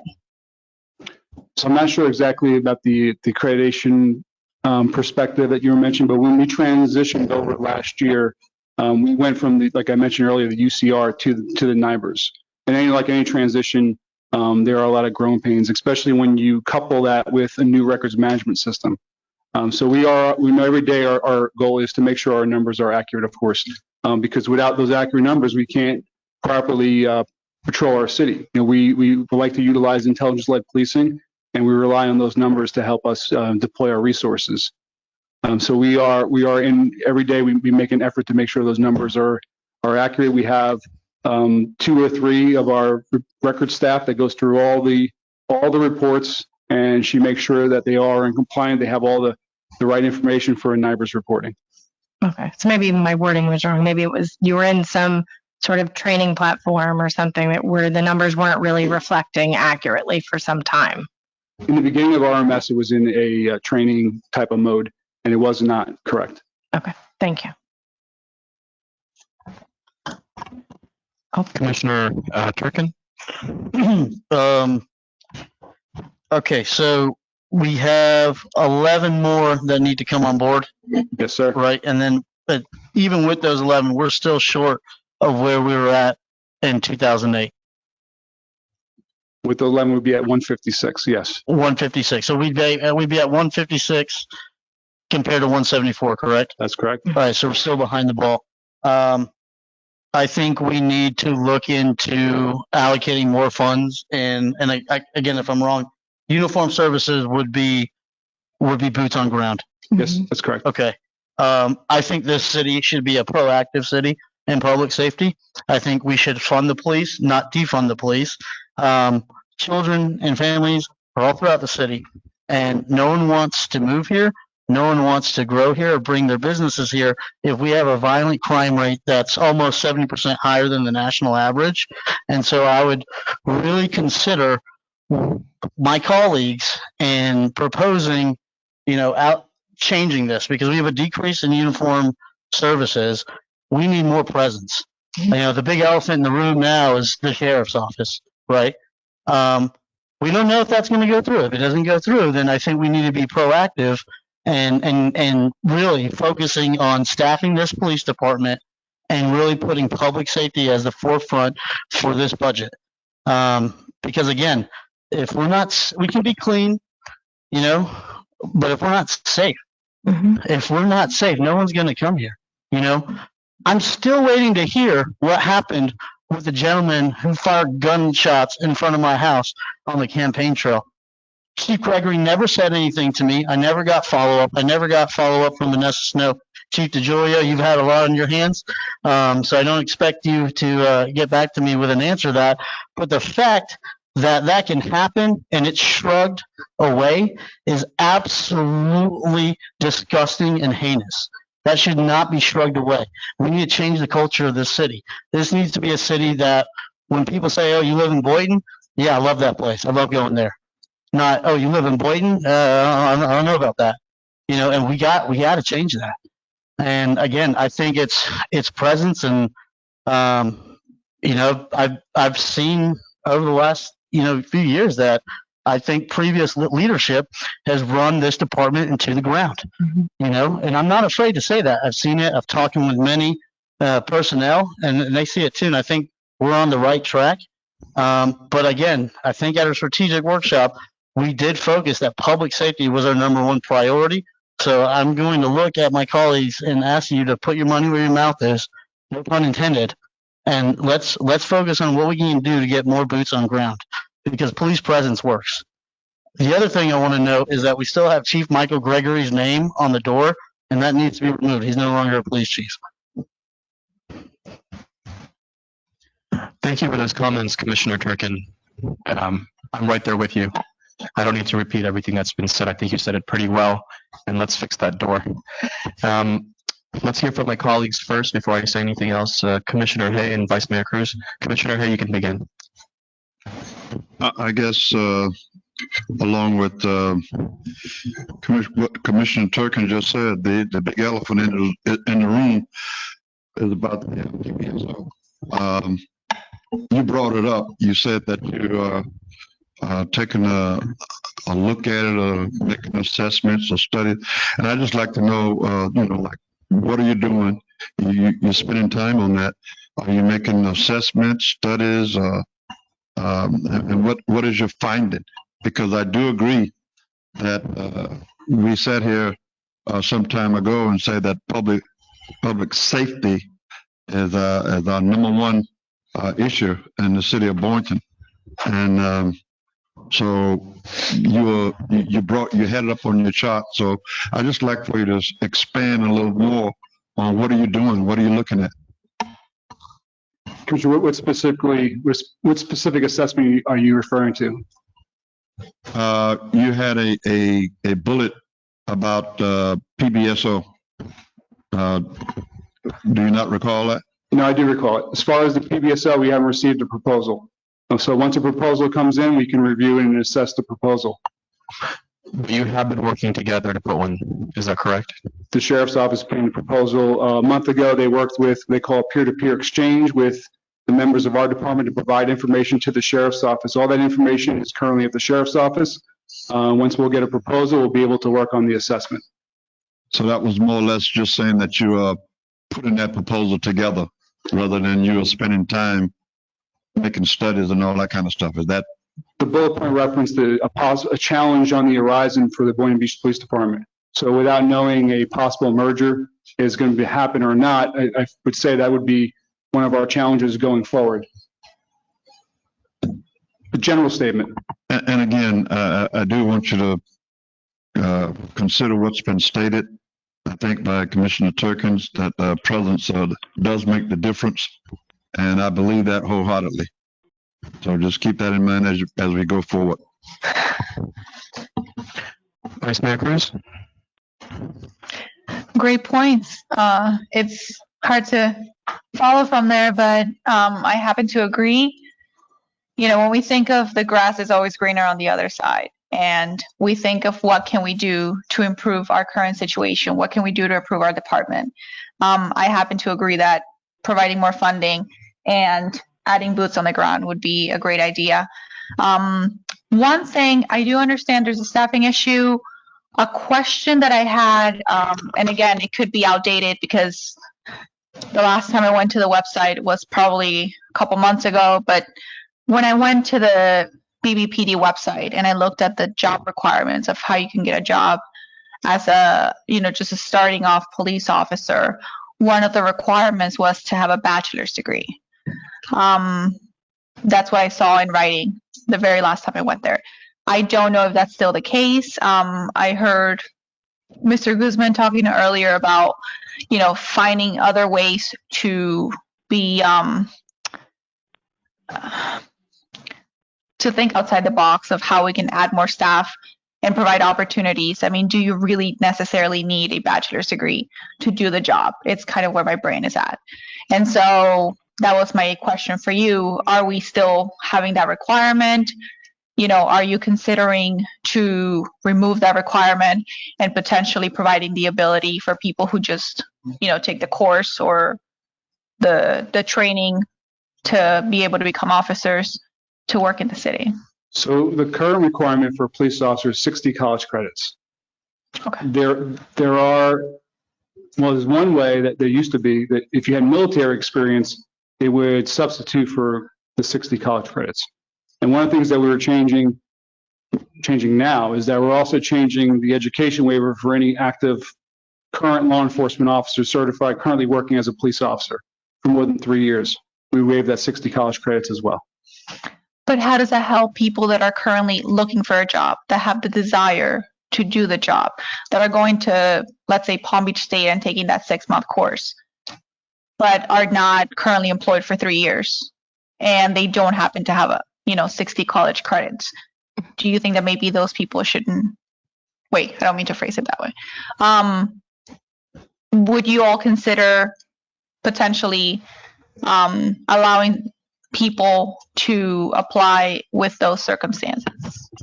I think in the future we would make that consideration. One of the thoughts about going to the education waiver for current active law enforcement, it's one of our ways to get turnkey officers.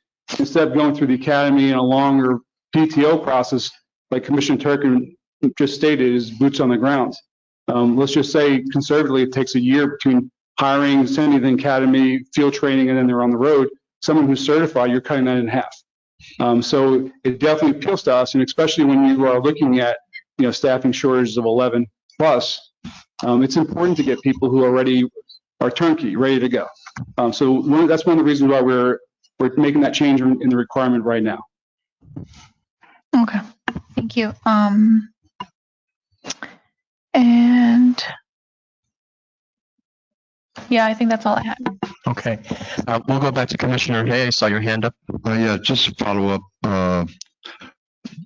Joe, you stated that we needed a target of 174, I believe it was, officers, and we had 156.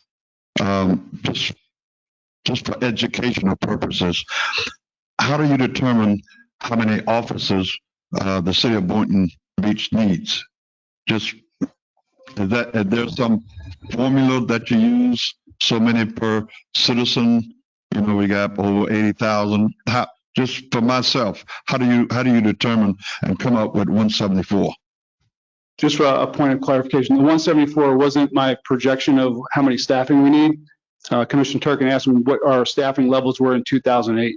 Our current staffing is 156. I haven't made a staffing study to determine based on our population, our cost for service. The one thing about law enforcement is you got to understand it's not just the cost for service of the population. You know, we do have a visiting population, a working population. There are calls that consume more time than your standard call. So there's a lot of factors that really play into it. To answer your question is that it's a multifaceted approach to determine what our staffing would be. And we haven't dived deep into that at this point. But just to go back to the 174, it was just a reference from 2008. That hasn't, I mean, looking at the numbers, I wouldn't even sit up here and guess at those numbers for you. I can definitely start looking at and give you a kind of broad ballpark of what we should be from an ideal perspective. But it takes more than just the population or cost for service. And those are the general numbers that people use. I mean, there's standards throughout the nation, but there's a lot of other factors that really play into it. Thank you, Interim Captain. Chief. Good. Chief. Thank you. Yes. All right. Thank you, Commissioner Hay, for your questions. And I think Vice Mayor Cruz was a perfect segue to my set of questions.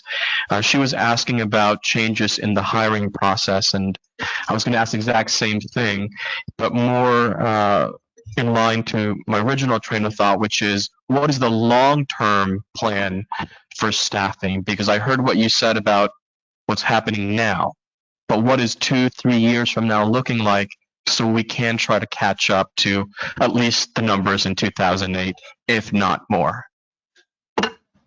Well, currently, like we mentioned, we do have the 11, and that is a lot of hiring to do in a year. Also to factor in the attrition as well. We have, I believe, 20 officers that are in the drop program.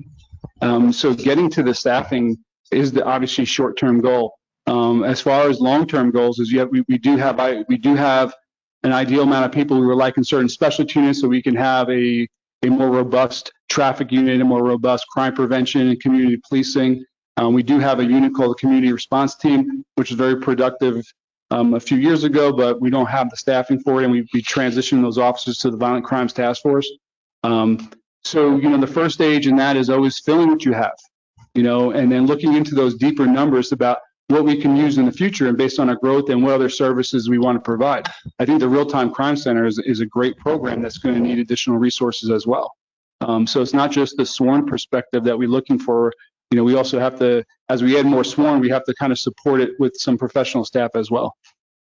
Do you think you'll be able to sustain this kind of recruitment in the next couple of years?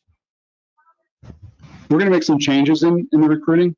As we were before, I felt that it was a little slower than I would have liked it to have been, and we could have been a little bit more, aggressive with it. And so there are a lot of things that we are looking at and what we've done in the past that we realize we could do a better job moving forward. So we are making all those.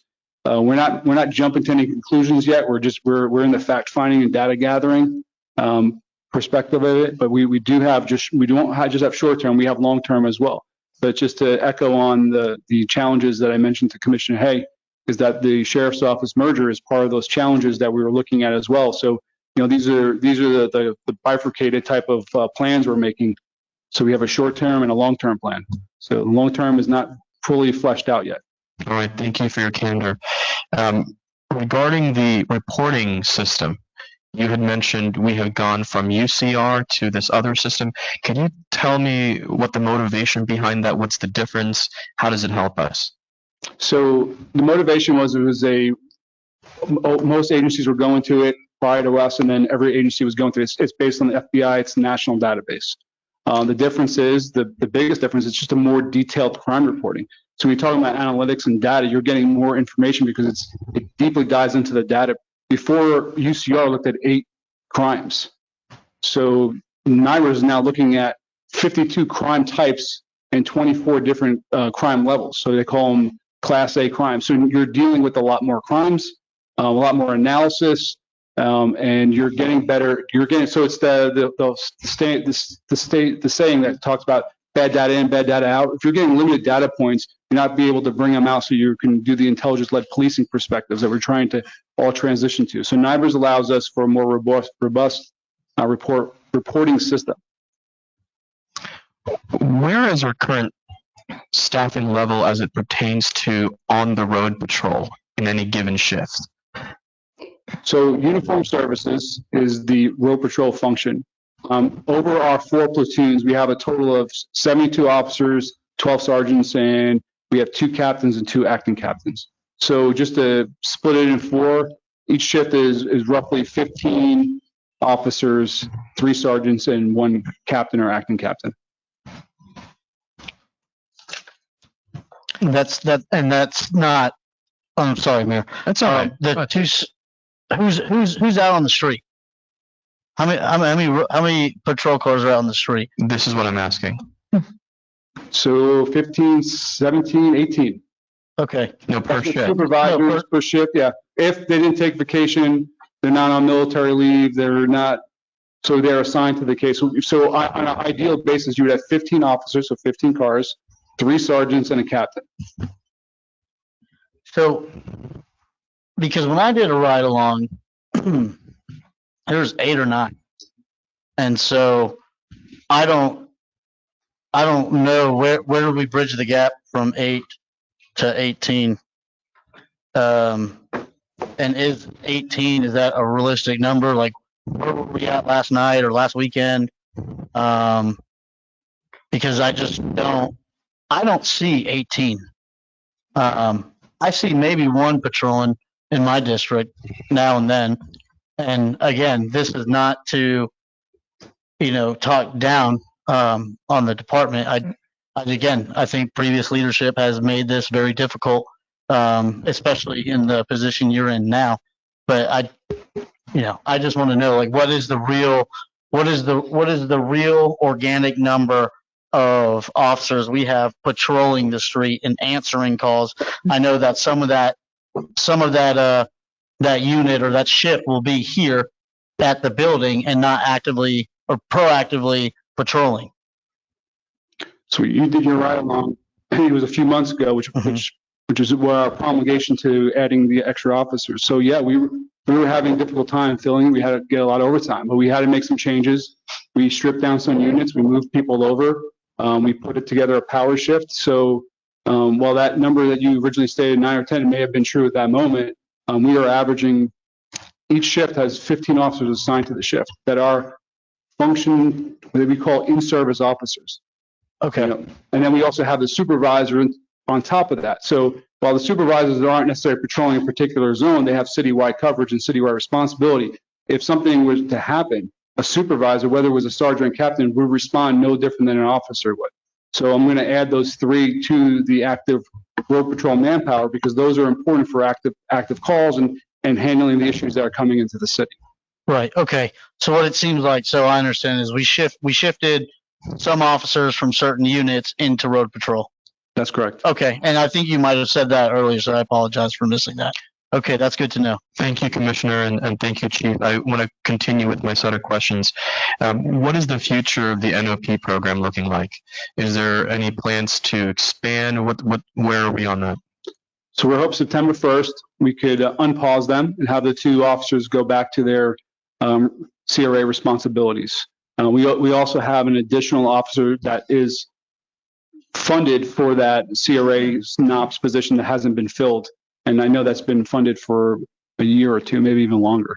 But when it goes hand in hand with the staffing, it's tough to put officers in these specialty units when the road patrol function is hurting. So it's counterproductive.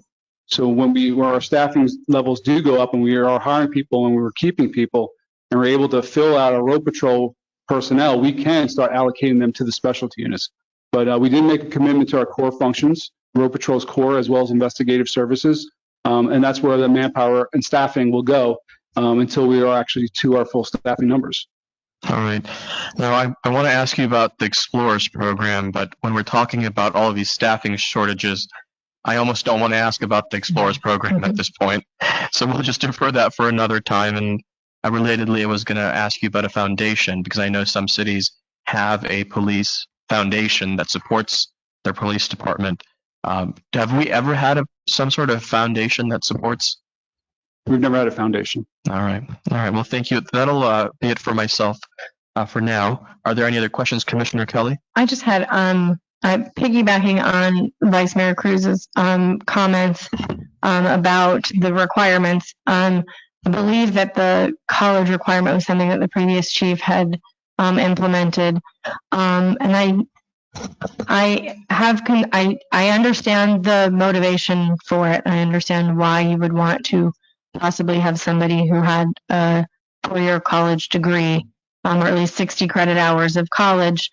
But we also know in this career, this is typically a career that is started as, most men and women either come out of the military or they come out of high school and they're trying to find out where they want to be, and they maybe maybe in high school they're in Explorers and they want to hit the ground running and they want to keep going. And I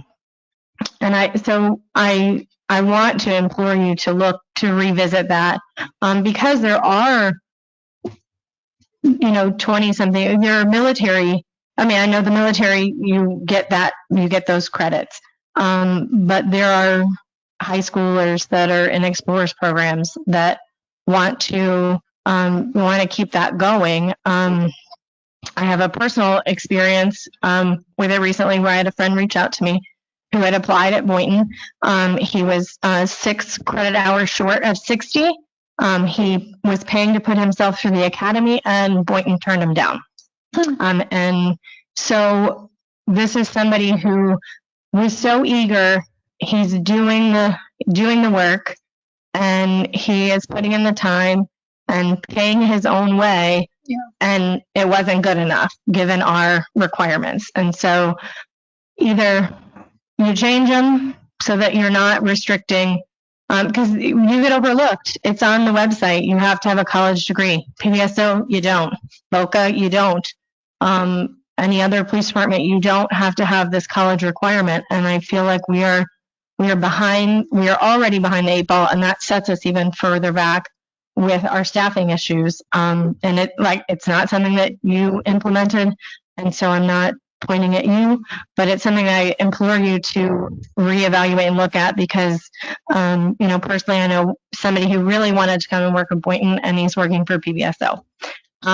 So that was one of my comments. My other question was, I know Commissioner Turkin was asking for numbers, and I know ideally you want to be at 15 per shift, but just for an example, what officers were on the road working last night? And did you have to call in for overtime? Were the shifts covered? Were you short? I know it's in your briefing log, so I know you know the numbers. So last night they did call for overtime. Don't know the circumstances. We had a few officers that have been injured. On Sundays, we don't run a power shift.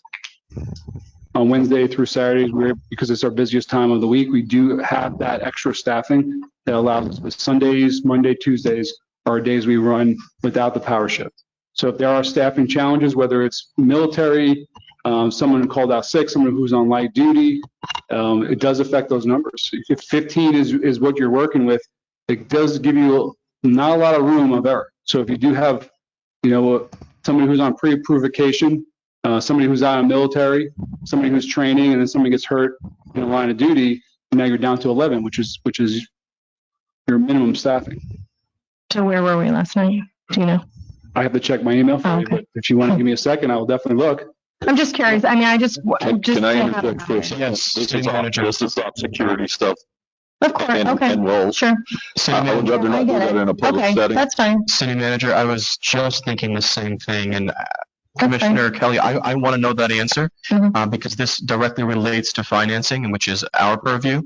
However, that may or may not, depending on the position and the chief here, may pose a security concern for the city. So perhaps you two should take that conversation offline. if you don't feel comfortable sharing that in a public setting. If you do, then by all means, let us know. We can share that offline. Okay. All right. Thank you, Chief.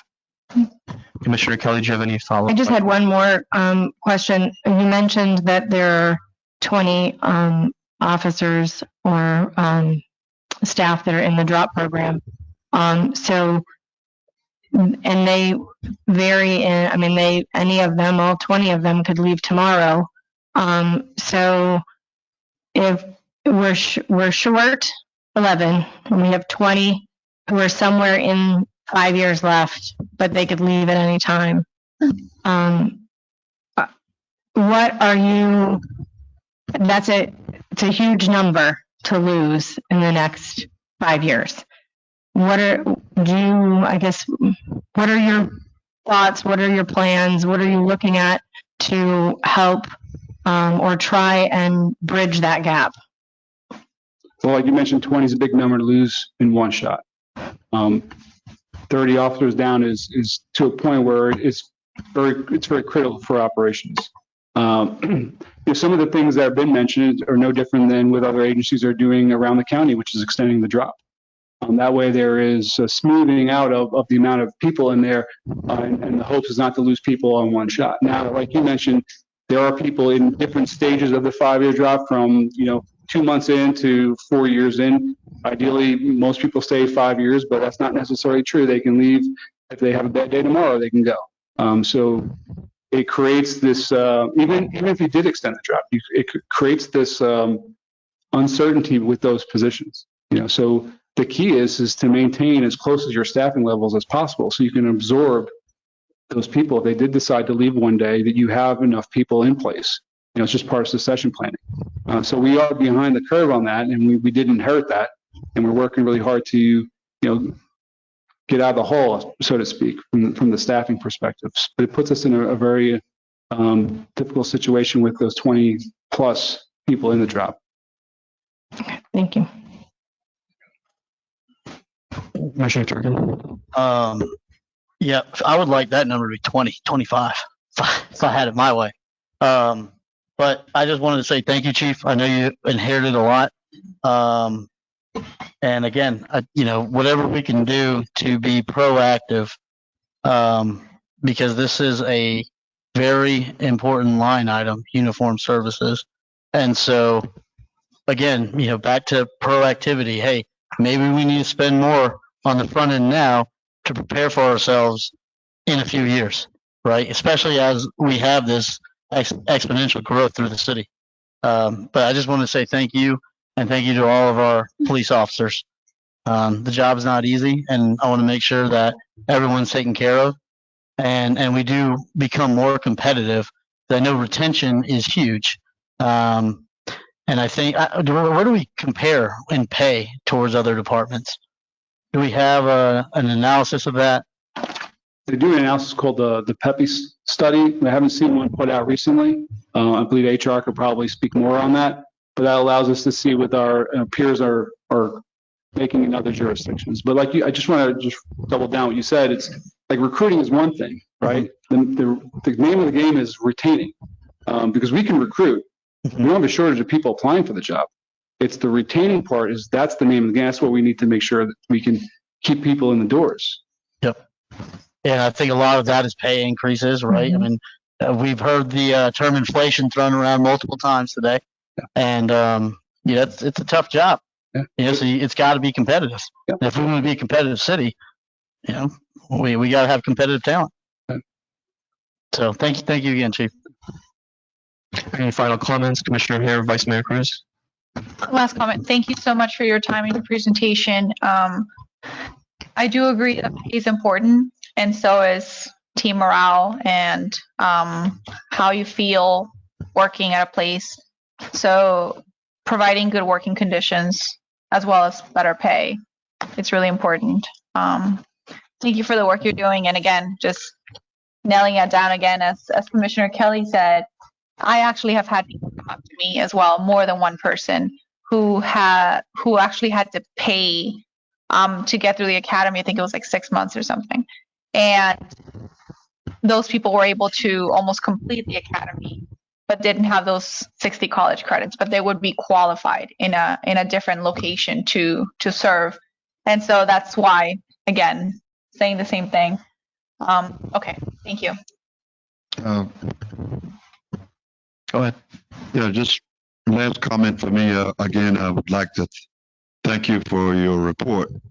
But by the same token, I want to caution all of us that we don't create a false sense of fear in our city.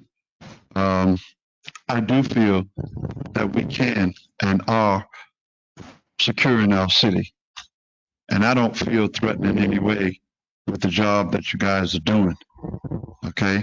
So I don't want to leave here today with a false image that we're not, that our city is not secure. I'm not saying that that's what you're saying.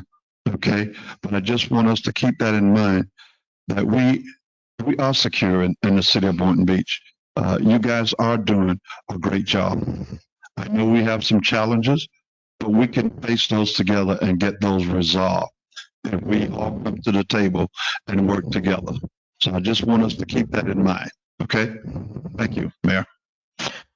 How many shootings have we had in the last 3 weeks?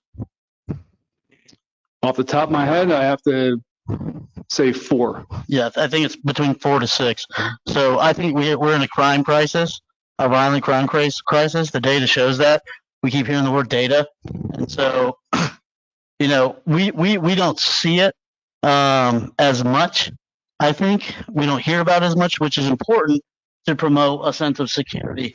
But we have to be mindful of the data, right?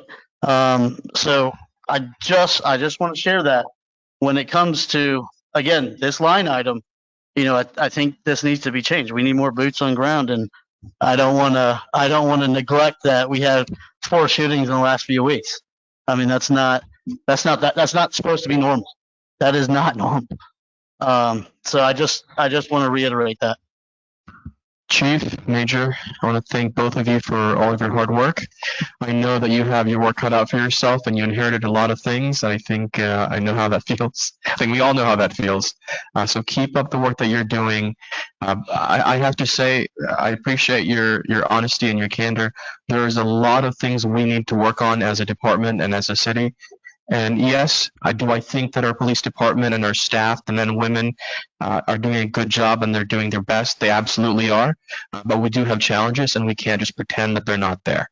So I do look forward to seeing the actual numbers on patrols every night, every day of the week, what's happening with that. We'll take that offline. But we need to see the reality. And the data is the data, as Commissioner Turkington has said. So we're going to keep moving forward. But thank you so much, both of you, as well as, I'm sorry, what was your name, ma'am? Sophia. Thank you, Sophia. Thank you. Thank you.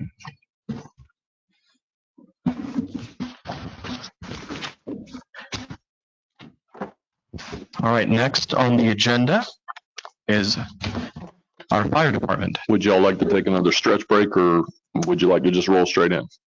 All right, can we just do a quicker stretch break? Let's do a 5-minute stretch break, all right? So, one more member.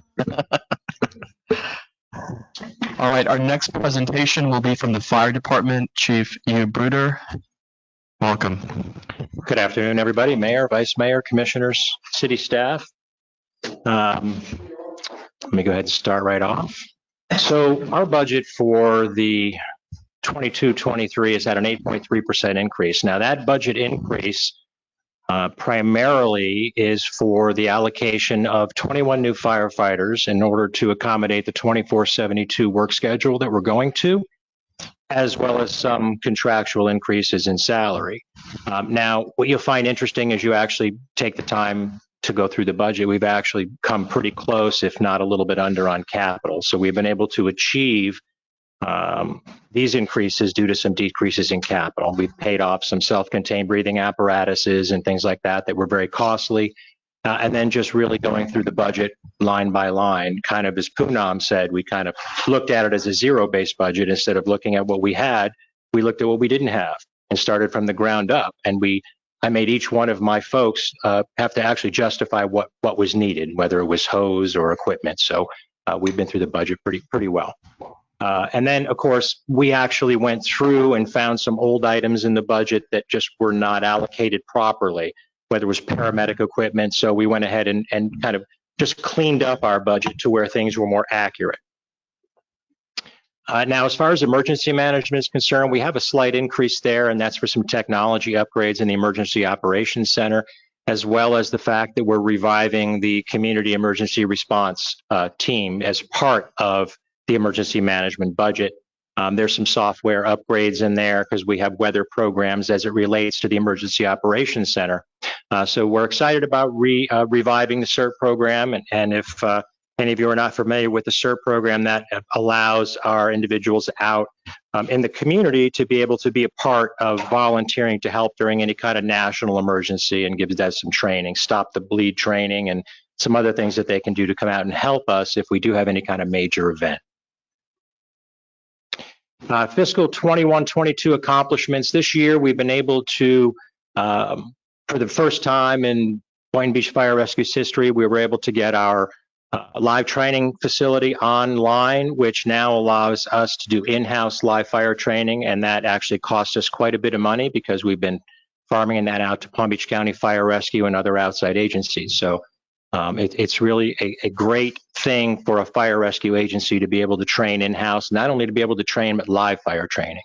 A lot of these folks come out with very, very little training, so it allows us to really stay and maintain. We're very proud of the improvements we made to our mental health and mental awareness through this fiscal year. Another thing that we've done is completely revamp our fire training division.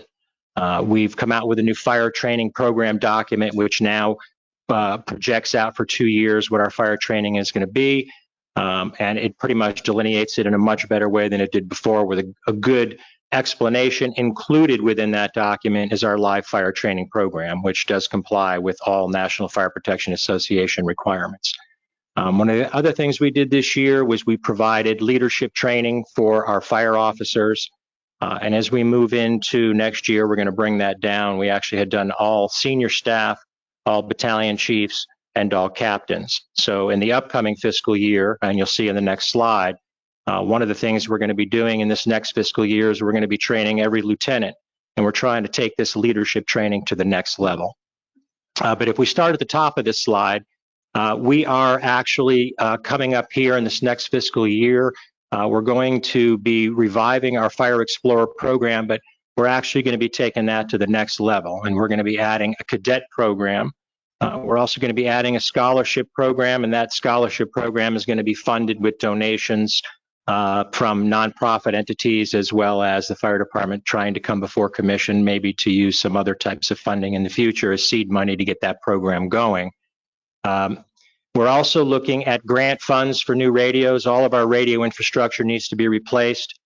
We need to purchase some new equipment. Also, as part of the dispatch center, we're looking at a new fire station recall system through a grant, and that particular system we're looking at with great anticipation, because from a fire rescue standpoint, one of our main goals is to reduce response times, to be able to get out to serve the public as quickly and effectively as we can.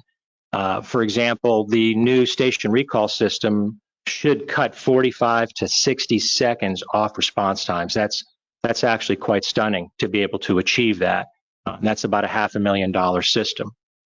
We're also looking at grant funds for the fireboat. We wrote a assistance to firefighters grant back in January. We were supposed to find out by April. Unfortunately, the federal government's been very slow at giving us any information on the fireboat. And also a new fire apparatus. We've got some new rescue trucks, which will be coming before you. As you know, you just approved the CDBG funds for the grant opportunities for the new ladder truck that'll be going into District 2 at Station 1.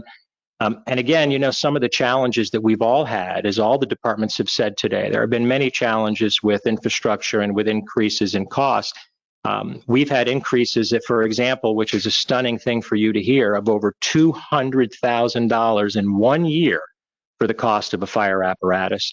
and over $80,000 for the cost of a rescue truck. Those are significant numbers, and they're going to continue to increase, and that's completely out of our purview. Right now, we're in the process of hiring 21 new firefighters. That process is going on. We just had a written test last week. This week, we're going to be going into fireground scenarios, and we're moving along. We started out with 113 that actually made it to there, and we're down to 86. So we're pretty excited about that. That'll help us facilitate the 24 work schedule, and it'll also help us to become fully staffed, which is also important. We are right now, one of the only positions that I have vacant in my executive staff is a performance analyst. That was a position that we reallocated in this last fiscal year. That position has not been filled yet because we've been a little busy. But the goal with a performance analyst is many-fold. That's not only to help us from a data analysis standpoint with our budget, so we know exactly what we're spending and how. It's not like we don't now, but we want to be able to capture that data a little bit more effectively. That performance analyst will also be a crucial individual that will help us try to improve our ISO rating. As you may know now, our ISO, or our insurance rating for fire rescue, is a 2A. Our goal is to try to get to a 1, and we're working also with utilities and other departments because our water was one of the things that kind of inhibited us from getting to the 1. So in working with other departments within the city, and with those grant opportunities, we hope that once our performance analyst is online and we go back to ISO here in the next 12 to 18 months when we're ready, we're hoping that we can obtain an ISO rating of 1, which will equate to the citizenry of our community with decreased insurance rates. The other one we're looking at is the CFAI, which is the Commission on Fire Accreditation. And this agency, and if you look at the next portion of that slide with supporting fire officer development and professional designation, I myself, just in the last year through the Center for Public Safety Excellence, got my Chief Fire Officer designation. And professional designation is something that we think is very, very important to help validate the things that we do, not only among our peers, but among the community that we serve. So part of our budget has been increased in terms of education and training to allow our fire officers to increase their level of education and thereby obtaining their professional designations as well. That is pretty much short and sweet. I'm open to any questions that you may have relating to the budget. Thank you, Chief. Let's see who would like to begin. Commissioner Hay, did you want to begin? Oh, well, sure. Chief, thank you for that presentation. I guess my first question, with the expected growth that we are going to be having in our city, in your opinion, do you feel we have enough fire stations for the next 10 years? I think that we could definitely see some growth out towards the west side of our community. I obviously would love, as a fire chief running this organization, would love to see a fire station 6. I think that will come in time as we see growth out towards the western part of our city. But yes, it is something that we're looking at, as well as succession planning. We have to look at all of these aspects of how we run our agency. But I do agree with you, it is something we need to look at in terms of the reduction in call volume and workload on our personnel as well. How do you determine that that you need a new one in a certain area? I know by population. Is it just by territory or so many acres you need a fire station? Another educational type question. Well, what's interesting is that, that's a variable that is actually completely different from municipality to municipality, because you not only have to take the square miles that you have, the population that you have, but you could potentially have a population in a city our size that runs less calls that we do. So demographically, what individuals are actually utilizing emergency services more than others. What we do look at, and in my humble opinion, to me, one of the most important things to look at is your response times. In order for us to meet that benchmark, and right now we're under the 8-minute benchmark, but I'd like to see 4 minutes. I'd like to see 5 minutes. I'd like to see 2 minutes. But the only way we could achieve lower response times is by putting more units out in the field. Putting more units out in the field equates to a much larger budget picture. So I think that it is something that we need to plan for, but I think it's something we need to plan for over the long term. And Station 6 will be our next thing to look at with respect to growth. Chief, I see the chief manager here.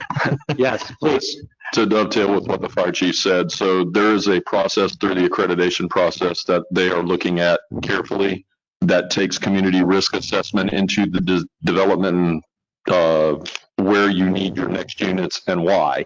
So there's actually criteria that will help you build that for your local jurisdiction. And I know that he's looking at that very carefully. From that community risk assessment, a standard of cover document is formed that says this is the policy group's level of service that they want provided to the community. Here's the response times. Here's all the things that are approved in the strategic plan. So Chief Bruder is being humbled by not sharing all those things, but he has been working through a lot of that in the background. So I wanted to make sure that I pointed that out.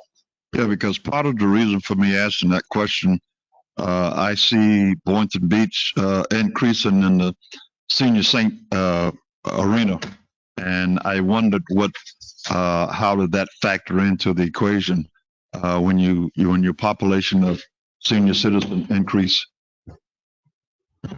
Yeah, it definitely factors into it. And I'll tell you that we will be coming before you in the future once our performance analyst is online.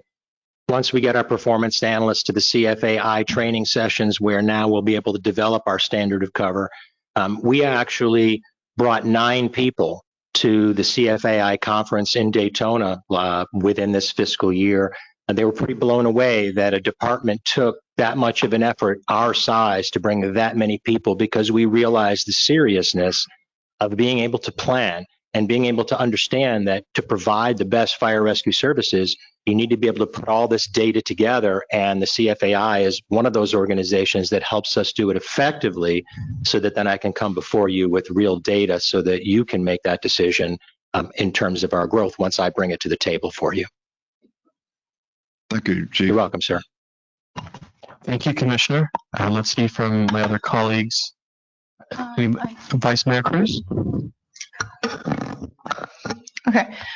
Going back to the presentation, I did see a new line item established. Can you dig a little deeper on that, on what that line item is? Was it this slide? Because this was... Yeah. This one? The last bullet point. Where it says new line. Well, that was just what I had alluded to with taking paramedic equipment and moving the paramedic equipment over. It was just basically giving you a picture of the fact that in the fire department, we've taken the time to go really through the budget line by line and reallocate items that were either not being used appropriately, money wasn't being spent because it wasn't allocated by predecessors that were in my position. So it was just taking a harder look at the budget and making sure that the money was being spent appropriately within those budget categories. It wasn't that it was really a new item, it was kind of a reallocation. Got it. Okay, thank you. You're welcome. And then I guess since we're talking about the fire department budget, can we talk a little bit about the fire assessment fee potentially increasing? And, per our previous conversation today, it's my understanding that staff is paid through the general fund, and any money that would come in through the fire assessment will be used for different purposes. Can we elaborate on what those purposes are? Why do we need to increase it that much? And how can we maybe, if there is a need for an increase, then what would be the minimum increase that we could do to to continue operations and to have what we need to have? I'll go ahead and take that question. So the fire assessment not being rate, there should be a plan in place that talks about addressing increases based on CPI and other things. That has not been done for the last 4 years. In meeting with finance, that's where we came to this. We have significant capital needs, and my suggestion is to use those. Now, they could be used for personnel costs as well. So there's nothing, and that was what the attorney said earlier, is we could use them wherever appropriate. I say all that to say, the way it was crafted, I'll come back with a harder number tomorrow, but It was crafted purposefully for this to build Station 3, for example, because there's no funding source for that station. Yeah. And I think we talked about that a little bit ago. We have a 30% design and it's on a shelf somewhere because we don't have the money to build it. So if we got to a 90% design, would we have the money to build it or borrow the money to be able to pay it back through that process? So that was the reason for that ask, is because there are significant capital needs, very similar to the fleet conversation. The ability to fund $1.5 million apparatus is expensive.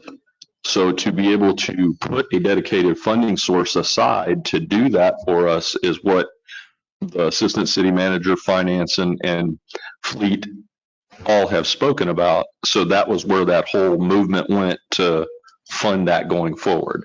And it puts a better business model in place, as I said before. So could we shrink that number? We could, but it doesn't get us there quickly enough, in my opinion.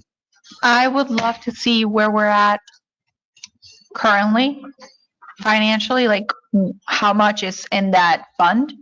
And if we're asking for an increase, then maybe if there's a specific project that we're looking to do, I would love to see a presentation on it or some sort of information that would justify such an increase. We're at $8 million with 120 in the residential, and then the commercial status that's there. Yeah. So I think it would be beneficial for the public to see a presentation on it. Okay. We'll take care of that. Commissioner Turkin? Yes, thank you. I got a couple questions. This is to kind of piggyback Vice Mayor Cruz. So I have here a fire assessment rate scenario. I didn't get this prior to the budget. Neither did I. Did you guys get this? To my knowledge, no. So it says, I'm sorry, Commissioner Turkin, where did it come from? I just got it from city attorney. I was in my binder. And so this is Like, dated May something that 12th. I had taken upon myself to get from last year's study, I think. Okay. So it has, our residential rate revenue scenarios, which I think is exactly what you're asking for. So I think it would have been proactive to have discussed this with us prior, before we decided on an actual, what is it, 180? Is it that we're at now? That's what proposed. Again, this is, I got an incorrect budget today earlier, and then now I'm finding this. I'm a little bit concerned about this, but we'll discuss that. Commissioner I do have one question about. Commissioner, I think we should have that for tomorrow, since there is a document. If staff could turn that into a presentation for tomorrow, so we can all see it. Okay, great. I did have one question. The non-operating expense, just under 1.4 million. Can you just elaborate on that?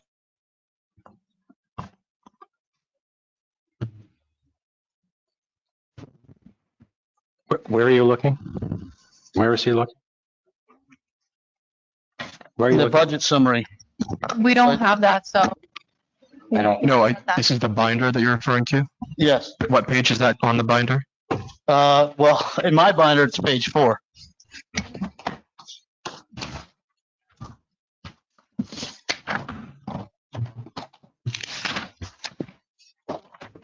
So I see it has fire. I see the proposed change at 8.5%. The proposed budget being $29,931,770. Personnel being just roughly over 26 million, and then operating expenses just under 2.4 million. Capital outlay just under 57,000, and then I see a non-operating cost, non-operating expense of just under 1.4 million. Yeah, I haven't seen that document. That 1.3 may represent the new firefighters being hired, but hang on one second, we're checking. City manager, if you want a copy, I have it here. You found it? Okay. What? Yeah. This is the Because if that's for a new person, wouldn't that be? Yeah, look for fire. Non-oper, I mean, that wouldn't be for personnel, right? 1 second, sir. Sure. That might be our money towards fleet. Let me look at the fleet number.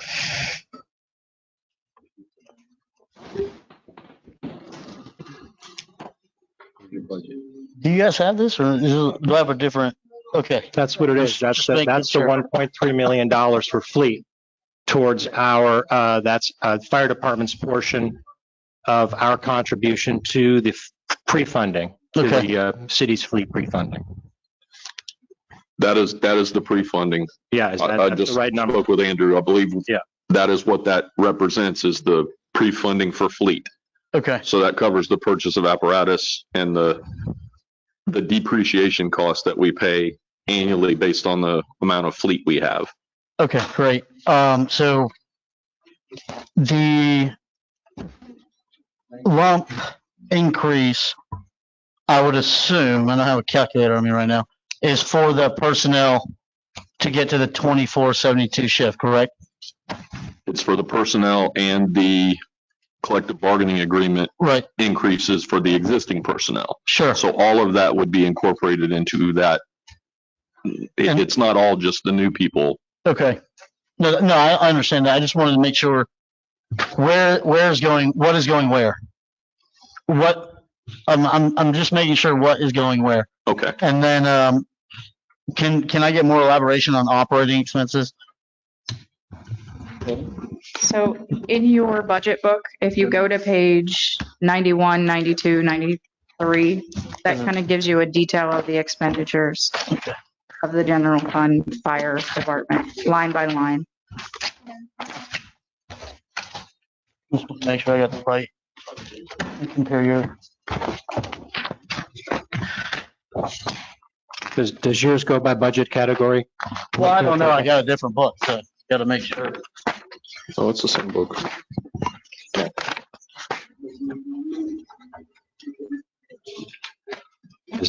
General.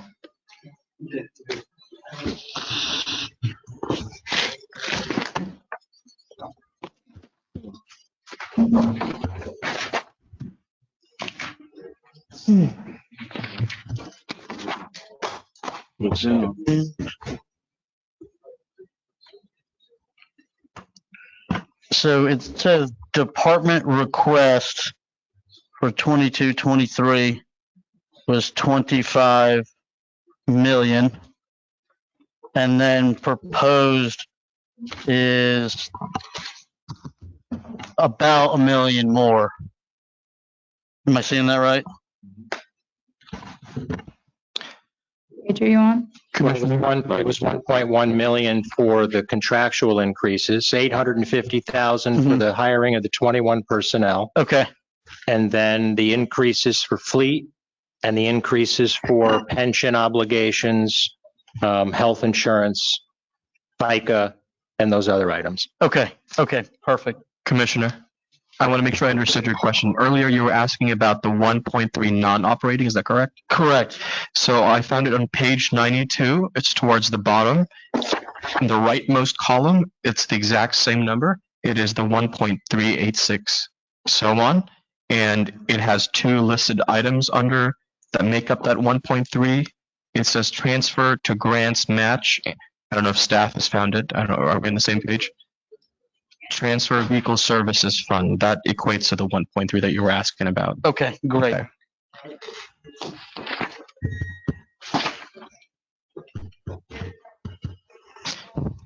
What does that mean, actually? That's my question to Which one, staff. the 1.3 and change? Yeah, so the 1.3, again, at the bottom of page 92, what does it mean, transfer to grants match? What does that mean? It's actually not grants, that one's actually fleet. So as you look at budget item 9130, that's the boat. Right. That's the match for the boat. Oh, correct. That is the match that we put in for the boat.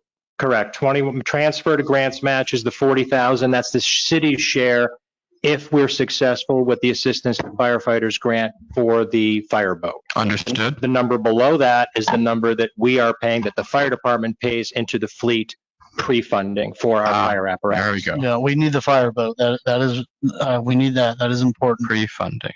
And that's contingent on getting this grant. Okay.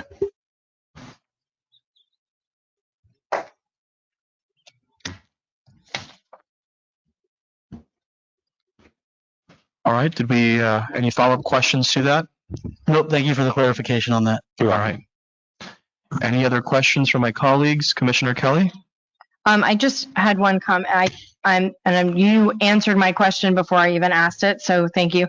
And my question would have been about where we were in the hiring of the 21 staff, and so you answer that by saying that you're in the middle of, I guess, testing, is that what you call it, or scenarios, and you have 86 that are still going through the process, so you're confident that you'll get your 21 without any problem soon.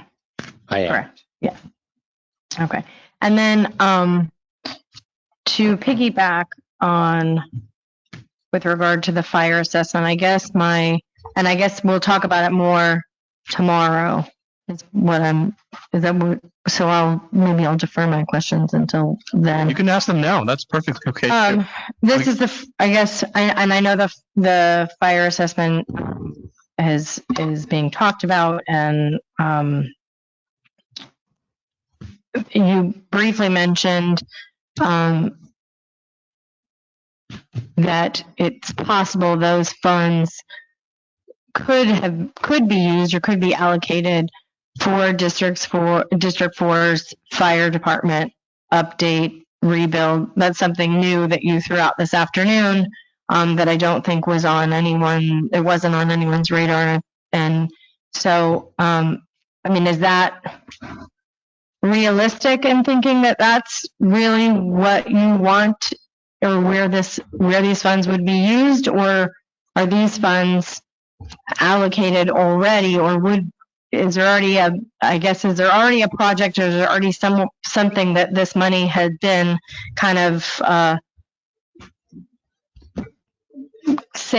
set aside for, or is that something that's is a realistic possibility, I guess, is my question. And part of that question would be, what is the cost or the budget for Fire Station 3's renovations? What would that cost be, and does that even tip the bucket? So the answer is, we don't have a firm number, but my guess is anywhere from $8 to $12 million for the build of a fire station. It is not a remodel, it is a rebuild. The other part is, we're going to try and keep a working fire station on that property and build the new station without hampering our ability to deliver service to District 4's area from that facility. So the answer is, it was designed to fund that, whether it was me having to pre-fund for 2 years of it to get to that place or not. But it's a sustainable funding source to be able to support the capital needs, i.e. apparatus, facilities, equipment. If we went out and replaced all of our SCBA's, you're talking about $400,000.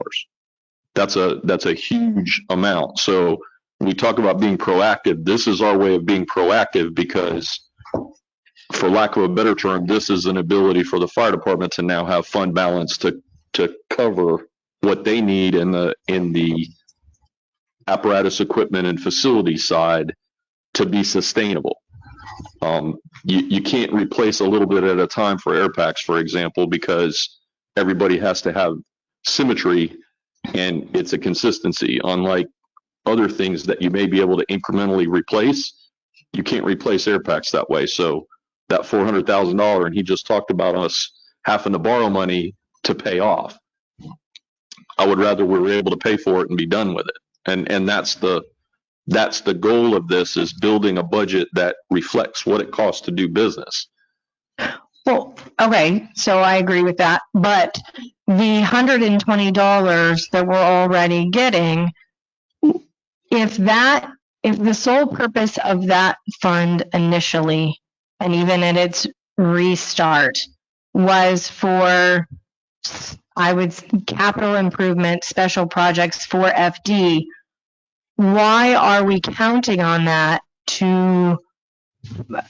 for budget's sake? Why isn't that the money that we're using for its purpose, which is for special projects, special trucks, to make balance meet the unexpecteds? So I guess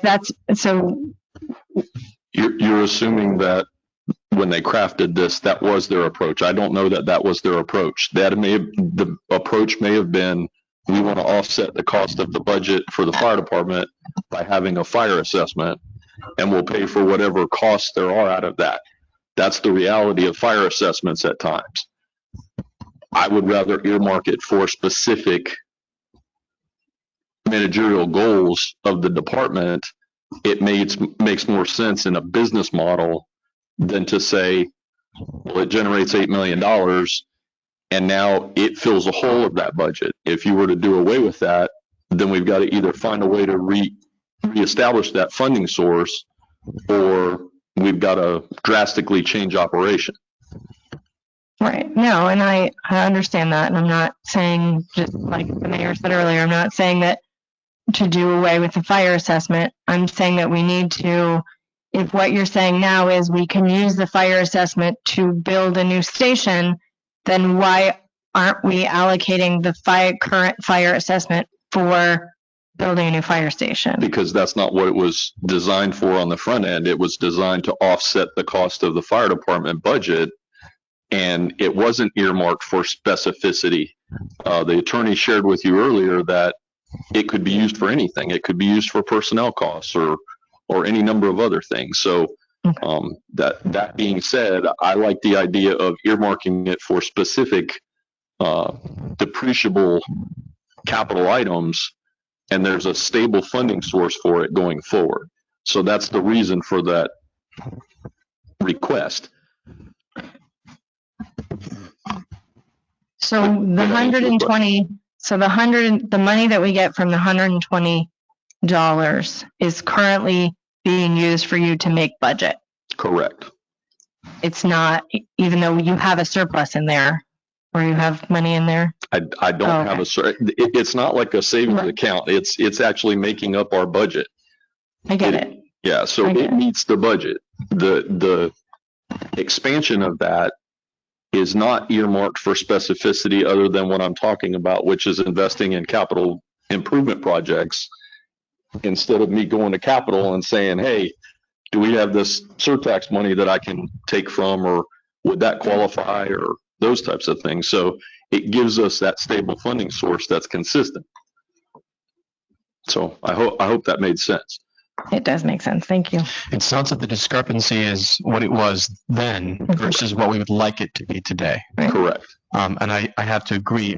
If we don't have to depend on that, if that could be set aside for special projects like a new fire station, that would be the ideal situation. But what can we do, Commissioner? That was the past. It is right. No, unfortunately where we are today.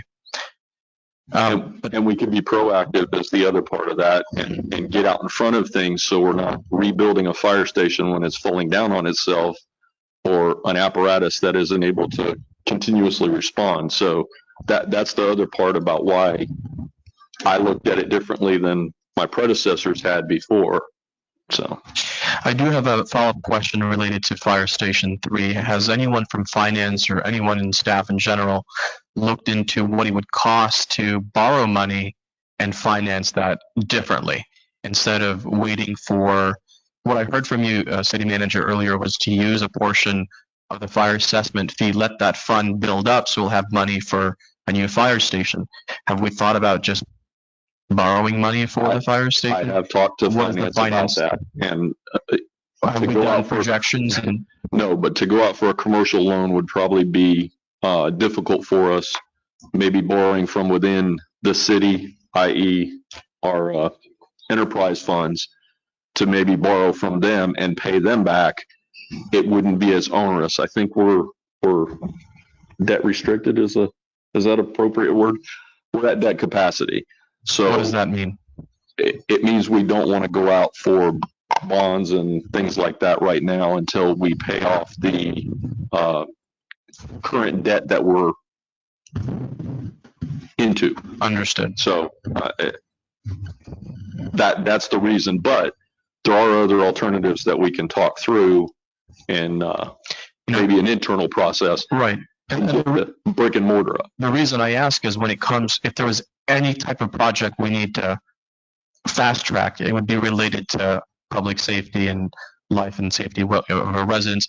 I have no problem looking for other ways instead of waiting 10 years to build up that fund. Is there anything we can do to accelerate this? Yeah. So I'd be happy to continue this conversation offline. Okay.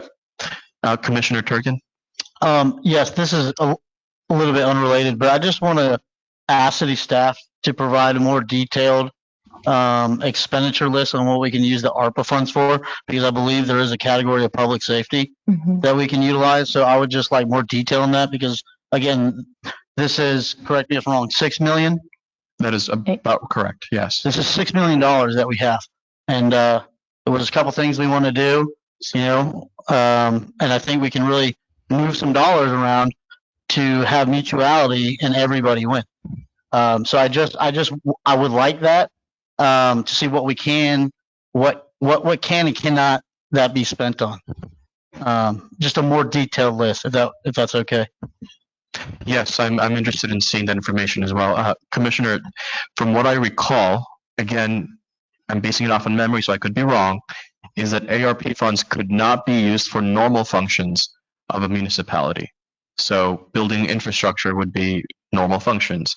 It would have to be something caused by the pandemic, like a budget shortfall because we didn't get enough whatever tax.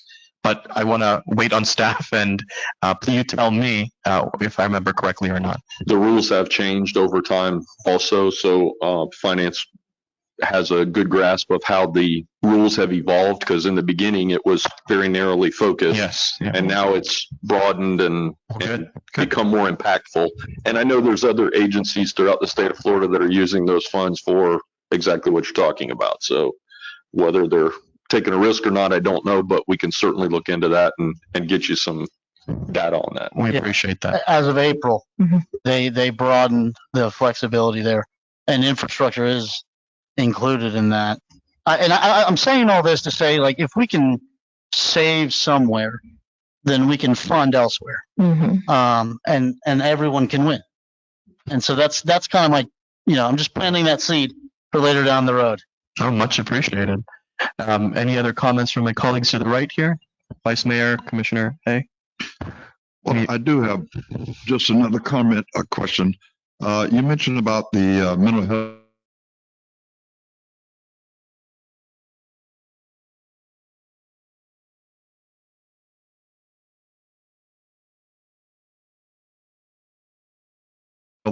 Component. Yes. How are you able to not, Well, statistical data we haven't compiled with respect to the membership of Boynton Beach Fire Rescue or Boynton Beach PD's usage. What we know is that when we have someone that we know is struggling, comparatively speaking to times in the past when we have engaged prior systems that were in place, we're seeing much better results with our people. Our people are getting the help that they need when they need it, and they're able to get back on the front lines and serve their community. So from that perspective, statistically, I would say no, but what we're actually seeing operationally is another story. We see that it's working. So internally, you can measure it. I can absolutely measure it because I know when one of our members, one of our employees is having difficulties, and I know that when I get them to our resource, which we have now, that they're getting the care that they need, and then there's follow-up. So I'm making sure that I stay to a certain degree within the rights of HIPAA, and not breaching that particular employee's rights, but in a way that I can make sure that the employee is getting the care that they need, and that they're healthy and happy employees. And so I do see that occurring, sir. Absolutely. Thank you, Chief. You're welcome. Vice Mayor? Last thing I'm going to say is, one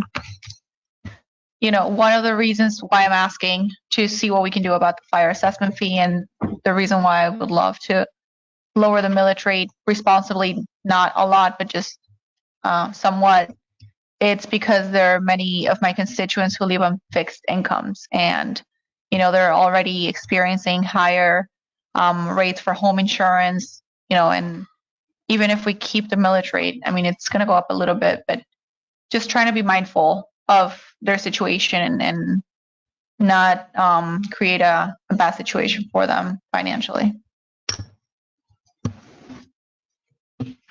All right. Well, thank you so much. Thank you, Chief, and appreciate your hard work. Thank you so much. So I just want to be mindful of the time. It's almost 5 p.m. and I think we have time for another a department if my colleagues agree.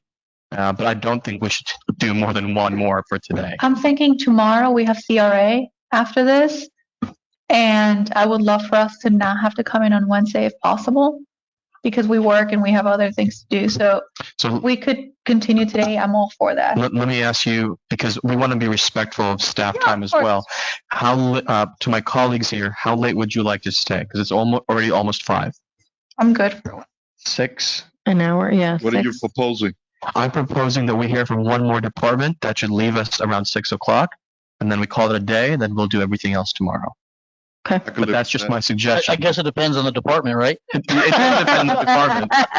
But I also don't want to start a second department only to No. stop midway. So I agree. One more. Well, who's on the agenda next? It would be recreation.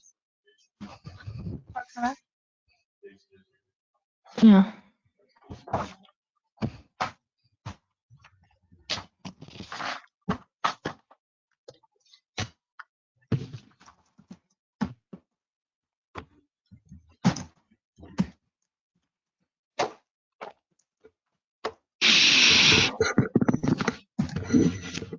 All right, Mr. Young, whenever you are ready, you can take it away. Good afternoon, Mayor, Commissioners. Casey Young, Recreation Parks Director. Thank you for this opportunity to present on the Recreation and Parks Department fiscal year 23 budget. As you can see, we have our Recreation General Fund, which is looking to do an increase of 4.5%. Also, we have program revenue, which is going to see a 26.1% decrease. And then also parking services, which is looking for a 33.4% increase for next year. Some highlights for the Recreational General Fund: increase in Arts and Cultural Center utilities. The district energy plant, after operating the Arts and Cultural Center and seeing the operations for the year, we've noticed that funding the cost for the district energy plant was more than expected. So again, we're able to budget for that next year, knowing exactly how a full year of operations funding would need to be allocated. Also, the highlight would be the replacement of the AED machines at all our recreation centers. We have found that they are outdated, and the replacement pads and batteries for those machines, in order to continue to keep them operating, will be unavailable moving forward. So again, we propose to replace all of those for next year. Mr. Young? Yes. Help me understand, what do you mean by increase in the utilities at the Arts and Cultural Center? Because I'm supposed to believe that it's supposed to save money. So what happened here? So again, previous budgets, we operated not knowing exactly what the operations would be going into it, depending on obviously COVID hit, and it wasn't used as much as it should have been. And again, going this year and seeing exactly a full year of operations has shown us that there needs to be more funding allocated for the district energy plant. Now, I understand that it is supposed to save money, but according to what we previously budgeted for, we need an increase in order to cover those expenses. I honestly don't understand what you just said, and that's on me. Let me just try to verbalize my confusion here. You're saying because COVID, there wasn't that much use of the building. Did I hear you correctly? Correct. So if there was less use, I would think you would have less energy costs, not more. What am I missing?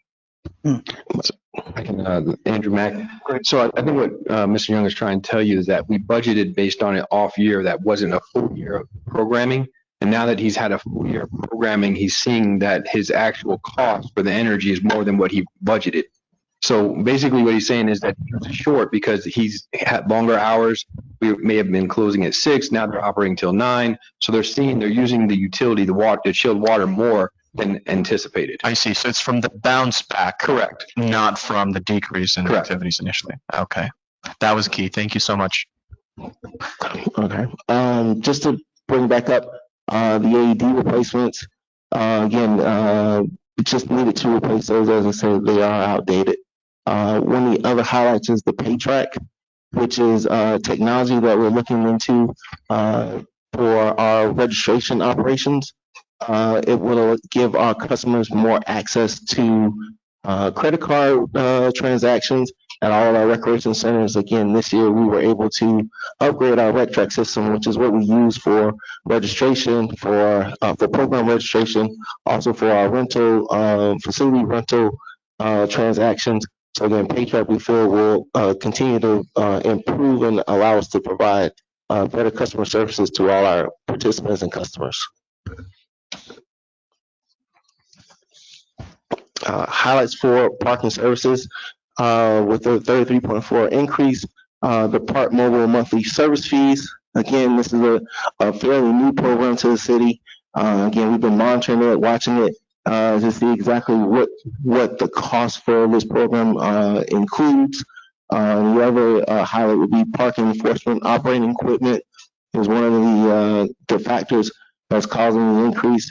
And then also the maintenance service for the pay stations. Again, our pay stations are located at the Oceanfront Park Beach and also Oriole Park Boat Ramp. And again, the elements with those pay stations, again, aging, we've noticed that the elements are causing them to have some issues out there. So again, we wanted to budget additional funding in order to maintain those pay stations because it's vital that they stay operational as much as possible.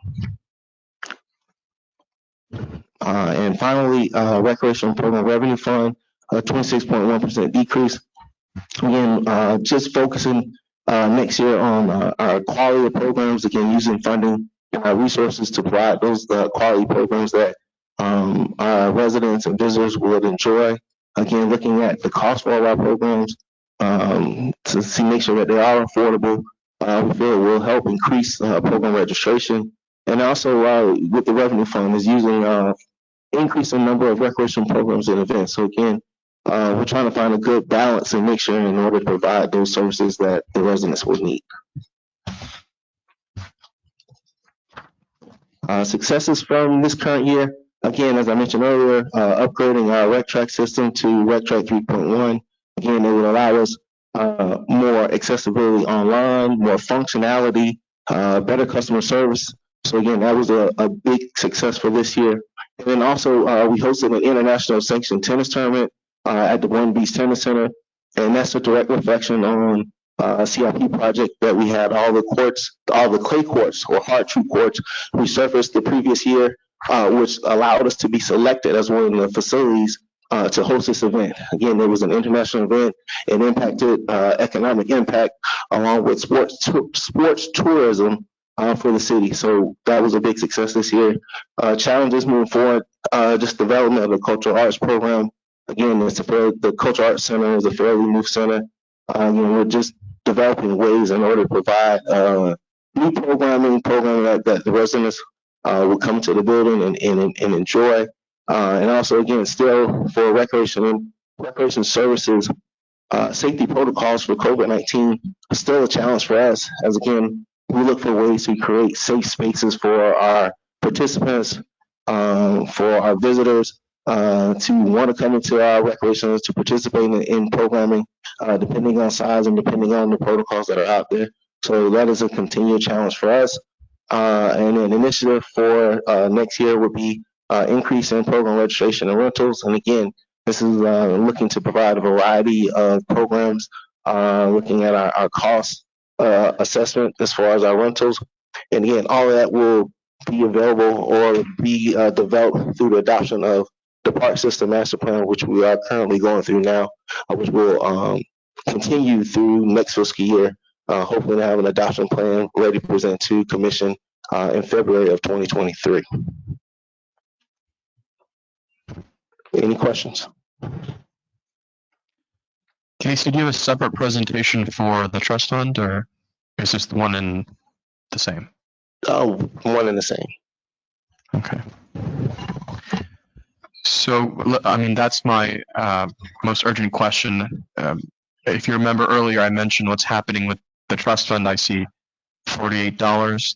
Just help me understand what's happening there. So we did not assess any projects for the trust fund for next fiscal year. Again, one of the purposes of the park system master plan is to evaluate all of our parks, evaluate our entire system, and through that process, should identify projects that the trust fund would be able to be used. Again, there are a lot of restrictions into what we can use the trust fund for. So again, our hope is that once the system is evaluated, that projects do come up, and then we will use that as a resource to identify how to implement some of those processes or some of those projects. I think I understand what you're saying, but and let me try to repeat that first. You're basically saying you want to wait for this master plan first, identify those projects, and start setting aside money after. Did I understand that correctly? Correct. We will use the park impact fund will be used as one of the resources that will fund some of the projects that come out of the park system master plan. So what I don't understand is, if we know that this is coming, why don't we just start setting aside money now? Why wait for, I mean, we may not know the specific project, but we know we're going to have projects and we're going to need to make additional investments. Why did we deplete it this year? And, just, in other words, similar to the fleet, you know how we put aside money little bit by little bit? Why don't we do that here? Well, again, if I fully understand the park impact fund, it depends on development, correct? So depending on what projects are coming to the city, that funding goes directly into that fund and is available for use however we decide to use it. Oh, all right. So Vice Mayor Cruz, you had a question? Yep. My question is, how much money do we currently have in that fund? What is it called? The Parks Impact Fee. Fee. The Park Impact Fee. About $565,000 in parking. Okay. So under that rationale, and we don't necessarily need new development in order to fund something, correct? So the use of the funds themselves have to be geared towards new development. Either new development or the reconstruction or redevelopment or one, right? Correct. Expansion on a park or something like that, yes. Okay.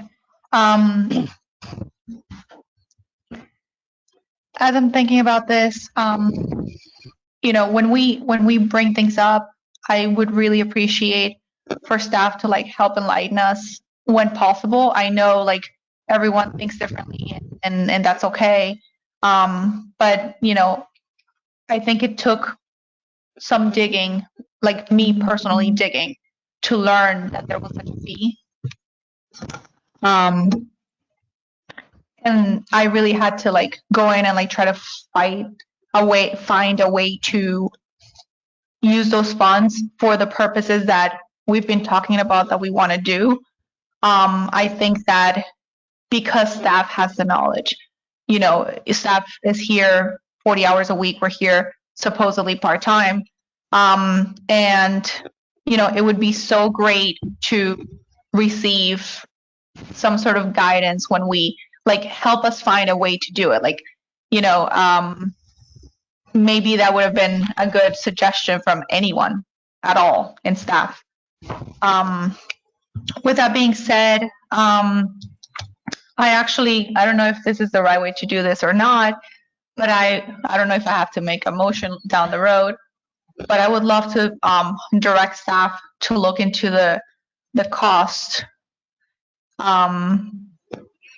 for the park impact fee to to be able to justify like what it actually in reality costs right now for a piece of land to make that development compliant with our requirement for green space, or to provide enough funding with the real cost today of what it would cost to build such a park. So that's kind of where I'm at.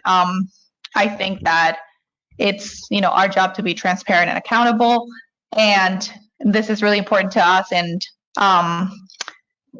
my point is just, you know, let's see if we can do a study of some sort to find a way to make the fee relevant to our times, and so that the city can get the best interest for the residents and for the fund.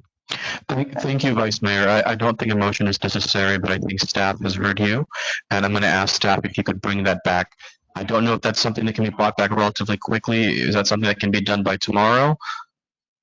I'm going to have to. I don't expect that. I don't expect it to. Well, I don't know how long that takes, so. Something I can get with development, you know, they're the ones I think that originally did that study. So perhaps a commission meeting?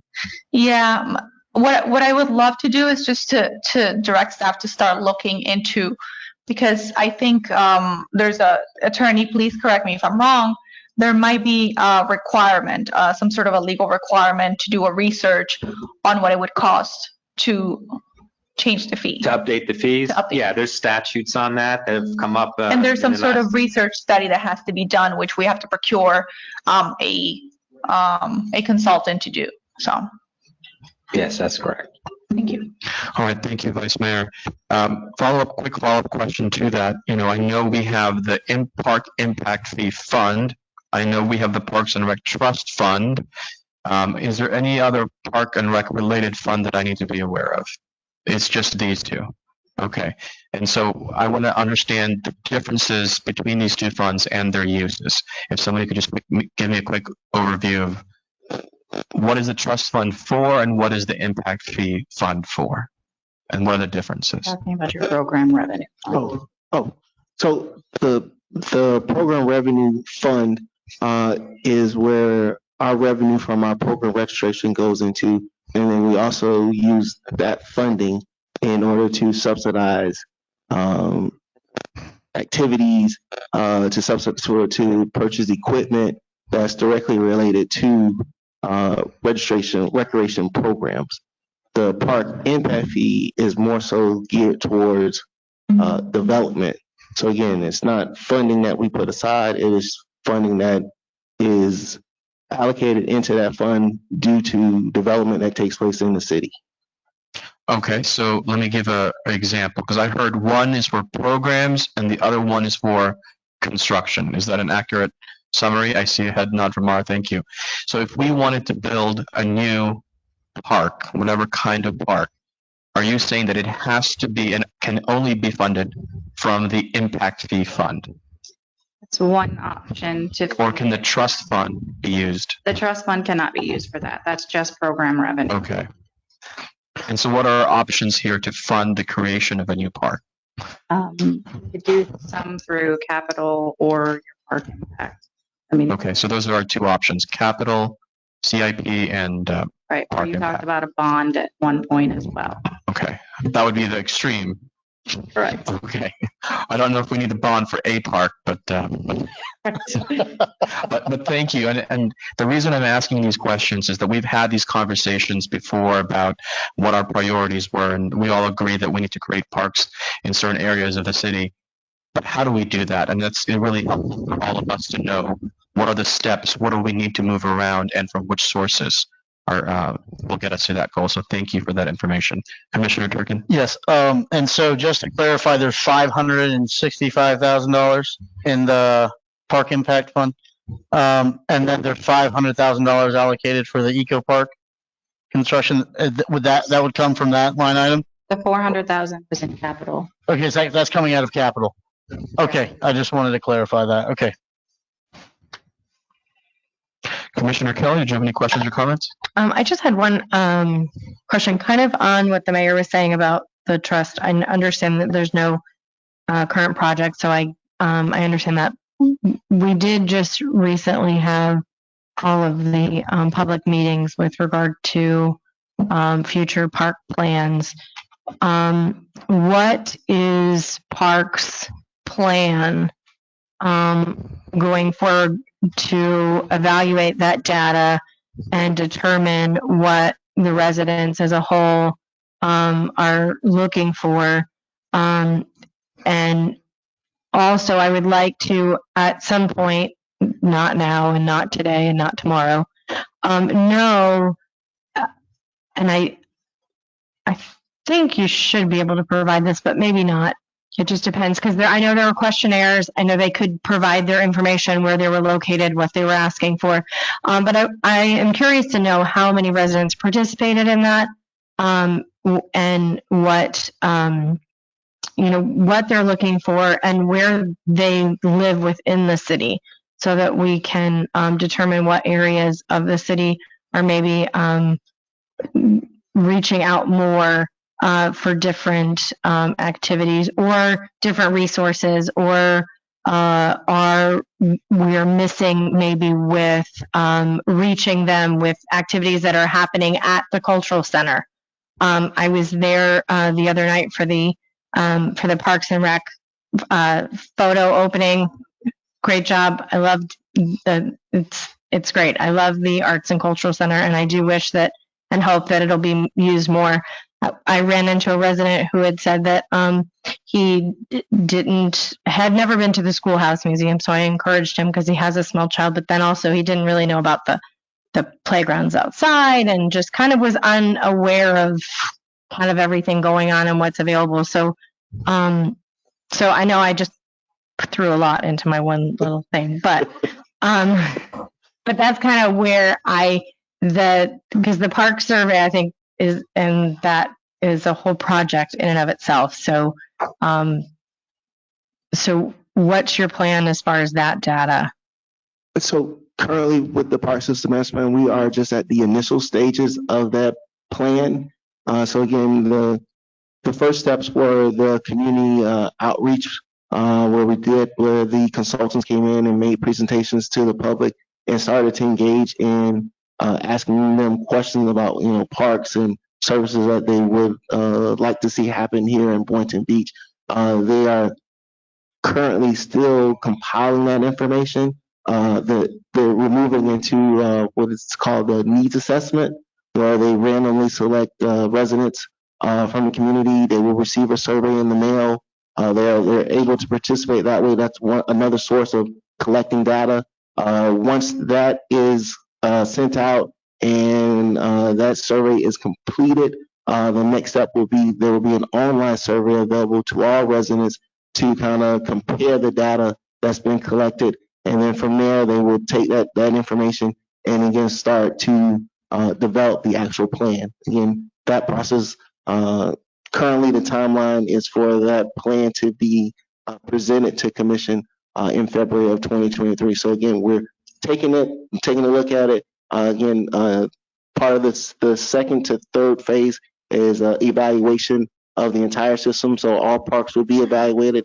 All recreation programs and services will be evaluated. So that we're kind of in phase. There's 5 phases, so we're kind of leaving one, kind of starting into 2.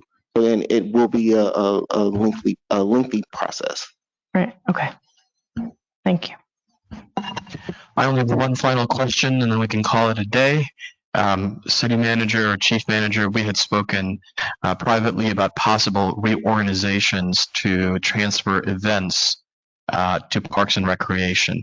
Is that something that you plan to move forward with so it reflects in this budget cycle or upcoming budget cycle, or is that something you want to wait on? What are your thoughts on that? It probably won't happen during the budget cycle right now. Depending on what happens going forward, I don't want to make too many changes that somebody else may not want, depending on where you go and what you do with the leadership of the city. So it's a discussion point, but I would rather not throw that on the table unless it's going to be a process for all of the reorg stuff that we talk about citywide. So for efficiency purposes. Understood, and that is respectable. Thank you. Any final comments from my colleagues? If I'm not mistaken, we're towards the end of the night. Yes, Commissioner. I just want to thank everybody for their due diligence and hard work on this. We're a new commission. There's new leadership in the city. There's going to be a new direction. So I just really appreciate everyone's hard work. I didn't say thank you to the fire chief. Thank you. And I look forward to tomorrow. Go ahead, Vice Mayor. Yeah, same. Thank you all for putting this together. I think the reason why I was a little concerned is because this is the Park by Leisureville is actually on one of the commission agendas for future commission meetings. So I thought that there would be a little more communication in regard to that. But that's okay. This was probably done before then, so that's understandable. Thank you all for the further time you've put into this. I know it's intimidating and scary to be presenting. So thank you all for your time and efforts. Commissioner Hay? Yes, I guess I did all the thank yous for job well done. Just one last question quickly, Casey. In your park system master plan, Saracen Park is one of our larger parks, and it's really nice, and we want to keep it that way. Are there any plans on putting additional cameras in Saracen Park, and so that we can make sure we maintain order? Well, Saracen's, one of the initiatives for parks was to any new parks or any parks that we develop to add security cameras to the parks. So Saracen's is one of the parks that does have camera systems in there. As far as adding additional cameras, we have not had that conversation. Okay, and I also was thinking more or less on the side of the grave site over there. There's been, some crossing of the fence, and we want to make sure that we keep that decently and in order. That's the rationale, and that's the comments that I'm hearing. So I just wanted to ask, are we planning on doing that? And I hear that you are in the future. So thank you. Thank you. Thank you. Commissioner Kelly? Final comments, Commissioner Kelly? No, just dittoing what everyone said. I know it's been a long day. It's been a lot of information. Thank you to everyone who presented today, and for your candidness, and just looking forward to tomorrow and learning even more about dollars and cents than we thought possible. So thank you, everyone. Thank you. And again, thank you to everybody who presented, to everybody in staff who worked hard behind the scenes and in front of scenes to put this together. But I also just want to say to my colleagues, thank you. This has been the most rewarding budget meeting I've had while I've been in office. And I just want to say that I am very proud of each and every one of you, because what the public just saw today is that we held our staff accountable. We did our homework. We ask questions, and we do whatever it takes to understand what's happening. And this has long-term implications, because I've come to learn that the public not only is watching, but private industry and other groups of people are watching us. And based on what they see, builds confidence in our city. If what they see is a commission that is invested, that is professional, that is doing their due diligence, and they're more likely to come and invest in the city, more likely to move into the city. So all of these things I want to commend all of you for. So I look forward to day 2, and thank you again, staff, and have a great evening. We'll begin at 10 a.m. again. With Development Services. With Development Services. All right. Thank you. If there's nothing else, motion to adjourn? Did you want to? So moved. Second. Okay. Public comment, didn't we? That's what I was going to ask you. Did you want to close? My understanding was public comment was at the end of the agenda, which would continue on to tomorrow. However, how does my colleagues feel? I'm okay with it. I'm okay with it. Okay. I'm okay. I'm okay. With having it today, right now? Yes. Yeah, and then at the end tomorrow too. Right. Okay, so That's what we did. my understanding was at the end of the agenda, not the end of the day, but let's do it at the end of the day. That's fine with me. Let's go ahead and open the floor for public comments, beginning first with those in person. Now's the time to approach the podium, followed by in person will go online. And so if you are online, don't forget to raise your digital hand so we know that you would like to speak. That's what it's called, the digital hand. As always, 3 minutes. And City Attorney, if you could begin the timer. You may begin when you're ready, sir. Hi, Ernest Vignoli, 710 Northeast 7th Street, Unit 407, Boynton Beach, 33435. I think I'm the only public here. What does that say about an open public meeting when you have one taxpayer, homeowner, voter? I'm sitting here. There's always some distraction, right? So what does that say? Especially when you talk about crime and things, and everybody's in fear living here. Shootouts, assassinations.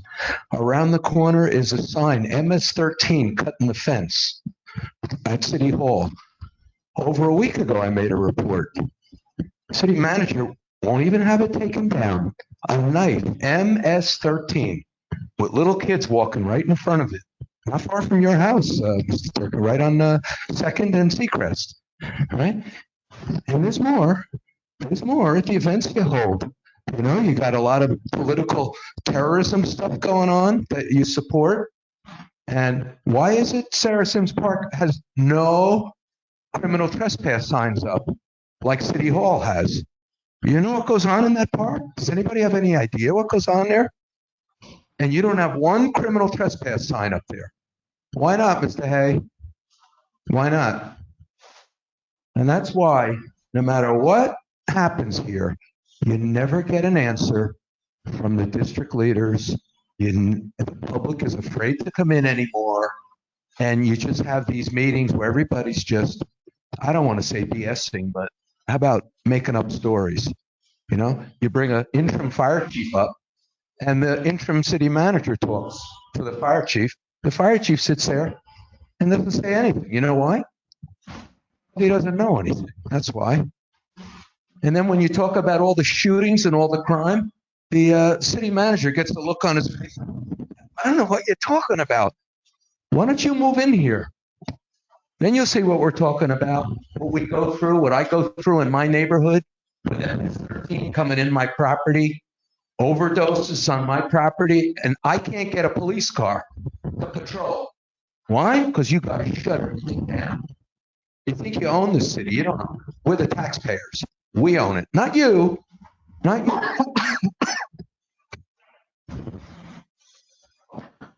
All right. Are there any other in-person public speakers? Seeing none, in-person public comments are now closed. We're going to go online. Mr. Stevens, is there anybody with their hands raised?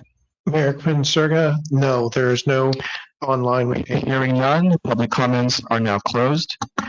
Motion to adjourn. So move. We have a motion and a second. This meeting is adjourned. Have a great night, everybody. Thank you.